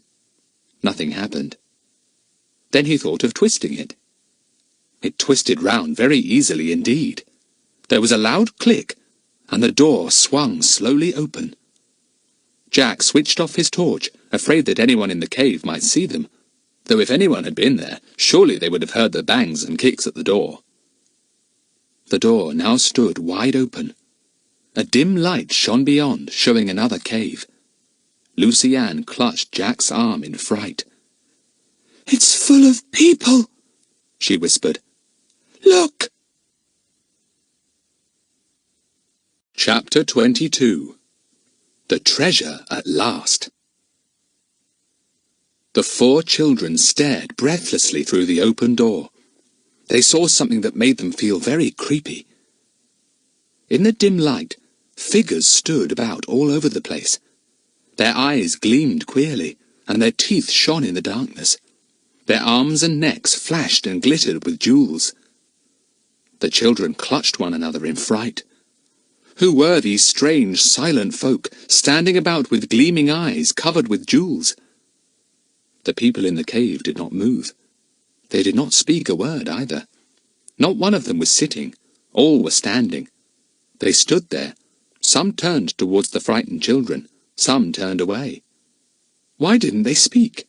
Why didn't they point to the children and say, "Look, who's there?" Lucy Ann began to shiver. "Let's go back. I don't like them. They're not alive. Only their eyes are." Kiki suddenly gave a squawk, left Jack's shoulder, and flew to the shoulder of one of the nearby figures, a woman dressed in clothes that glowed richly in the half-light of the cave. Still the woman did not move. How strange! The children suddenly felt much better when they saw that Kiki did not seem in the least afraid of the queer company. "Polly, put the kettle on," said Kiki, and pecked at the hair of the woman she was sitting on. The children held their breath again. What would the woman do to Kiki? Enchant her with her strange eyes, cast a spell on her and turn her into stone? Perhaps all these people had been turned into stone. "Let's go back," said Lucy Ann urgently. "I don't like this cave. I don't like these people or their horrid gleaming eyes." Jack suddenly jumped down the step that was below the great open door. He marched boldly into the silent cave. Lucy Ann squealed and tried to catch his sleeve. Jack walked right up to the woman on whose shoulder Kiki sat. He peered closely at her. He looked into her wide-open, glittering eyes. He touched her hair. Then he turned to the horrified children. "What do you think? She's a statue, all dressed up beautifully, with real hair and jewels for eyes. What do you think of that?" The others could not believe it. But they were very thankful to hear Jack's words and to see him wandering among the crowd of still figures, apparently quite unharmed. Philip and Dinah stepped down into the cave of figures too, but Lucy Ann still did not quite dare to. She watched the others looking at the strange, beautiful statues and tried to make herself join them. At last, she screwed up her courage to step down into the cave. She looked fearfully at the woman on whose shoulder Kiki had flown. Yes, Jack was right. She was nothing but a beautiful statue with a finely moulded face and a cloud of dark hair. She had magnificent jewels for eyes, and her glittering teeth were exquisite jewels too. Round her neck were golden chains set with precious stones, and her waxen fingers gleamed with rings. Round her waist was the most beautiful belt that Lucy Ann had ever seen, carved and set with shining red and blue stones. There were dozens of these statues in the cave, some of men and some of women. Some of them carried small babies in their arms, fat, smiling babies dressed in the most exquisite clothes, set with thousands of tiny pearls. It was the babies that gave Jack the clue to what the statues were. "Do you know what they are?" he said. "They are statues taken from churches somewhere in this country. This one represents Mary, the mother of Jesus, and the little baby is meant to be Jesus himself. That's why they are adorned with such lovely jewels. People have spent heaps of money on them to make them beautiful." "Oh, yes, and some of them are carried in processions at church festivals," said Dinah, remembering how her mother had once described such a festival to her. "Well, fancy! Statues taken from churches! Whatever for?" "Stolen, I should think," said Jack. "Stolen by people who took advantage of the troubled war times and hid them here, meaning to collect them when they had a chance." "They must be worth a lot of money," said Philip, fingering the magnificent jewels. "Gosh, I did get a terrible fright when I first saw them. I honestly thought they were real people." "So did I," said Lucy-Anne, who had now recovered. "I couldn't bear them to stand so still and silent. I nearly screamed with fright." "We were idiots not to guess they were statues," said Dinah. "I say, where does the light come from that lights these statues? It's only a faint sort of light, but it's enough to see them by quite well." Jack looked all round. "It must be a sort of phosphorescent glow from the walls and roof of the cave," he said. "It's rather a greenish light, isn't it?" "I say, there's another archway here," called Philip from beyond the statues. "Come and see. I believe there's another cave beyond." They all went to see. Through the archway was yet another cave, lighted with the same dim greenish glow. In it were stacked great square, oblong, or round flat things. There were no statues at all. The children went to see what the flat things were. "Pictures!" said Jack, as he tried to swing one to face him. "Enormous ones! Where did they come from? Churches too, do you think?" "Oh, picture galleries, very likely," said Philip. "Maybe they are famous and quite priceless pictures. Very old, too.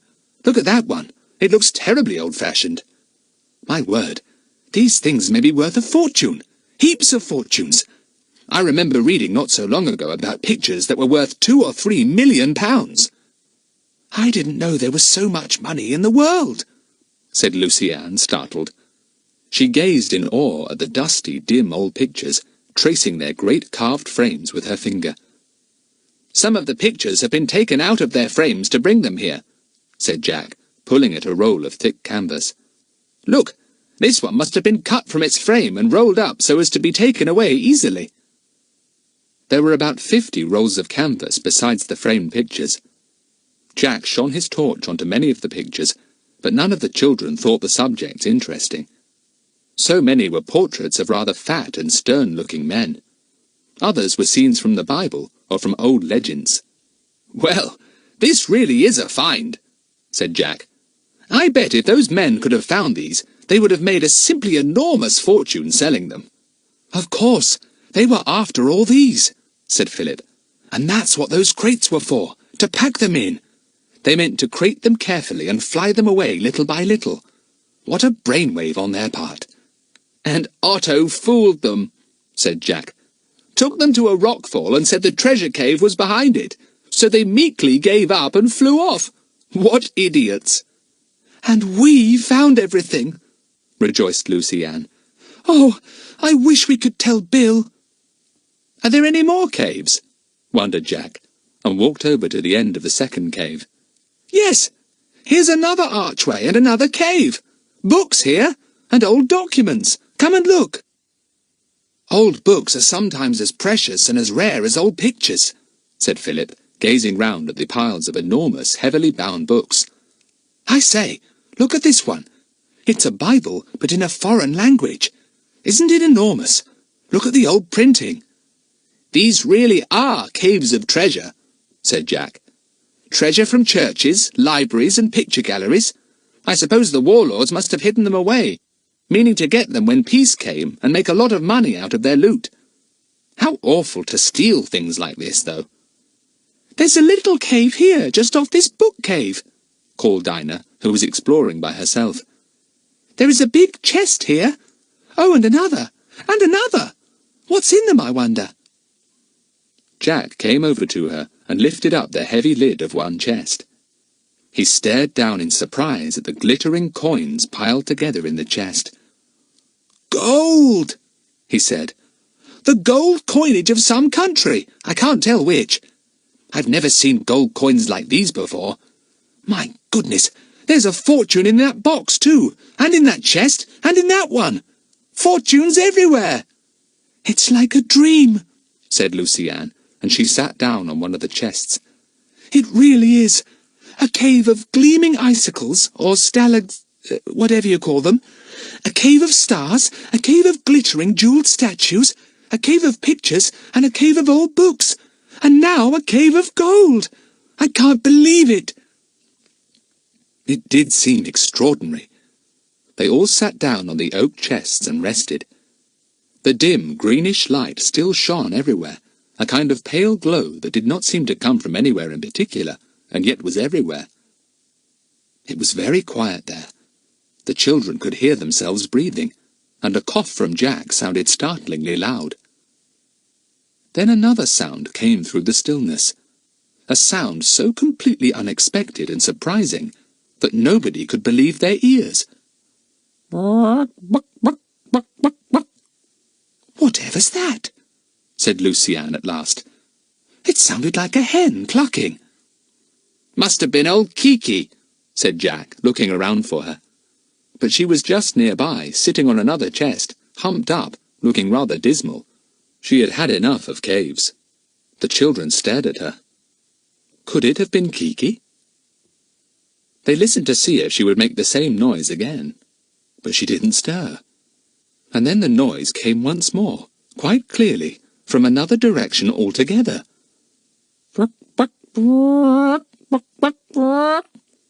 "It is a hen," said Jack, jumping up, "making an egg-laying noise.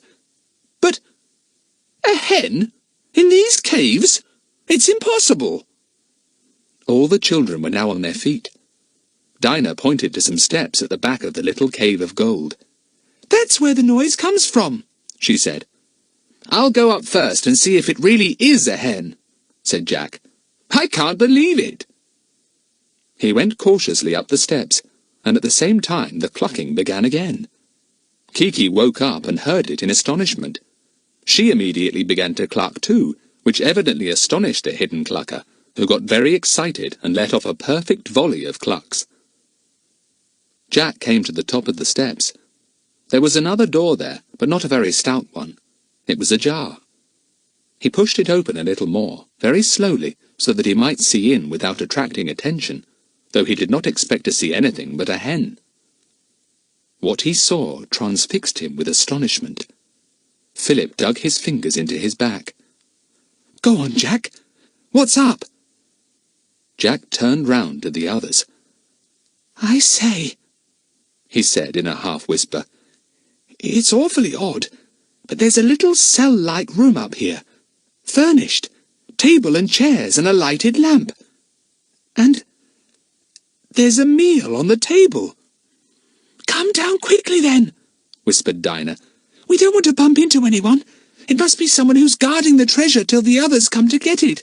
Come down." But it was too late.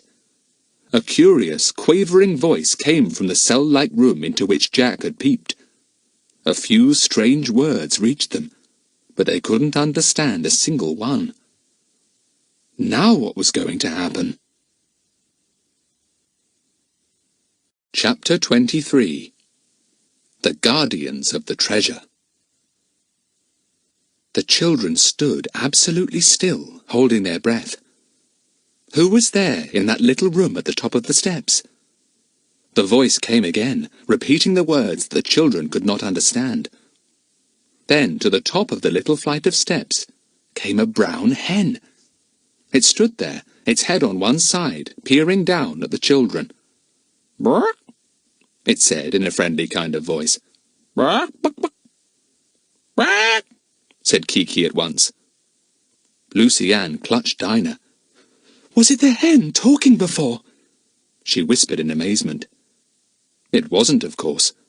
The quavering voice came again, and to the children's surprise, it sounded really frightened. Nobody came to where Jack stood almost at the top of the steps. The boy screwed up his courage and marched into the little room. At the other end of it, under a small archway or rock, stood an old, old man. Behind him was a woman, just as old, but more bent. They stared at Jack in amazement, and then, turning to one another, they poured out a stream of hurried words that the children could not understand at all. Lucy Ann wondered what Jack was doing up in the little room. Somebody ought to be with him. She went up the steps and joined Jack. The two old people stared at the red-haired, freckled child, so like Jack. Then the old woman made a crooning noise, pushed past her husband, and went over to Lucy Ann. She put her arms round her and kissed her. Then she patted her hair. Lucy Ann was surprised and not very pleased. Who was this funny old woman who suddenly seemed so affectionate? She called to the others. Dinah, Philip, come along up. It's two old people here with their hen. Soon all 4 children were in the little underground room. As soon as the old man heard them talking, he joined in eagerly, speaking English in a strange, clipped way. You are English children. That is good, very good. Once, long time ago, I was in your so beautiful country. I was in a big London hotel. Thank goodness he speaks English, said Philip. I say, what are they doing here with the treasure? Are they in league with the other men? Have to find out, said Jack. They seem quite harmless anyhow, but there may be others. He turned to the old man. The old woman was still making a fuss of Lucy Ann. Evidently they had not set eyes on children for a long time. Who else is here besides you? Demanded Jack. Just me and Elsa, my old wife, and our hen, Martha, answered the old man. We guard all those things in the caves till the day when they go back to their right homes. May that day come soon. I don't believe the poor old things know that the war was over long ago, said Jack to the others in a low voice. I wonder who left them here to guard these things. He turned to the old man again. Who told you to guard these things? He asked. Julius Muller, said the old man promptly.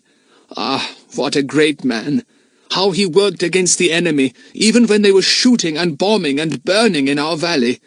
It was he who discovered that the enemy was using our mountain caves to hide away these treasures.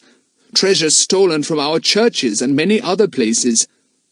Just what we thought, said Philip, intensely interested. Go on, tell us more. Then the people fled from our valley, said the old man. Many were killed. The valley was empty, all save me and Elsa, my old wife. We hid with our hens and our pig, and no one found us. Then, one day, Julius Muller found us and ordered us to come here, by a way he knew, and guard the treasure. Not for the enemy, no, but for him and the people. He said that one day the enemy would be defeated and would flee away, and then he and the others would come back to find the treasure. But he has not come. He can't, said Jack. The pass is blocked. No one can get in or out of this valley now, except by aeroplane. The war has been over a long time, but bad people are after the treasure, people who have heard it is hidden here and have come to steal it. The old fellow looked scared and bewildered, as if he only half understood what Jack was telling him. The children thought that he must have lived so long underground that his mind could not take in much news from the outer world. To him, his wife, the treasure, and perhaps his hen were the only things that mattered. "Do you live here, in this room?" asked Lucy Ann. "Where do you get your food from? Does your hen like living underground?" "There are great stores of food here," said the old man. "There is even corn for Martha, the hen. When we first came here, we had 6 hens and our pig. But the pig died, and one by one the hens died. Only Martha is left. She does not lay many eggs now, perhaps 1 in 14 days. "Bark," said Marta in a proud voice. She was evidently proud of her 1 egg a fortnight. Kiki repeated the cluck, and then went off into a series of quacks. The hen looked surprised and alarmed. So did the 2 old people. "Shut up, Kiki," said Jack. "You're showing off." "What is that bird?" asked the old man. "Is it how do you call it, a parrot?" "Yes," said Jack. "She's mine. Always goes with me everywhere." "But I say, don't you want to know how we came here?" "Ah, yes, of course," said the old man. "It is all so surprising, you understand, and my wits are dull now. I cannot take in many things at once. You must tell me about yourselves, please. Wife, what about some food for these children?" Elsa did not understand, and the old man repeated what he said in her own language. She nodded and smiled a kind, toothless smile. Taking Lucy by the hand, she went over to where tins and jars stood on a rocky ledge. "She's very keen on Lucy Ann," said Philip. "She can't fuss over her enough." The old man heard and understood. "We had a little granddaughter," he said, "so like this little girl, with red hair and a sweet face. She lived with us. And one day the enemy came and took her away, and we never saw her again. So now my wife sees her little lost one in your sister. You must excuse her, for maybe she really thinks her small Greta has come back."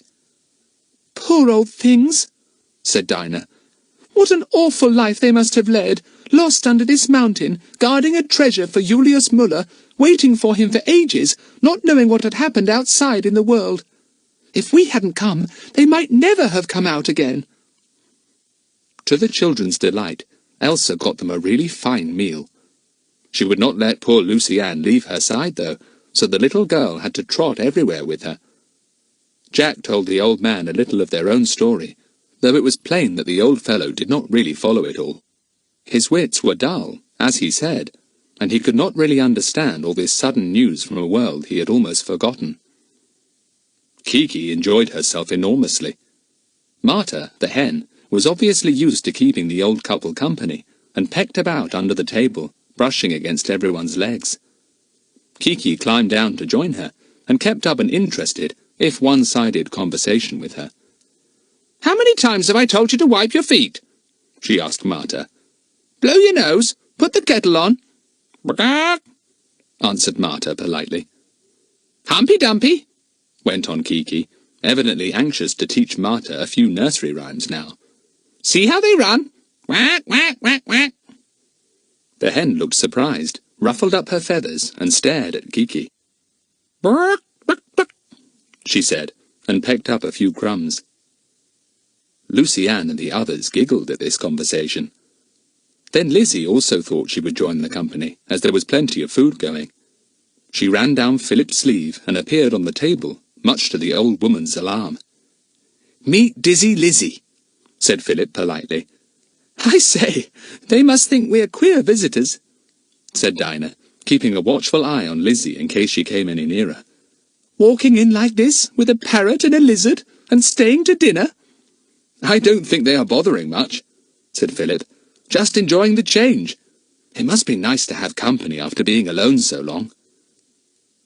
When they had finished the meal, the old woman spoke to her husband. He turned to the children. "My wife says, are you tired? Would you like a rest? We have a beautiful place to rest in when we want to enjoy the sun." This surprised the children very much. The sun? How did these old people ever see the sun, unless they went through all the cave and passages to the hole that gave onto the mountainside? "Where do you go to rest, then?" asked Jack. "Come," said the old man, and led him out of the little cell-like room. Elsa took Lucy Ann by the hand. They all followed the old man. He went along a broad passage hollowed out of the rock. "I should think most of these tunnels were hollowed out by underground rivers at some point or other," said Jack. "Then they took a different course, and the tunnels dried up, and became these passages, linking all the caves together." The passage twisted a little, and then quite suddenly came into daylight. the children found themselves on a flat ledge of rock, hung about by ferns and other plants, full in the sun. How simply delicious! "Another way into the treasure caves," said Dinah. But she was wrong. Nobody could possibly enter the caves by way of the ledge. The ledge of rock jutted over a great precipice that fell sheer down many hundreds of feet. No one, not even a goat, could climb up or down to it. It was, as the old man said, a fine sunny resting place. But that was all. Marta pecked about on the ledge of rock, though what she could find there the children couldn't imagine. Kiki sat nearby and watched her. She had formed a firm friendship with Marta. The children rather liked Marta themselves. She was such a nice, plump little thing, friendly and natural, and as much of a pet to the old couple as Kiki was to them. They all lay down in the sun. It was delicious to feel its warm rays after being so long underground. As they lay there, they heard something rumbling in the distance. "The waterfall," said Lucienne. "Fancy, we must be fairly near it if we can hear it." They lay there sleepily. The old fellow sat on a rock nearby, smoking a pipe. He seemed very contented. Elsa had disappeared. "Isn't it strange to think we found the treasure and can't do anything about it at all?" said Dinah. "We're stuck here. No way of getting word to anyone, and never will have as far as I can see till the pass into the valley is unblocked, and that may not be for ages. Oh dear, don't say such gloomy things," begged Lucienne. "Anyway, the men are gone. That's one good thing. I felt awfully afraid when they were in the valley too. Thank goodness they've gone." She spoke too soon. There came a familiar throbbing noise, and the children sat up at once. "The plane's back! Blow! Those men will be about again now, and maybe they've even got the real truth out of Otto, where the treasure really is," said Jack. "We shall have to be jolly careful now." Chapter 24. Juan finds the caves. The children held a council of war. What would be the best thing to do? Suppose the men did know the way into the treasure caves now and came to them. They would begin to take away the treasure, that was certain. "And we can't stop them," said Jack. "They are jolly tough men. They wouldn't let a pack of children and 2 old people prevent them from taking what they wanted. I can't think why they've come back unless it is to search for the treasure again and find it this time." Everyone agreed with Jack. "If only we could escape and get news to Bill," sighed Philip. "But there simply isn't a way." The plane had not come into sight. They had only heard the sound of its engines. The old man did not seem to have heard anything at all. The children decided not to tell him, in case he got into a panic. "What do you think it will be best for us to do?" said Philip. "Stay here with the old couple and see if the men do come and take anything away. We can hide somewhere quite easily. Or go back to our own fern cave beyond the waterfall. I always felt safe there, and we've got plenty of food there too." "There's plenty here," said Dinah. "Let's stay here. After all, if the men do come, we can hide in that stalactite cave. There are plenty of hiding places there behind those frozen columns. They won't see us. One of us could always be on guard there to see who comes in or out." "Perhaps you're right," said Jack. "We must just wait and see what happens. Once the men really do find the treasure caves, there will be a lot of coming and going, taking the treasure to the plane, taking off with it in the air, coming back again to fetch more, and so on." "Shouldn't be surprised if they bring more planes here as soon as they've discovered exactly where the treasure is," said Philip. "It would be a slow business taking 1 or 2 crates at a time." "Lucienne is asleep," said Dinah. "I think I'll snooze too. It's so lovely here in the sun. Those men won't be along yet, so nobody needs to be on guard in the caves." "It would be almost better to be on guard at the entrance," said Philip thoughtfully. "Then we could spot anyone in plenty of time." "Yes, that's a much better idea," said Jack, settling down to snooze too. "I'm sure the men won't be along today. The sun's going down. They'll wait until tomorrow." That night the children spent in the old couple's bedroom. It was a smallish cave leading off from their sitting room, where the children had had their meal. In the bedroom was a pile of rugs, spotlessly clean, and the old people insisted on giving up this room to the children. "We can sleep in chairs," said the old man. "That will be no hardship." The old woman covered Lucy Ann up carefully and even kissed her good night. "She really thinks I'm Greta, her lost grandchild," said Lucy Ann. "I just can't stop her making a fuss of me because I'm so sorry for her." In the morning, after another good meal, Jack said he was going to take first watch at the entrance to the passage that led to the caves. Philip was to take the second watch, 2 hours later. The boy settled himself down on the edge of the hole, under the big slab of rock that stuck out from the hillside.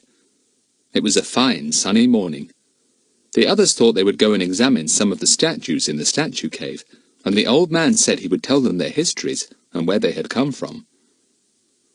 Jack sat there, gazing out down the hillside. He could see a long way. He could see scores of high mountains around, one behind the other. The pine forests on them looked like short grass. He put his field glasses to his eyes to watch the birds around. It was a disappointing district for wild birds. There seemed to be very few. Jack swung his glasses from side to side of the hill, examining everything. And then he suddenly got a tremendous shock. He had trained his glasses onto a bush, behind which he thought he had seen a quick movement. He had wondered if some bird or animal was hiding there. He saw no bird.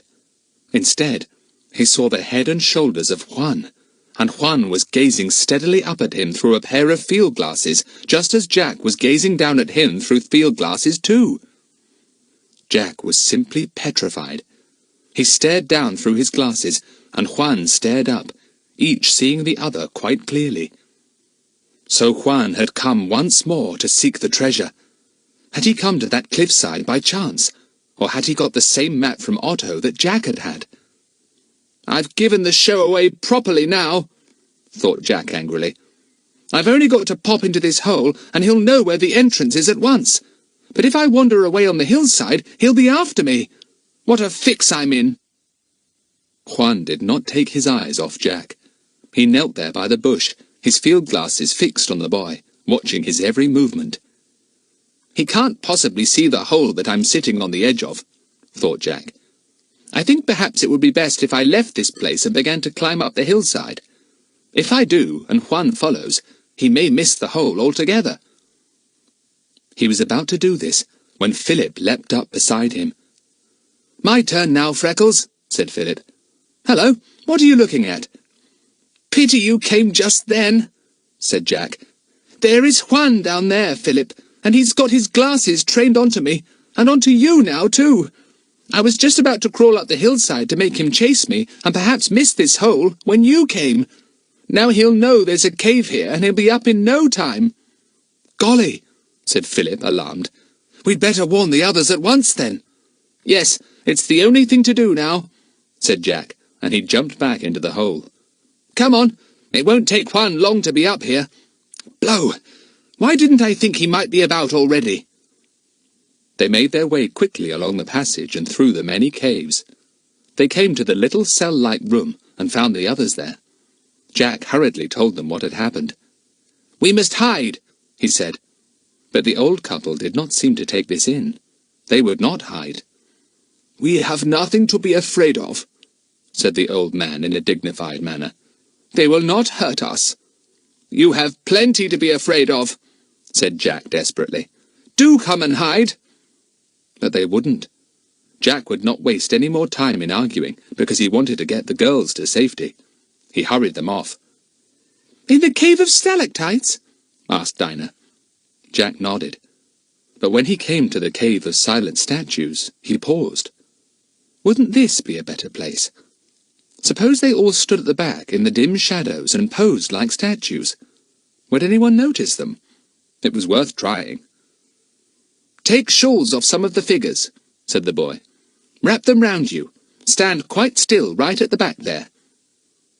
It didn't take long to drape themselves and stand right at the back. "Do you remember that game called Statues that we used to play?" whispered Lucy Ann. You had to stand quite still or you were caught.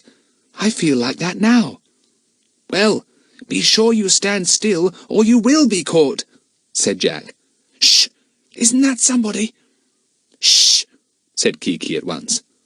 Jack smacked her on the beak. Be quiet! Do you want to give us away, silly bird? Kiki opened her beak to squawk, and then thought better of it. She flew off somewhere and disappeared. Jack was quite glad to see her go, for he didn't want her chattering and attracting attention to them. A noise came from the tunnel beyond. Somebody was already there. It must be Juan. He's already gone through the cave of stalactites and the cave of stars, whispered Philip. Now he's in the tunnel leading here. He'll be at the door in a minute. Pity we didn't shut it. He might not have guessed how to twist that iron stud to get it open. The door was almost closed, but not shut. As the children watched it, in the dim greenish glow of the cave, they saw it slowly pushed open. Then the gleaming barrel of a revolver came round it. Juan was evidently taking no chances. Lucy-Anne gulped. Oh dear. She hoped the gun wouldn't go off. She didn't like guns at all. The door was opened wide, and Juan stood there, revolver in hand. He gasped when he saw the silent figures standing about, their curious eyes gleaming. "Put your hands up," said Juan sharply to the statues. The statues did nothing of the sort. Juan's hand trembled. The children guessed he was feeling panicky, as they had felt when they too had seen the strange silent company. "Wipe your feet," ordered a sharp voice, and the children jumped violently. It was Kiki. She was sitting just above Juan on a ledge of rock. "Who's there?" shouted Juan. "I tell you, I'll shoot if anyone moves." The statues didn't move, not even the 4 live ones. "Who's there?" called Juan again. 3 blind mice," answered Kiki, and went off into a terrible cackle of laughter. It was almost too much for Juan. He backed a little, and tried to see which of the statues was talking. "Pop goes the weasel," said Kiki, and then began to cluck like Marta. Juan's hand trembled again, but he advanced a little, going down the step into the cave. Then he saw, as the children had seen, that the figures were only bejeweled statues, and he laughed loudly. "Fool," he said to himself. "Fool," repeated Kiki, and Juan swung round at once. "Who's there? One of you children, I suppose. Wait till I get you." Kiki began to mew like a cat. The man looked for this unexpected cat, then decided it was one of the children again, playing a trick on him. Kiki flew silently to the next cave and began to talk to herself there. 1, 2, button my shoe, see how they run." The man took one more glance at the company of statues and went into the next cave. The children heaved a sigh of relief, but they dared not move yet. It seemed a very long time till the man came back. With him came the 2 old people, evidently very frightened. Juan shouted at them in their own language, and the children could not understand a word. Then, without another glance at the statues, Juan went through the stout oaken door and shut it. The bang echoed loudly through the cave and made everyone jump. Then they heard another sound which made their hearts sink. It was the noise of strong bolts being shot home on the other side of the door. Crash! Crash! Crash! All 3 bolts were shot firmly into place. Now the door could not possibly be opened from the inside. "Did you hear that?" groaned Jack. "We're prisoners now. If only we'd hidden in the cave of stalactites or the cave of stars, we'd have been all right. We could have got out of the hole. Now we can't. We'll have to stay here till the men set us free. If they ever do." Chapter 25.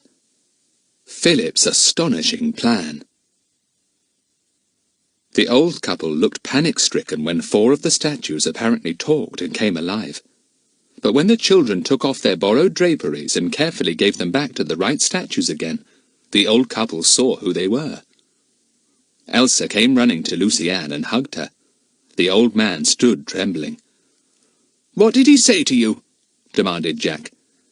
He said he was going to make us prisoners here, and that he was bringing others back with him to remove all our treasure," said the old man.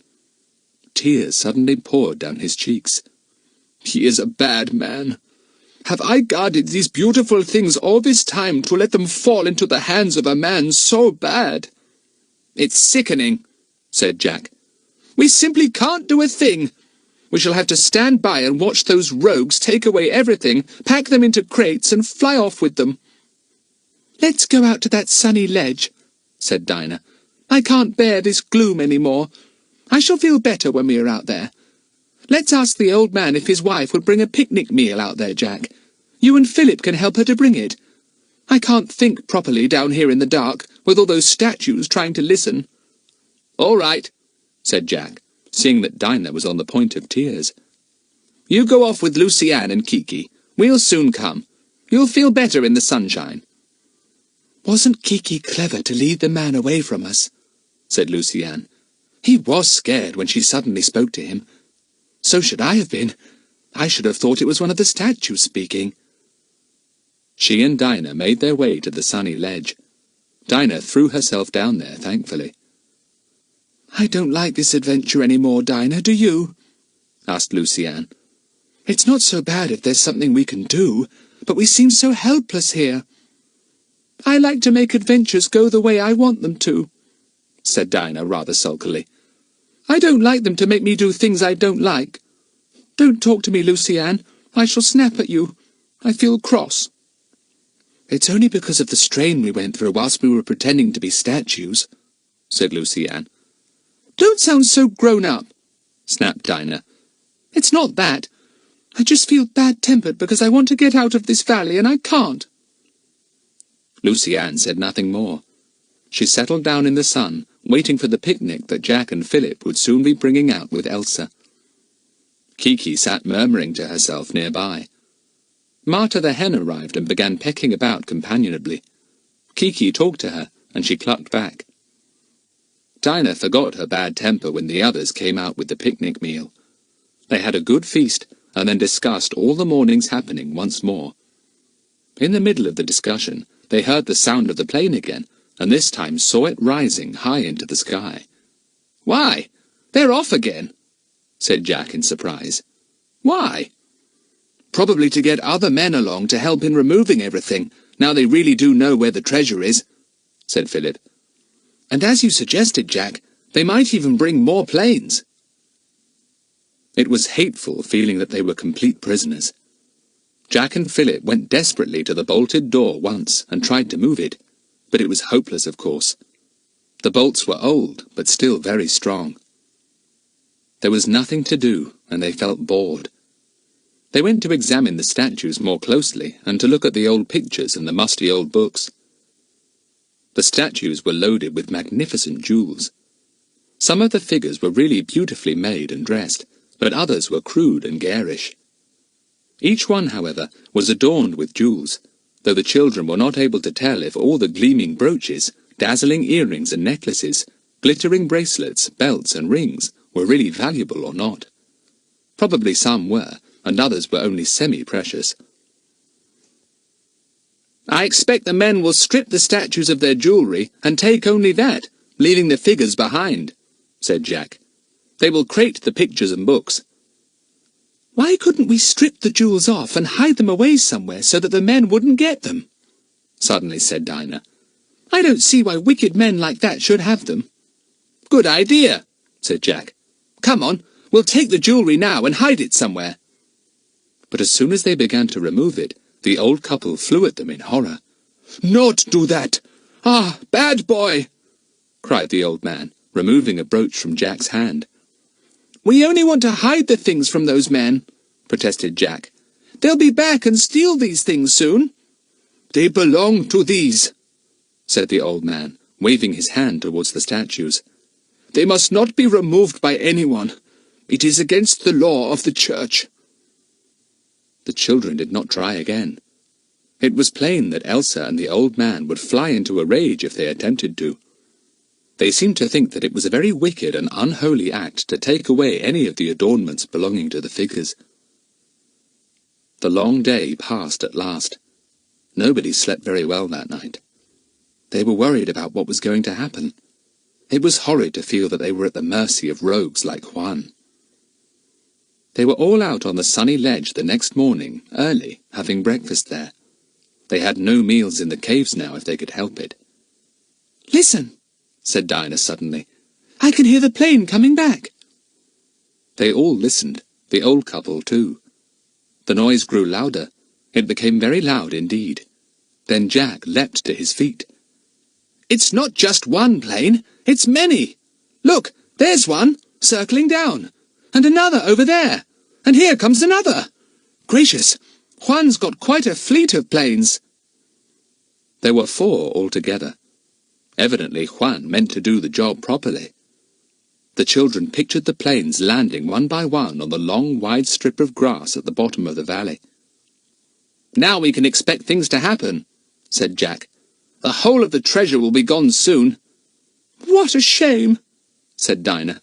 "And we can't do a thing to stop it." "If only we could get word to Bill," said Jack desperately. "But there's no way out of the valley except in one of those planes." Philip stared at Jack a moment. Then he said something so exciting that the others could hardly believe their ears. "Yes, that's the only way out, and I'm going to take it." There was silence. Then Jack spoke, astonished. "Whatever do you mean? You can't fly a plane." "Of course not.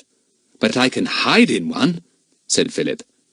"Didn't we hide, all of us, in a plane coming here? Well, why shouldn't I hide in one leaving here? I bet I could hide unseen and slip out when I had a chance and get word to Bill about everything." "Philip, it's a grand idea," said Jack. "But I'll go, not you." "You jolly well won't," said Philip. "It's my idea. Nobody else is going to pinch such a gorgeous idea. I'm going, see?" "I don't want either of you to go," said Luciane. "You might be seen. Something awful might happen to you. Don't leave us." "Jack will be with you," said Philip. "And the old couple. You'll be all right.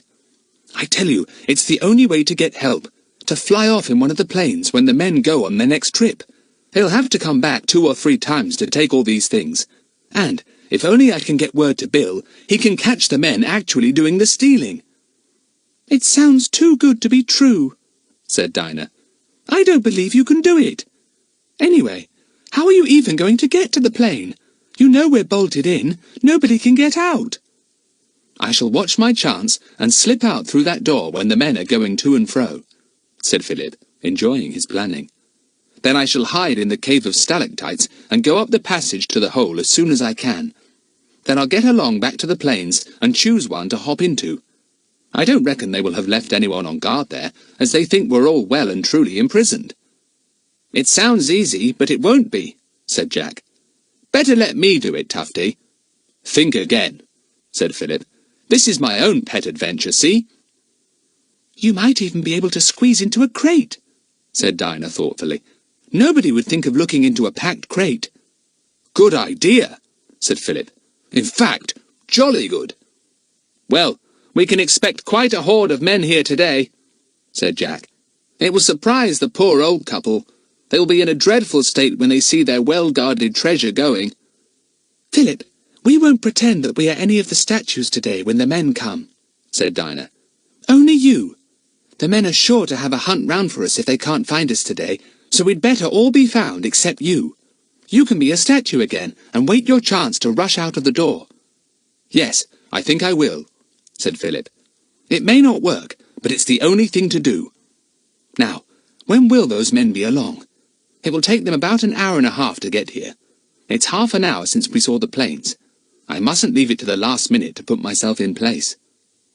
"Better go now," said Luciane, who was on pins and needles about the whole thing.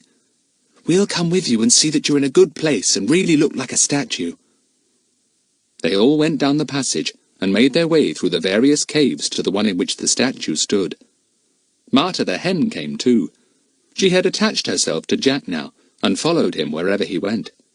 She had laid an egg that morning, and the old woman had made Luciane have it for breakfast. "Look, there's a half-hidden ledge here not far from the door," said Dinah eagerly.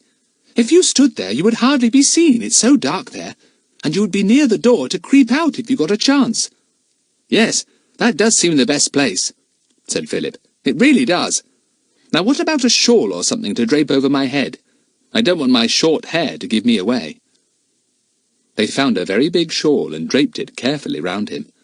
He went to stand on the little ledge, and everyone agreed that it was a splendid place. "You can hardly be seen," said Jack. "Well, good luck, Tufty. We'll go now, and we shan't hide. We shall let the men see us, and hope they'll think there's nobody else in the caves at all.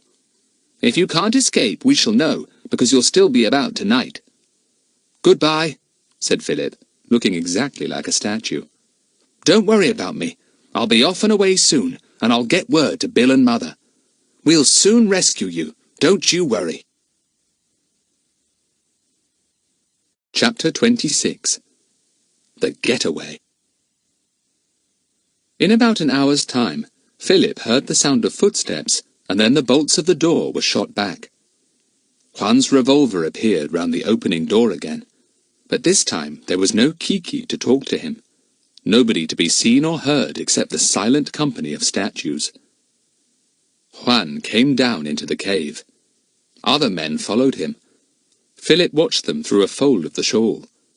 He hoped they wouldn't start stripping the jewels off the statues at once, or they might discover him. The men exclaimed in wonder at the statues. They had powerful torches with them which they switched on at once. Philip was not prepared for that. He shrank back into his corner, glad of the draping shawl. The men were a rough-looking lot, and they called out to one another in surprise as they saw the gleaming jewels on the necks and arms of the statues. Some of them grabbed brooches and necklaces at once. Juan gave a sharp order, and the men replaced them sulkily. Philip counted the men. There were 8. Otto was not among them, but that was not surprising. Juan, Pepe, and Luis were there. There were 2 men for each aeroplane, apparently. Juan led the way into the next cave, through the tunnel. Their footsteps echoed hollowly as they passed through. Philip wondered if they would all go on to the next cave, and the next. If so, he could slip out of the open door straight away, and make his way down the hillside at once. He listened. He could hear the men's voices from the next cave where the pictures were. Then footsteps again, farther away. Then only a faint murmur of voices. "They've gone to the cave of books, and then they'll go to the cave where the gold is," thought Philip. "I've plenty of time to get through the door and away." He dropped his shawl on the floor and went quietly to the door. He was through it in a trice. Up the winding steps he went, off to the cave of stars, then to the cave of gleaming stalactites. He began to feel safer. He didn't think there would be anyone on guard outside the hole, but he meant to be careful there. There was nobody on guard. The hillside was empty. Philip climbed out of the hole and began to make his way downwards. Soon he was well on his way, keeping a sharp lookout the whole time, just in case all the men had not gone down into the caves. He was tired and hungry by the time he reached the men's hut. Thank goodness the door was open and there was nobody about. The boy got himself a good meal. He found a box containing bars of chocolate and slipped some of the bars into his pocket in case he had to go some time without food. Then he went along to the plains. There they were, 4 of them, looking quite big as he walked beside them. Which should he get into? He climbed up into the cabin of each and looked inside. In the last one there was a big heap of coats and rugs. It seemed the best plane to get into. He could pile the things over him and hide himself that way. He didn't at the moment see any chance of squeezing himself into a crate, as Dinah had suggested. Anyway, the crates were not in the plane. They were under the tarpaulins where they had always been. Having decided exactly what he was going to do, he had plenty of time left on his hands. He knew that the men would not be back for some time. They would be carrying heavy, awkward loads, and would go far more slowly than he had gone. He amused himself by snooping around. He went into the hut and found a coat hanging up there. He ran his hands through the pockets, thinking that any information he could get hold of might be useful to Bill when he got to him. There was a notebook in one of the pockets. Philip flipped over the pages. He could make nothing of it. It contained sentences in some kind of code and plenty of numbers. Perhaps Bill could make head or tail of it. He couldn't. He went to the cowshed. There was nothing to be seen there but the still open tins of fruit, swarming with flies. Philip stared at them. "Oh, yes, they are what Jack left for Otto," he thought. "Oh, look at the flies." He took a stick, dug a hole, and buried the evil-smelling tins and their contents. Then he strolled off again and came to the tree where they had all once hidden. He squinted up and saw something. "Golly, what's that?" Then he remembered. "Of course! We left our suitcases up there. I'd forgotten all about them. Fancy them still being there." He debated whether to get them down and hide them. "No," he thought, "they might be found, and then the men might start looking for me. I'll leave them there." He kept a good lookout for the returning men as the afternoon wore on. He helped himself to some biscuits and a tin of peaches at about 5 o'clock. Still no sign of the men. But about 10 minutes later, he saw them far away in the distance. He was by the planes, waiting, ready to jump into the one he had chosen as soon as he saw the men coming. He counted the men quickly. Yes, 8, so they were all back. He climbed up the steps and leapt into the cabin. He went to the pile of rugs and coats and got underneath, pulling them over him so that not even the toe of his shoe showed. "Good thing it's a hot day," he thought. "The men certainly won't want their coats or macks." He heard the voices of the men. Evidently they were pleased with their successful day. Then there was a silence. They had passed the plains and were on their way to the hut. "Probably get themselves a meal and then pack up the things they have brought from the treasure caves," thought Philip. He yawned. He felt sleepy now that he was lying down. Soon he was asleep, and he slept so soundly that he did not even stir when, some hours later, 2 men entered his plane. But he did wake when the propellers swung round as the engine suddenly roared out. He nearly gave himself away by sitting up in a fright. Then he remembered where he was, and lay perfectly still, wondering if it was night time. He could see nothing under the pile of coats, of course. It might have been midnight or noon, for all he knew. One by one the planes took off. Philip's plane went last of all. He felt it leave the ground like a bird, and then he was away in the air. "They haven't seen me! They don't guess they've got me on board!" thought Philip, delighted.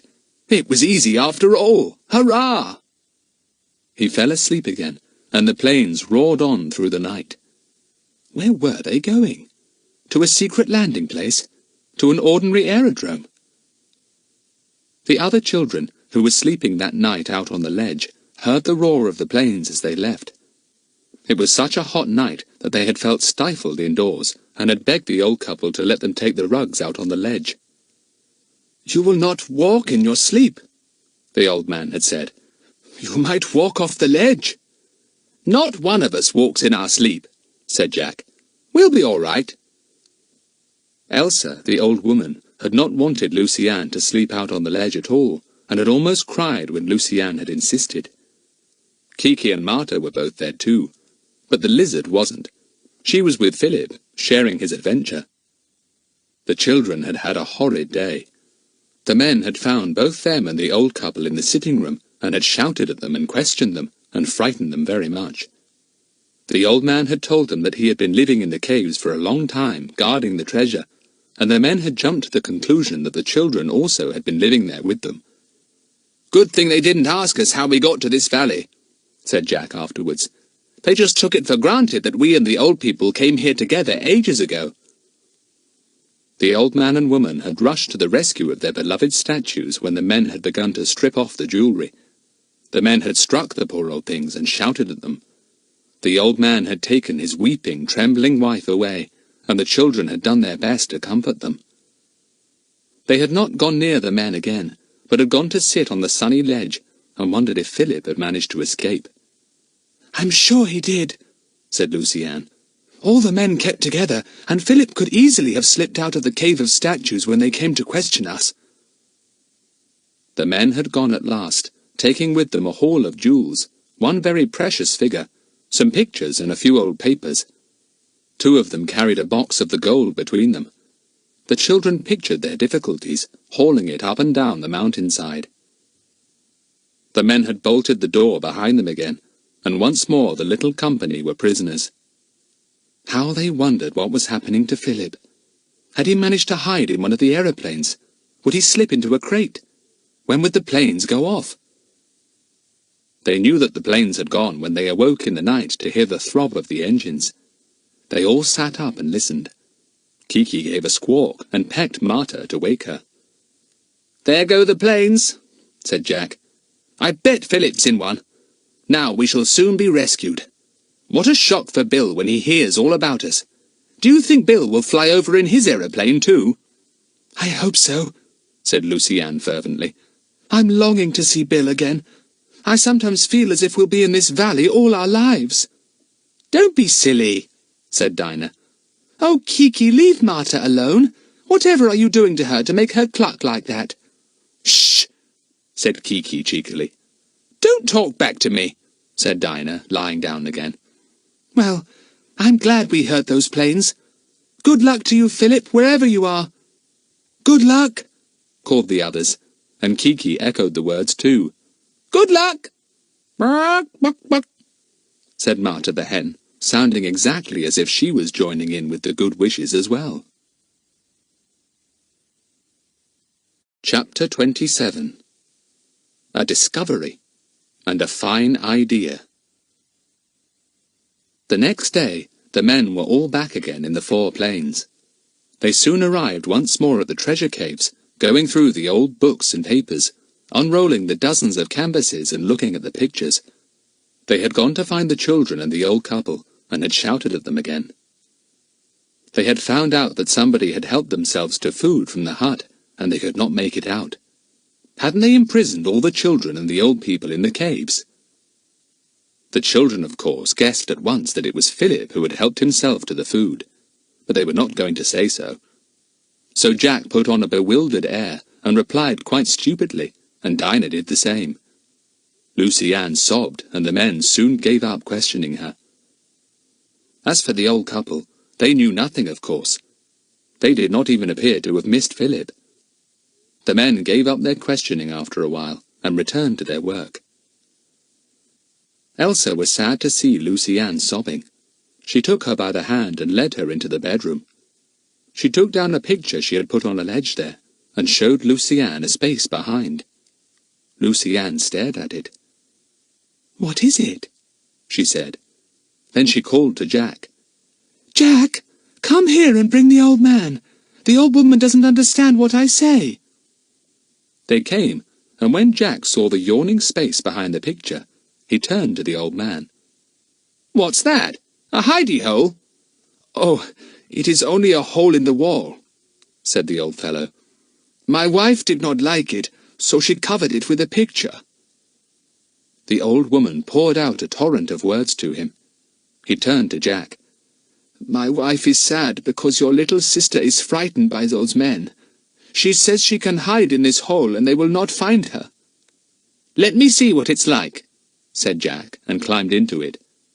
It was more than a hole. It was a tiny, round, dark tunnel that had once been a waterway.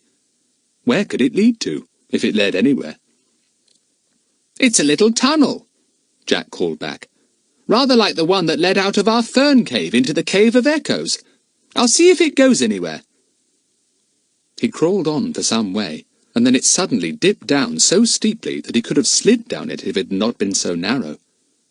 It ended in a hole that seemed to open out in the roof of a much bigger passage. Jack flashed his torch down. Yes, that really was a passage down there. He crawled back to the girls. "Come behind me," he said. "I may have found a way of escape. We'll have to use a rope, though." They crawled in single file till they came to the hole that dropped into the wide passage. Jack undid the rope he always carried round his waist. He tied it to a rock and let it drop down into the passage. Then down he went. The girls followed. Jack flashed his torch up and down the passage. "Which way shall we go?" he said. I can hear a funny noise, said Lucy Ann. It's the waterfall, I do believe. They went down the passage towards the noise, and to their intense surprise and delight, they came out onto the ledge behind the waterfall, the one on which Lucy Ann and Dinah had capered about to hold the attention of Peppy some days before. I say! It's the waterfall ledge, and that is the passage that leads back to the Cave of Echoes, said Jack. Would you believe it? We can get back to our old fern cave, and we shan't be prisoners in the treasure caves any more. Let's go and fetch the old couple, too. He went back down the passage, swarmed up the rope, wriggled back up the little tunnel, and came out into the sitting room. He told the old man where the passage led to. Come too, he said. We will take you to a safe place. The old man laughed sadly. We cannot do as you do and crawl and climb, he said. It is impossible. You go, and we will put back the picture over the hole, and no one will guess. Jack went back to the girls, Kiki with him. Pity we couldn't take Marta too, he said. I got quite fond of her, but the old people would miss her. They simply won't come with us. I think they're right too. They'd never be able to swarm along that little tunnel and swing down that rope, nor would they ever be able to get down into the fern cave. Come on, I'm longing to get back to our own cave. Ha ha! We've escaped after all! Won't those men be wild? I hope they won't hurt those two old people, said Lucy Ann anxiously. She is such a dear, gentle old woman. They went down the winding passage and came to the Cave of Echoes, where Kiki annoyed them by squawking and screeching all the time, bringing back echoes of hundreds of magnified squawks and screeches that almost deafened them. They got through the little drainpipe-like tunnel that led to the back of the fern cave, and dropped thankfully down to the rugs still spread out there. Home again, said Jack, and laughed. Funny to think that we feel this is home, but I really do. They settled down for a rest. Those men must have gone off somewhere in their planes last night, unloaded their goods, and taken off again almost at once to get back so quickly, said Dinah thoughtfully. I really hardly expected to see them in the caves today. I didn't hear the planes come back, did you? No, but the wind has changed, so maybe the sound didn't blow in our direction, said Jack. It's not so sunny now. Looks like rain again. The wind's jolly strong. We shall have to keep a lookout for Bill and Philip if they come, said Dinah. Philip won't know we're here, will he? Do you girls mind if I go this evening and just have a snoop round about the men's hut? Asked Jack. You know, in case by any chance old Tufty didn't get away but got caught and is a prisoner. Golly, I didn't even think of that, said Lucy Ann in horror. Oh, Jack, surely you don't think he got caught, do you? Not for a minute, said Jack cheerfully. But it would be just as well to make sure. I'd better go now whilst the men are busy in the caves. By the way, were all 8 of them there, do you know? I think so, said Dinah, frowning. But I really couldn't be certain. Do you remember, Lucy Ann? No, I didn't look at them, said Lucy Ann. Horrid things. I expect they were all there, said Jack. Ooh, the wind's cold today. I'll put on an extra jersey. So long, girls. I'll be back in a short time. Off he went, following the familiar way back to the men's hut. He did not think that Philip would have been caught, but still he must make sure. He scouted cautiously about. The hut door was shut. He went up to it and peeped in at the window. No Philip there. Good. Better just pop up to the cowshed, thought Jack. They might have got him tied up there. So off he went. No, it was empty. Good. There was a sudden rush of wind such as often sweeps through a mountainside valley. A torrent of rain came down, and the boy ran for a tree. It was the tree in which they had all once hidden, a good, big, thick one that would keep the rain off. He crouched there whilst the wind whipped round him. There was such a noise of wind that the boy did not hear footsteps coming behind the tree.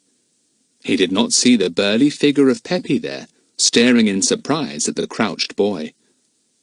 In a trice, Peppy was round the tree and had got hold of Jack's shoulders. The boy gave a howl of fright.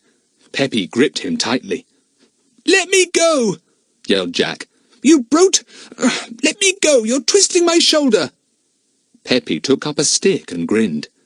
A little of this will do you good, he said. You boys are a lot of trouble to us. Where are the others? You will tell me or I will beat you black and blue.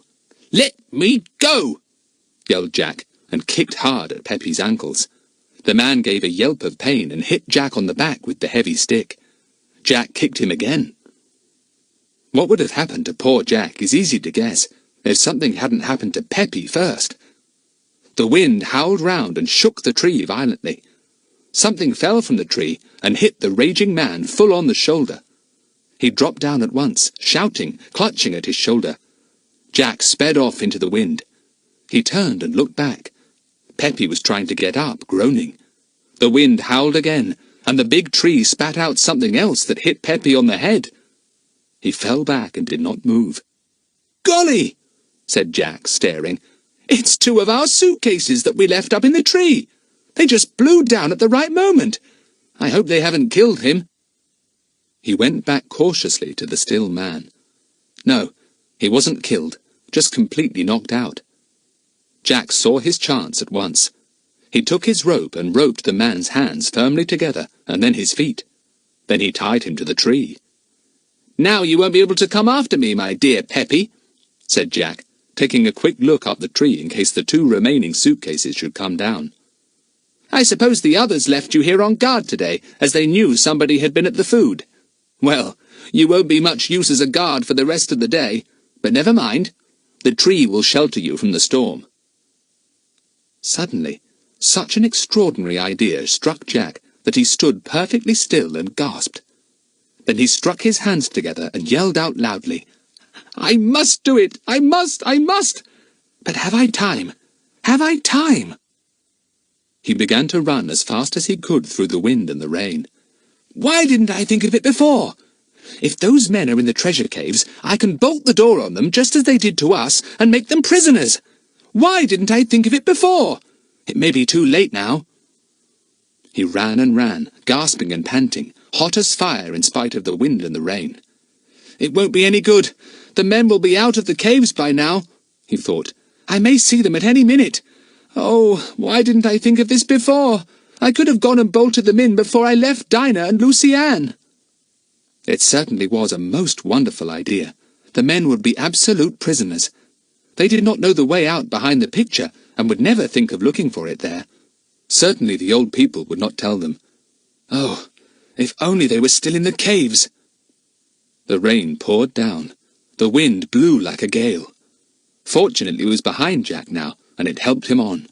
He was soaked through, but he didn't care.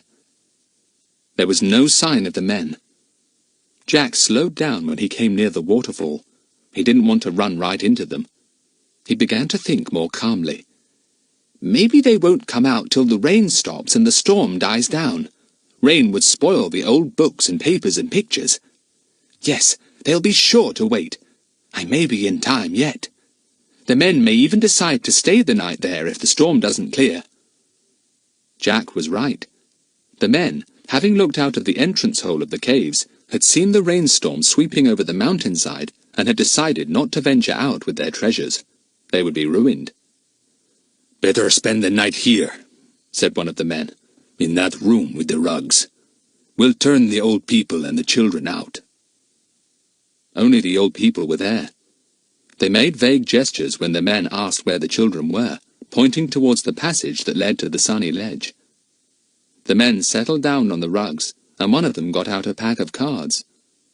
He set the lamp so that they could all see, and then began to deal the cards. The old people went into their sitting room, sad and afraid. How they hoped that the men would not look behind the picture in the next room. When Jack arrived at the treasure caves, he could hardly walk through the passages. He stumbled along, past the cave of stalactites, past the cave of stars, and into the first treasure cave, through the open door at the bottom of the curving stairway. He could see no men at all. His heart sank. Had they gone then? Had he missed them? He went cautiously on. When he came to the sitting room, he peeped in and saw the old couple there, with Marta the hen. Then he heard the noise of the men in the next room. He beckoned to the old couple. They rose silently and followed him in surprise. Jack did not speak till he was well out of earshot of the men. "Come," he said, leading them out of the cave of statues and out of the stout door. "I'm going to bolt the men in, but I don't want to lock you in too." He shot all the bolts triumphantly. Crash, crash, crash! He'd done it!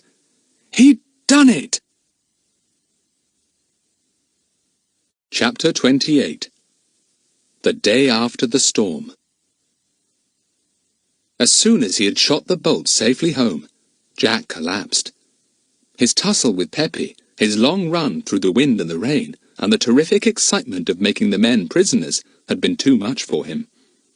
He sank down on the steps outside the bolted door and lay there quite still. It was dark there. The old couple felt about for Jack in alarm. What was happening to the poor boy? They found his torch in his pocket and took it out. They switched it on and looked anxiously at Jack's pale face and closed eyes. They tried to drag him up the steps. "His clothes are wet," said the old woman, feeling Jack's soaked jersey and shorts. "He will get a chill, a terrible chill. Maybe he will die of it. What shall we do, old man?" The old man answered her in her own language. "We will drag him up these steps. We will make him comfortable in the cave of stars. You shall wrap him up in your shawl, and he shall have my coat." Together the old couple managed to drag Jack up the steps. How they panted and groaned. They could not get him any further than the top. The old man stripped off Jack's wet things and put his coat round him. The old woman wrapped him all round in her thick shawl. They squeezed out his wet things and hung them on the rocky wall to dry. They were frightened. What were they going to do now? Those men were bolted in the caves with what was left of their precious treasure. How angry they would be when they discovered what had happened. Jack soon came to himself again. He sat up, wondering where he was. He had been in a kind of half-faint, half-asleep. He clutched at his clothes. What on earth had he got on? A shawl? Gracious, was he dressed up as a statue again? The old people heard him moving and switched on the torch again. They looked anxiously at him and were relieved to see that he was no longer so white. "You are better now?" asked the old man gently. "Yes, thanks, I'm all right," said Jack, pulling at the shawl. "Whatever's this?" "Your clothes were so wet," said the old man.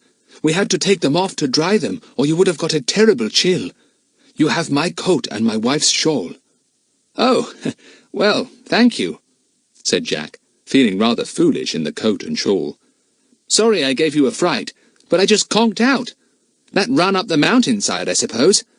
I say, wasn't it a good idea bolting those men in?" "Ah, but what will they do to us when they know?" said the old man sadly. "Nothing. How can they?" said Jack. "They are on the wrong side of the bolted door, aren't they? Don't you worry, we're all right." He got up. His legs were not very steady, but he could walk all right. "I'm just going to the entrance of the caves to see if by any chance that awful windstorm has died down," he said. "If it has, I'll make my way to the fern cave where the two girls are. They'll be scared by themselves." Somehow he stumbled along to the entrance. The clouds were so low and black that it was like night outside. Rain still swept over the hillside in great torrents. It was quite impossible to go out. "I should get completely lost," thought Jack. "Golly, the girls will be so worried about me. I hope they won't be frightened all by themselves. Well, it's no use. I'll have to spend the night here with the old people.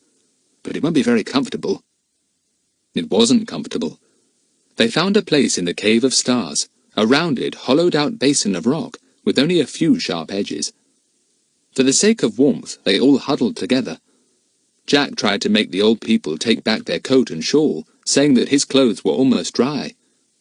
But the old woman grew very angry when he suggested this, and scolded her husband hard in words that Jack could not understand, but whose meaning he could guess.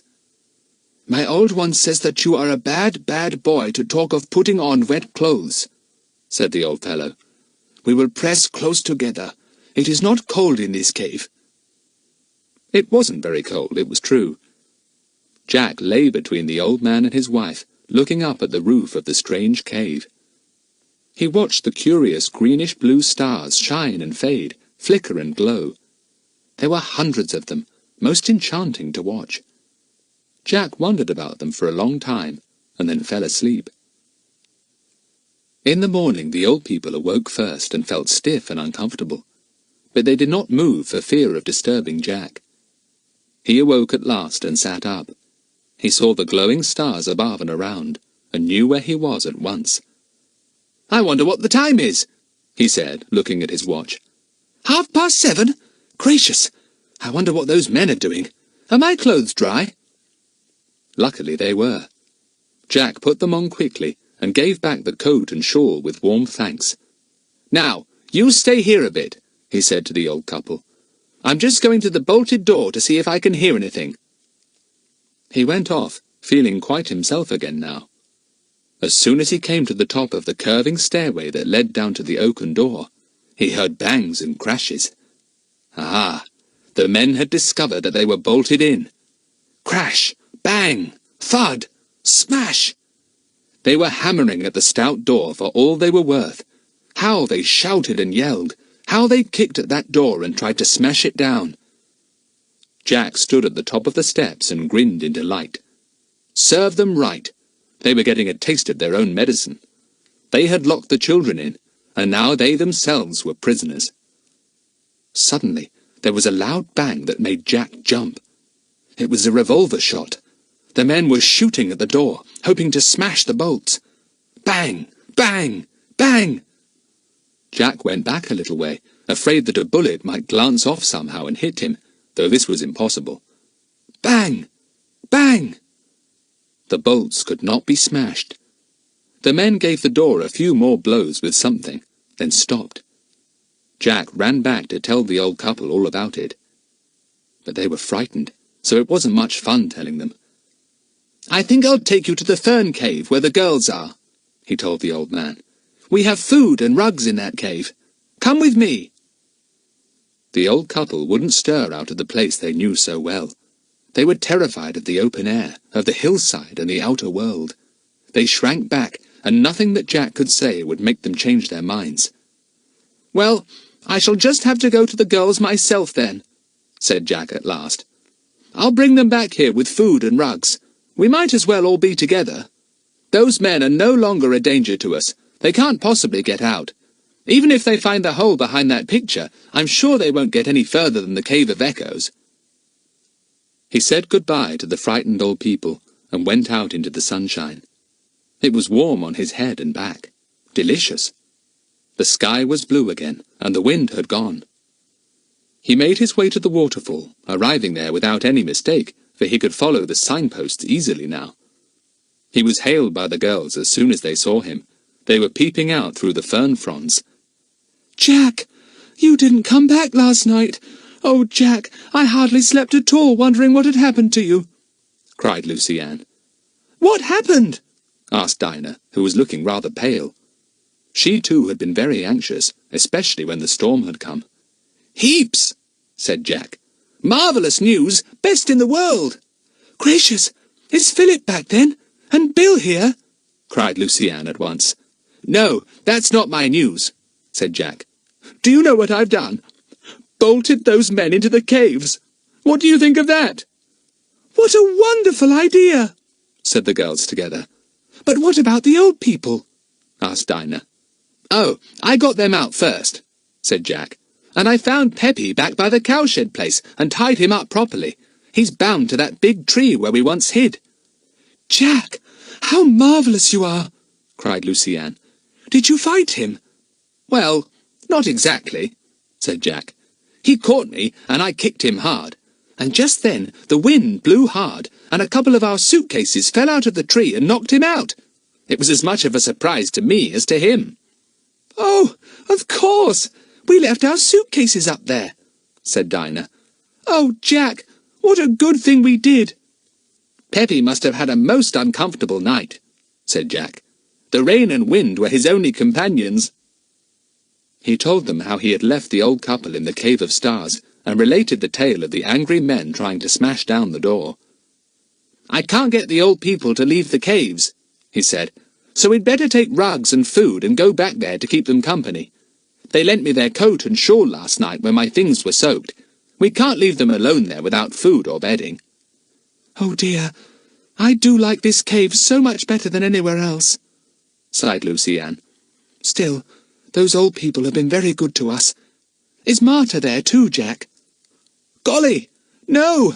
I'd forgotten all about her," said Jack, remembering. "I hope those men don't kill and eat her." This was a dreadful thought, and made poor Lucy Ann quite dumb for a minute or two. Poor Marta! Surely the men would leave her alone. Kiki, of course, was as delighted to see Jack as the girls had been. She nestled on his shoulder, making crooning noises all the time he was talking, pulling at his ear and ruffling up his hair. Jack scratched her poll, delighted to have her again. The girls collected a few tins, and Jack piled rugs over his shoulder. Then, with Kiki flying ahead, they set off to follow the familiar signposts to the treasure caves. The sun beat down hotly. It was a really lovely day. "I wish I could draw a plan of how that hole behind the picture leads to our fern cave," said Dinah. "The mountain is riddled with holes and caves. I say, isn't the waterfall loud this morning? And it seems bigger than ever. I suppose it's all the rain last night." They arrived at the entrance to the caves at last, and went in. They made their way to the Cave of Stars, and the old couple greeted them warmly and joyfully. The old woman was full of delight to see Lucy Ann again, and greeted her lovingly. "I'm hungry," said Lucy Ann, trying to wriggle out of Elsa's arms. "Very hungry." They all were. It was a strange place to have a meal in, the Cave of Stars.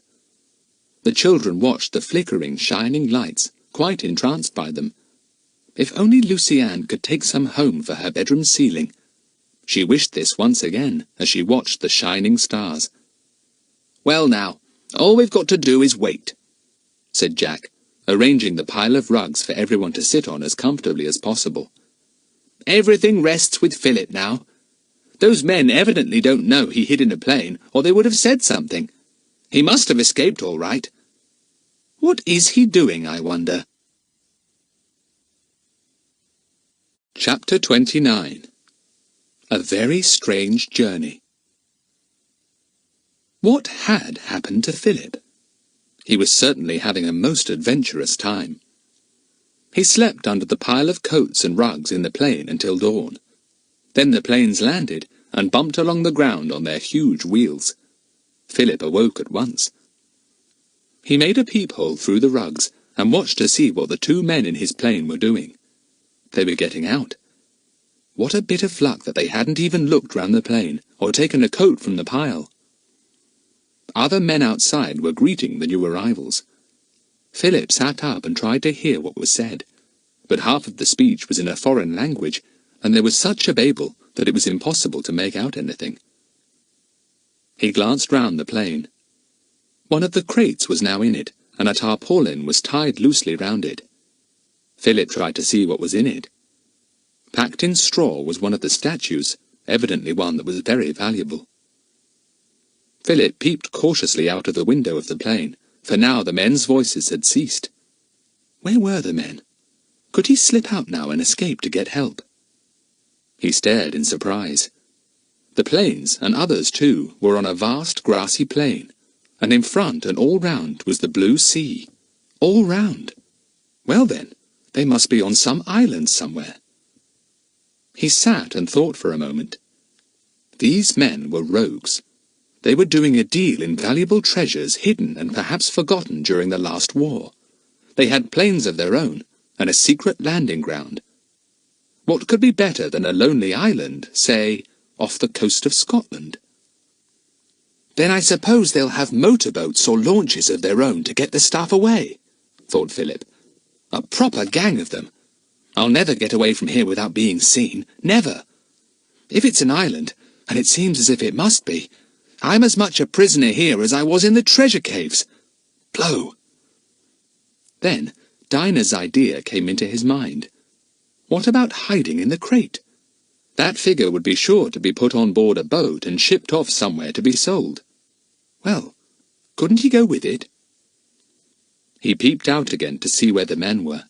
They were evidently having food and drink in a hut some distance off. Philip reckoned that he would have at least half an hour to get to work.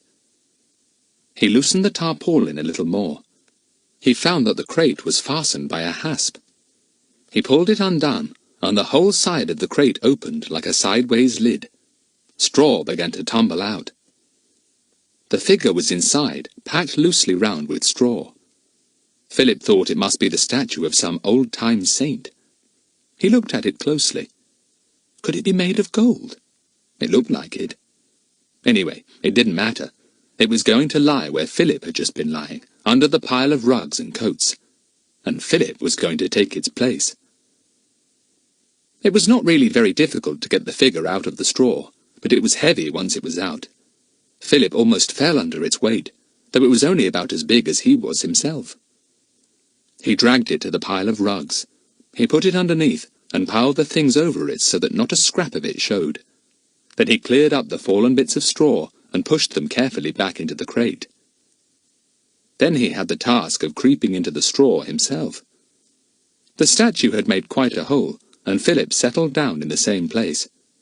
He pulled the straw carefully round him and dragged the sideways lid shut. But he could not fasten the hasp and had to leave it, hoping that if the men saw it, they would simply think it had come undone by accident. It was terribly warm in the straw. Philip began to be alarmed in case he might not be able to breathe after a time, and burrowed a little tunnel from his mouth and nose to the outside of the straw. After that he felt better. He had been in the crate about a quarter of an hour when two men drove up in a cart. They unloaded all the planes. They carefully slid the crate that Philip was in out of the plane, and when the side swung open, fastened the hasp carefully. They did not guess for one moment that a live boy was inside, instead of a silent statue. Philip's crate was loaded into the cart with other things. Then the cart was driven off towards the sea, bumping over ruts as it went. Philip was terribly jolted. The straw tickled and pricked him everywhere. He could hardly breathe. But he didn't mind. He would soon be on board ship and taken to the mainland somewhere.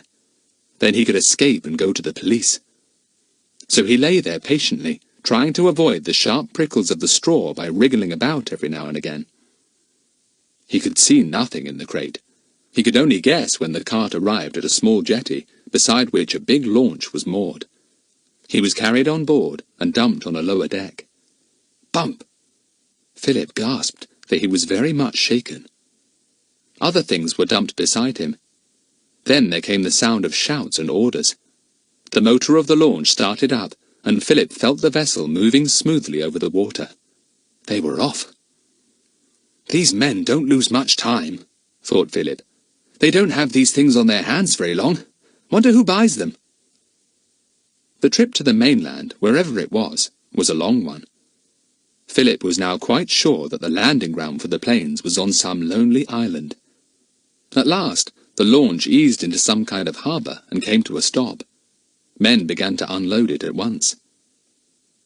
The crate was rather roughly handled, and once poor Philip was put upside down for half a minute. That was terrible. He thought he would have to call out. But just when he was certain he couldn't bear it any longer, he felt the crate being lifted again and put on a car or into a van, which drove off almost immediately.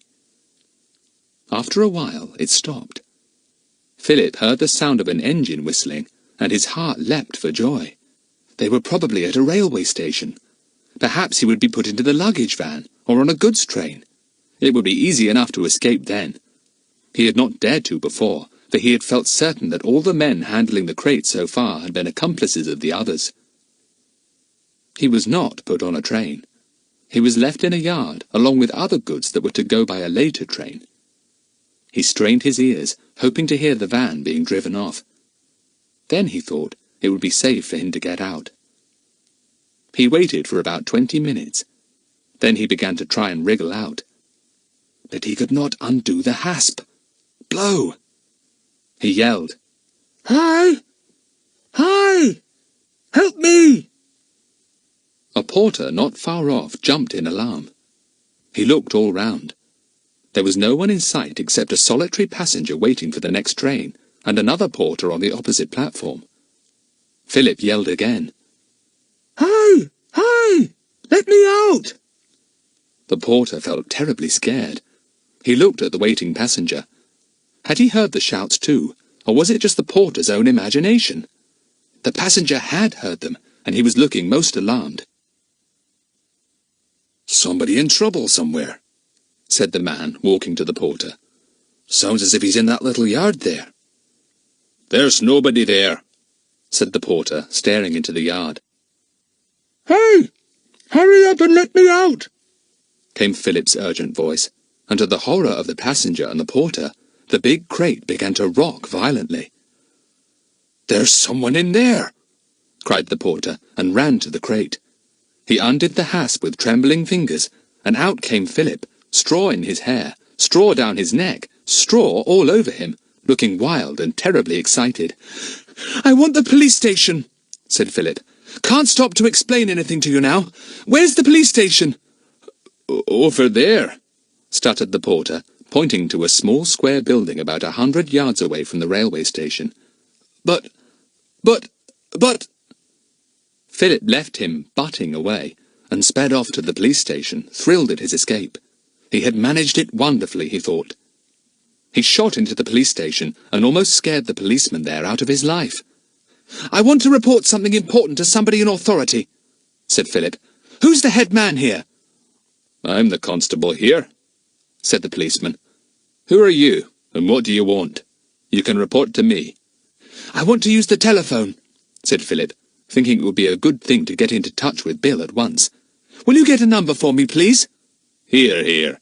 You can't go using our police phones without good cause," said the policeman, beginning to feel that this straw-strewn boy was mad.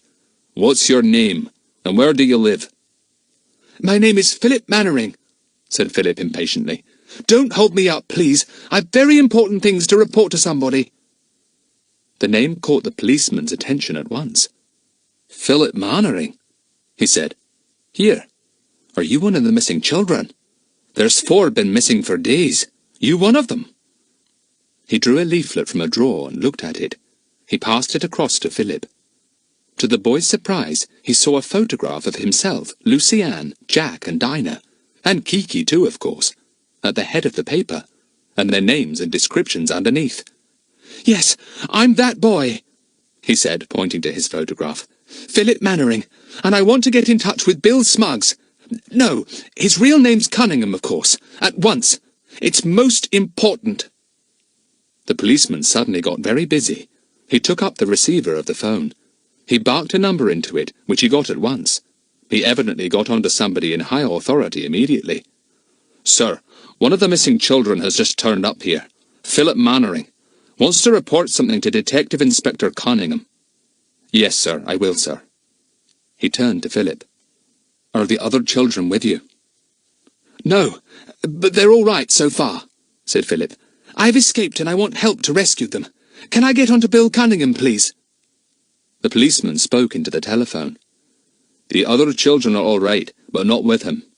Please notify Mrs. Mannering. More news to follow. When will the inspector be here?" The policeman put the receiver down and gazed in a very pleased manner at Philip. To think that this exciting case of missing children should be reported to his little station. "Where am I?" asked Philip suddenly. "What is this place called?" "Don't you know?" said the policeman, surprised. "It's Gerdon, on the north-east coast of Scotland." "I guess that's about where I'd be," said Philip. "Sorry I can't tell you anything, Constable, but I think I'd better wait for Bill." Bill came, in his aeroplane. He landed at the nearest aerodrome, took a fast police car, and arrived at Gerdon in 2 hours' time. Very good going.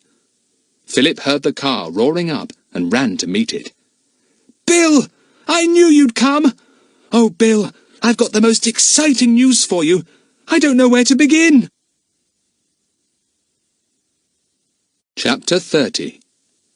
Bill Gets Busy.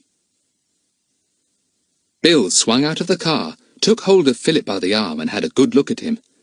"You're all right?" he demanded. All of you. Your mother's been nearly off her head with worry. I'm all right, Bill. So's everybody. But we've fallen right into the middle of a most extraordinary adventure, said Philip. I must tell you quickly. We've got to get busy. You see— Come into the police station, said Bill. Philip followed the burly figure, full of relief to hear his determined voice and to see his strong, clever face. Soon the whole story was being poured out. Bill listened in amazement, occasionally rapping out a sharp question. When he heard how Philip had taken the statue out of the crate and put himself in its place and was taken to the railway station, he burst out laughing. I never in my life knew children like you. Whatever will you do next? I can't cope with you. But, joking apart, this is a most extraordinary thing, Philip, most amazing. The men you got caught up with are the very men I've been after for some time.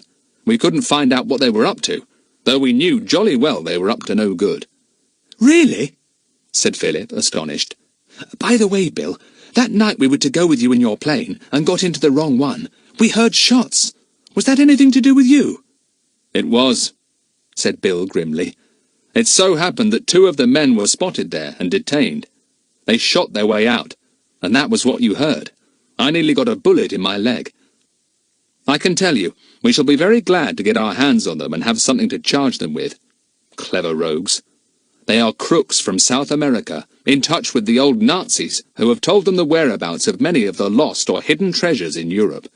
Many of them have never been found, you know. Gosh, you wait till you see our treasure caves, said Philip. Oh, by the way, here's a notebook I pinched from one of the men's coats. He handed it over. Bill squinted at it, and his eyes nearly fell out of his head. I say, my word, look here. This is a code, the code the rascals use, and a list of all the people concerned in this racket, with their addresses in code. Philip, you deserve a medal. This is a first-class find. We can round up the whole gang. Philip was delighted at Bill's pleasure. Bill got up and went to the telephone. He made many calls, short, sharp, and to the point. Philip listened, but could not make much of them. He hoped Bill would soon set off to rescue the others. They would be waiting most anxiously. Bill put down the telephone receiver at last. We're taking my aeroplane and another, and 12 men counting myself, he said, starting at 12. I'm going too, aren't I? Said Philip anxiously. I think you'd better stay and see your mother, said Bill. And also, there may be a bit of a dust-up, you know, when we get there. Philip stared at him in the greatest indignation. Bill, the others will be there, Jack and the rest, and you'd keep me out of it. Didn't I come here? Didn't I? All right, old son, said Bill. You shall come. Goodness knows what further adventure you'd get into if I left you behind. Philip cheered up at once. He took Lizzie out of his pocket and introduced her to Bill. Meet Busy Dizzy Lizzie, he said, and Lizzie ran onto Bill's knee. Sounds like Kiki's make-up, said Bill. Busy Dizzy Lizzie? What a name for a lizard. I suppose we can't get anything to eat here, can we?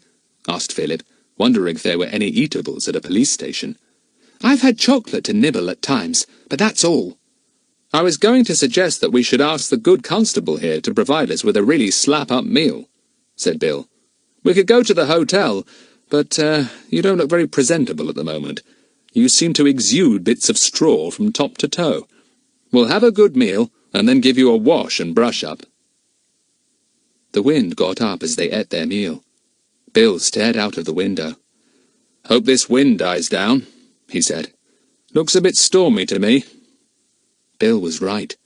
Just before it was time for them to set off in the car to the aerodrome, the telephone rang. Bill answered it. He listened gravely and turned to Philip. There's a gale warning out, he said. Afraid it's no good starting off yet, Philip. Very stormy weather where we want to go. Blow, said Philip, disappointed and anxious.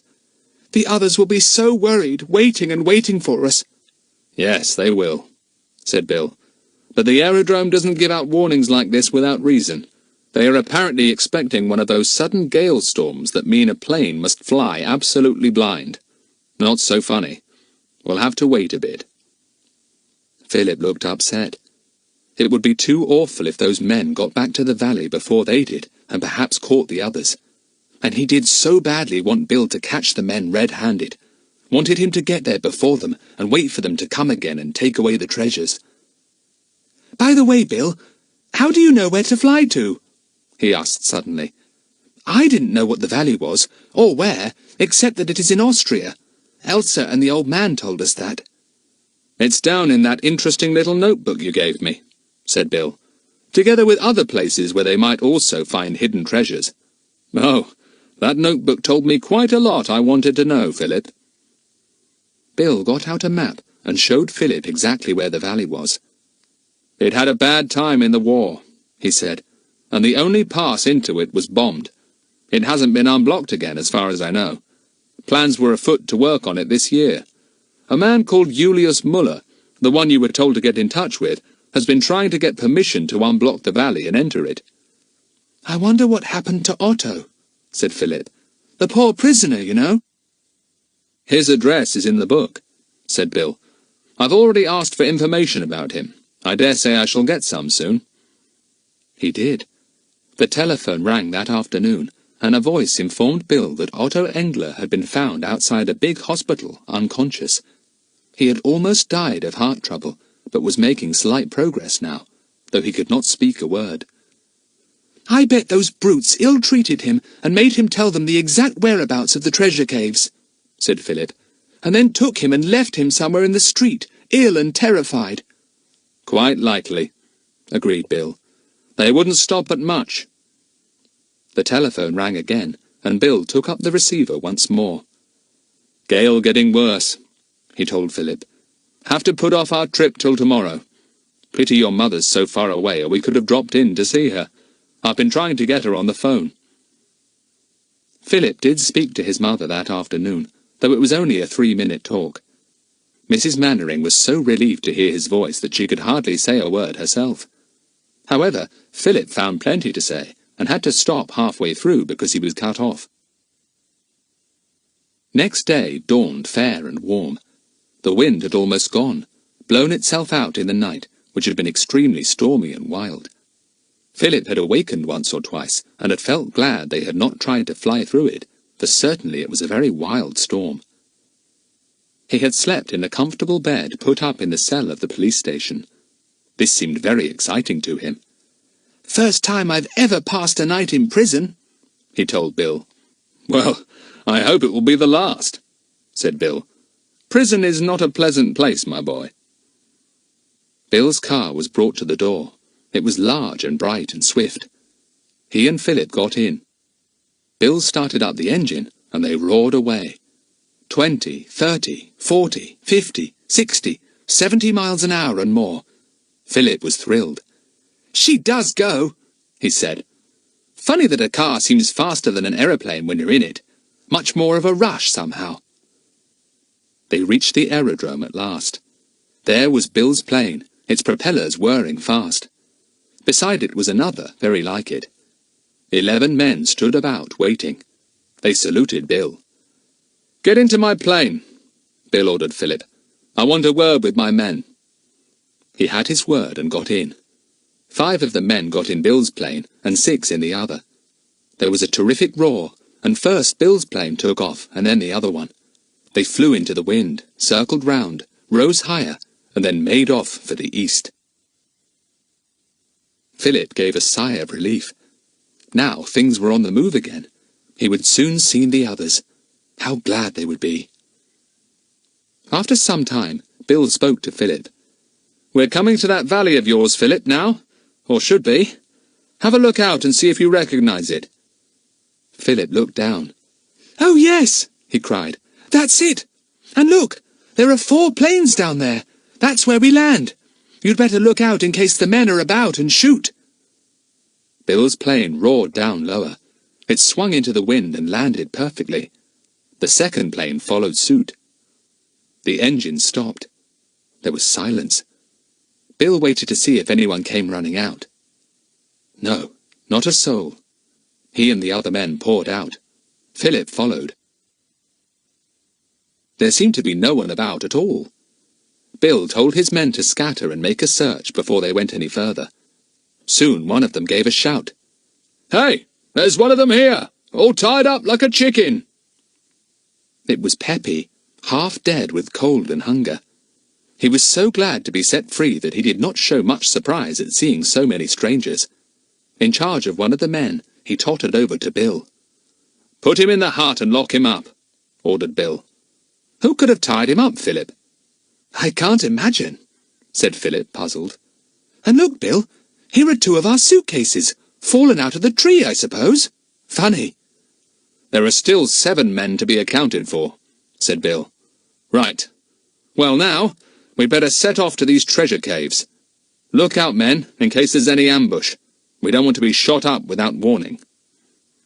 They set off, Philip telling Bill the way. Bill was filled with amazement to see the valley, the towering mountains, the burnt ruins. It seemed so extraordinary to think of the 4 children marooned here in the middle of such thrilling adventures. "Can you hear the waterfall now?" asked Philip eagerly after a time. "I can. We're getting near." The men were amazed to hear the noise of the great waterfall, and even more astonished to see it. They did not say very much, for they were tough men, not easily surprised by anything. But they stood and stared for some time. "Now, careful, because we're getting near to the cave entrance," said Philip at last. "Shall I go first? I think I'd better." Chapter 31. An exciting finish. Jack, Dinah, Lucy Ann, Kiki, and the old couple were still in the Cave of Stars. They had just finished their meal and were wondering what to do. What a pity the old couple wouldn't come outside the mountain. It was such a lovely day.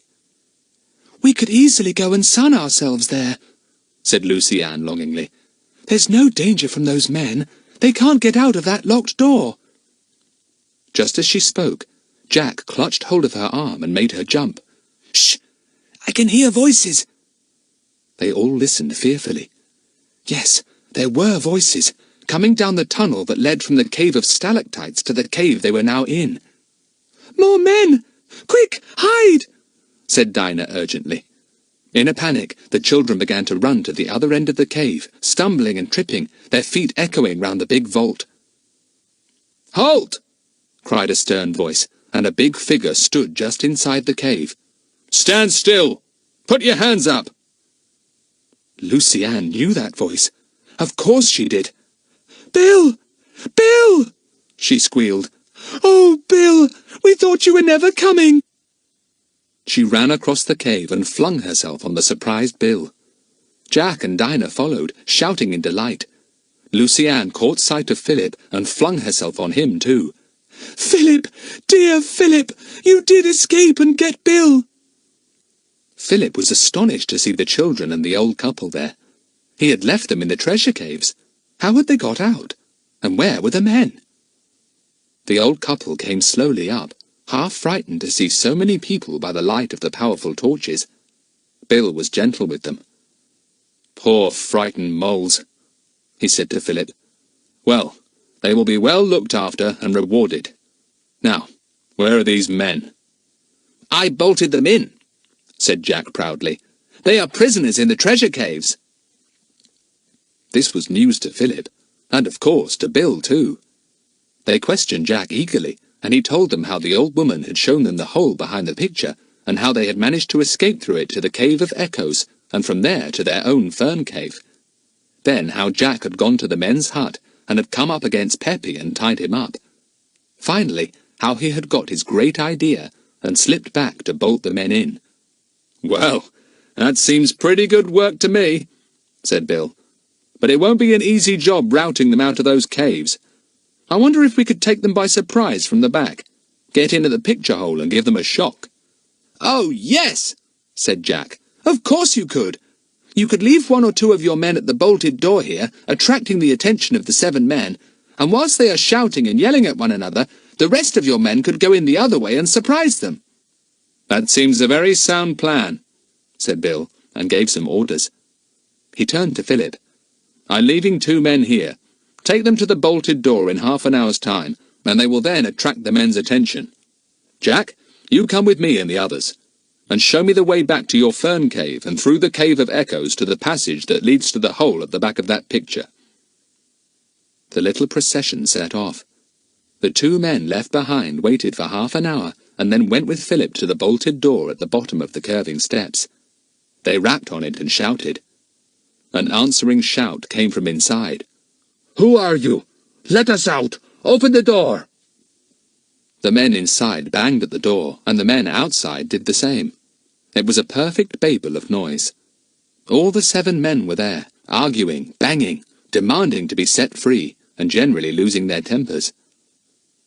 Meantime, Bill, Jack, and the others had gone to the fern cave. They had crawled in, and found to their dismay that they had to wriggle through the drainpipe hole at the back. One of them almost got stuck. "I must say, you children managed to get into the most marvellous scrapes," said Bill, emerging from the hole into the Cave of Echoes. "My, I'm hot!" "Hot! Hot! Hot!" said the echoes at once. Bill jumped. "What's that? That! That! Shouting the echoes alarmingly. Jack laughed. "It's only the echoes," he said. Kiki began to squawk, and then whistled like an express engine. The noise was deafening. "Kiki always does that here," said Jack, leading the way. "Shut up, Kiki! Bad bird!" Soon they were in the passage that led to behind the waterfall. But before they got there, they came to the hole in the roof. "Have you got a rope on you, Bill?" said Jack. "We've got to get up there. I used my rope to tie up Peppy. If you can get me on your shoulder and shove me up, I can crawl into the hole, fix the rope, and let it down." It was soon done. One after another, the men crawled into the hole, thinking that never in their lives had they done so much climbing, creeping, and crawling. They looked at Jack in admiration. What a boy! Jack came to the hole behind the picture. He listened. Not a sound. The men were all at the bolted door, shouting, kicking, and arguing. Jack gave the picture a push, and it fell. The room was empty. He jumped down, and the others followed one by one. "Hope there's no more of this, sir," said one of the men to Bill. "You want thinner men for this job." "Better go cautiously now," said Jack. "We are near the treasure caves. We go straight through 3, and then come to the Cave of Statues. That's where the bolted door is." "Quiet now," ordered Bill. And, treading softly in their rubber-soled shoes, the men moved slowly forward, revolvers glinting in their hands. Through the Cave of Gold, through the Cave of Books, through the Cave of Pictures. Jack laid his hand warningly on Bill's arm. He could hear something. "It's the men," he said. "Hark! They must have got rocks or something to hammer at the door like that. They really will break it down, I should think, by the noise." Bill stepped from the tunnel into the Cave of Statues. Although he had been prepared for them by Philip, he could not help jumping a little when he saw them in that dim greenish glow. His men stepped silently behind him. At the far end were the 7 men. They had found a big rock and were using it as a battering ram. Crash! It struck the door violently. Crash! "Now's our chance," whispered Bill. "They have their hands full, not a revolver to be seen among them. Come on!" The men moved swiftly up behind Juan and the others.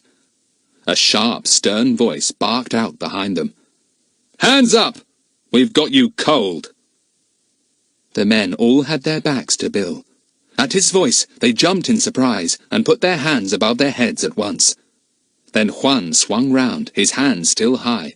His eyes swept the stern group of men in front of him. "How did you get here?" he said between his teeth. "What other way in is there? Who locked us in?" "No questions answered now," snapped Bill. He called loudly to the 2 men outside the door. "Hey, Jim! Pete! Unbolt the door! We've got 'em!" The door was unbolted.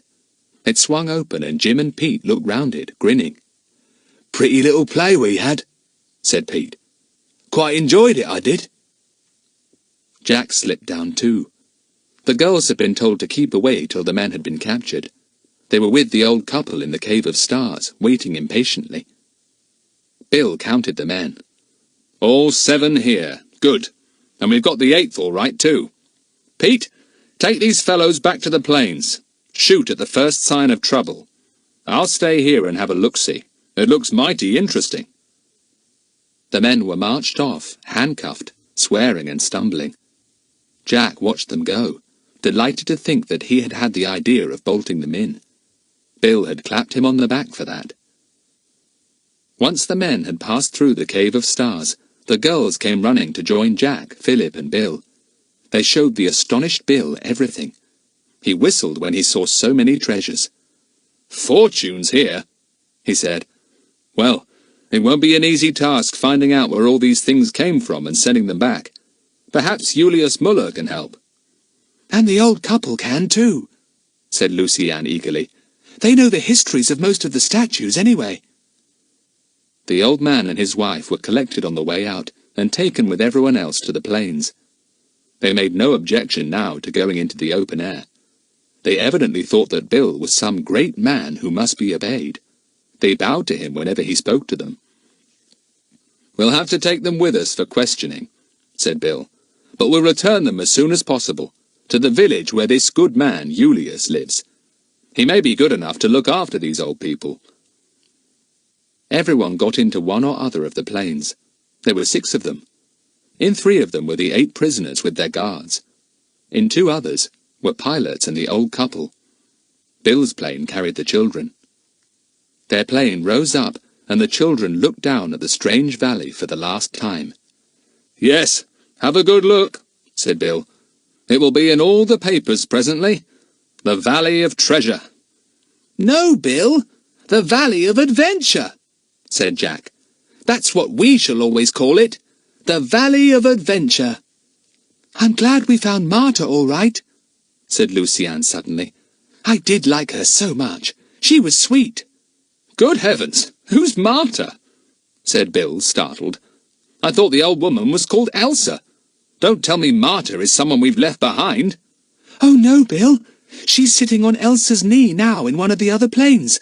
She might even lay an egg there," said Lucy-Ann. Bill looked even more astonished. "She's a hen," explained Lucy-Ann. "She got left behind in the caves with the men, and we were afraid she might have been killed by them. But she wasn't. She hid under the table and came clucking to join us when we went to find her. You were busy looking at the gold, I expect." "I must have missed her," said Bill. "To think I haven't yet made the acquaintance of one of the ladies in this thrilling adventure. What a pity." "What a pity! What a pity! What a pity!" said Kiki at once. "Buck, buck, buck, buck. Pop goes Marta."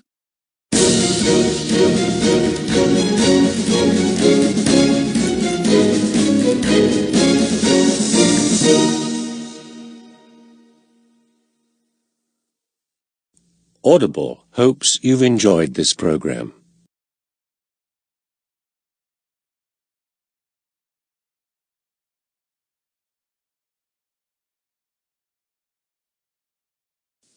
Bill counted the men. "All 7 here. Good. And we've got the 8th all right, too. Pete, take these fellows back to the plains. Shoot at the first sign of trouble. I'll stay here and have a look-see. It looks mighty interesting." The men were marched off, handcuffed, swearing and stumbling. Jack watched them go, delighted to think that he had had the idea of bolting them in. Bill had clapped him on the back for that. Once the men had passed through the Cave of Stars, the girls came running to join Jack, Philip and Bill. They showed the astonished Bill everything. He whistled when he saw so many treasures. "Fortunes here," he said. "Well, it won't be an easy task finding out where all these things came from and sending them back. Perhaps Julius Muller can help." "And the old couple can too," said Lucy-Ann eagerly. "They know the histories of most of the statues anyway." The old man and his wife were collected on the way out and taken with everyone else to the plains. They made no objection now to going into the open air. They evidently thought that Bill was some great man who must be obeyed. They bowed to him whenever he spoke to them. "We'll have to take them with us for questioning," said Bill, "but we'll return them as soon as possible, to the village where this good man, Julius, lives. He may be good enough to look after these old people." Everyone got into one or other of the planes. There were 6 of them. In 3 of them were the 8 prisoners with their guards. In 2 others were pilots and the old couple. Bill's plane carried the children. Their plane rose up, and the children looked down at the strange valley for the last time. "Yes, have a good look," said Bill. "It will be in all the papers presently. The Valley of Treasure." "No, Bill, the Valley of Adventure," said Jack. "That's what we shall always call it, the Valley of Adventure." "I'm glad we found Marta all right," said Luciane suddenly. "I did like her so much. She was sweet." "Good heavens, who's Marta?" said Bill, startled. "I thought the old woman was called Elsa. Don't tell me Marta is someone we've left behind." "Oh, no, Bill. She's sitting on Elsa's knee now in one of the other planes. She might even lay an egg there," said Luciane. Bill looked even more astonished. "She's a hen," explained Luciane. "She got left behind in the caves with the men, and we were afraid she might have been killed by them. But she wasn't. She hid under the table and came clucking to join us when we went to find her. You were busy looking at the gold, I expect." "I must have missed her," said Bill. "To think I haven't yet made the acquaintance of one of the ladies in this thrilling adventure. What a pity." "What a pity! What a pity! What a pity!" said Kiki at once. "Buck, buck, buck, buck. Pop goes Marta."